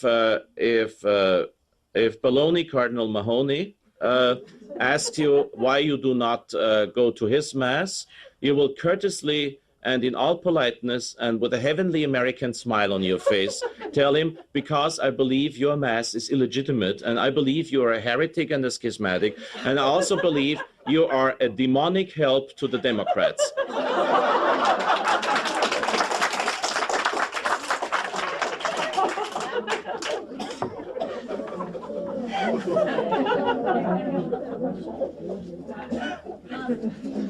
You characterized your ordination as valid but illegitimate, I believe you said? Yeah, I've explained that. What process, if any, would you want to or would you need to go through to cause your status to become legitimate? None. And what would be... None. Zilch. I didn't know any better back then, so I'm not guilty of anything. And it is a valid consecration, and a future pope will clear up all these details, I hope, but I can't tell you if he will. And would you have any characterization of that sort? Oh, yes, that I can, yes, that I can answer. Now, I don't think that many of you are familiar with the papal document by Pope Pius VI, Auctorem Fidei. In Auctorem Fidei, Pope Pius VI condemns a so-called Synod of Pistoia, one of the Austrian archdukes who at the time was in the Bourbon family in Florence, and a bunch of renegade bishops got together and open up a so-called Synod of Pistoia. In that Synod of Pistoia, we're talking about the 1780s. And in that so-called Synod of Pistoia, they came up with a lot of liberal proposals, the kind of proposals that you will find printed in Vatican II now. And because of political circumstances, Pius VI couldn't react immediately. He immediately condemned the Synod, but only in 1799 he wrote a document which, what is very rare, was not written to his fellow bishops, but to every Catholic. And it's called Auctorem Fidei. And in Auctorem Fidei, he says, in an instruction, in an introduction, he says, well, the purpose of a synod is to clarify terms, not to make them more complicated. Here, here. And then he condemns every single condemnable line in the Synod of Pistoia. He says, when the Synod of Pistoia says, that is to be considered heresy. When the Synod of Pistoia says, etc., that's to be considered offensive to Catholic ears, etc. So he's censoring the Synod of Pistoia. For example, at the Synod of Pistoia, they demanded a change of liturgy, a simplifying of liturgy. And Pope Pius VI called it offensive to Catholic ears and rather daring. So that will have to be done with Vatican II and all the sacraments that came out of Vatican II and all the schismatic rites. A future pope will have to say Vatican II was no council. And in addition to not having been a council, the following quotations of Vatican II are to be condemned. Lumen Sacrosanctum Concilium 22, Lumen Gentium 1, Lumen Gentium 8, Lumen Gentium 15, Lumen Gentium 16, Lumen Gentium 20, Unitatis Redintegratio 3, Dignitatis Humanae 2 and 3, Dei Verbum 8, Gaudium et Spes, the whole document. You understand? So there will, if God gives us the time, there will be a future pope who will nullify Vatican II and the Novus Ordo, and who will censor all the lines in Vatican II that are particularly offensive to Catholic ears. And I assume that would also include all the new rites of sacraments? That's what I just said. Yeah, yeah, all the new rites. Yes, yes. You're welcome. We've got a lot of young families in this group, and I think there's probably a lot of potential vocations here. You have a worldwide view. Where can a young man seek a proper training for the priesthood? Well, basically with the Society of St. Pius X. And if that for some reason is not possible, there can always be personal circumstances. It doesn't have to do anything with the society, but the society has a very strict seminary, and the Society of St. Pius X is a society with what is called life in common, vita communis. Not everybody is made for that. I mean, look at me. It's just, is the form or matter when the priest's hands are consecrated? Neither nor. It doesn't make No, it's remote. And whether, remote matter. Whether the words are said that they are given the power to Remote. Install. Not necessary. Not necessary. No, unfortunately. Well, fortunately, if you know what I mean. Unfortunately, they have been cancelled, but fortunately, they're not needed. Otherwise, I'd be sitting here as a layman. Okay, I think tape has ended. I've been given the sign by the director. Being in Los Angeles, near to Beverly Hills, you know what that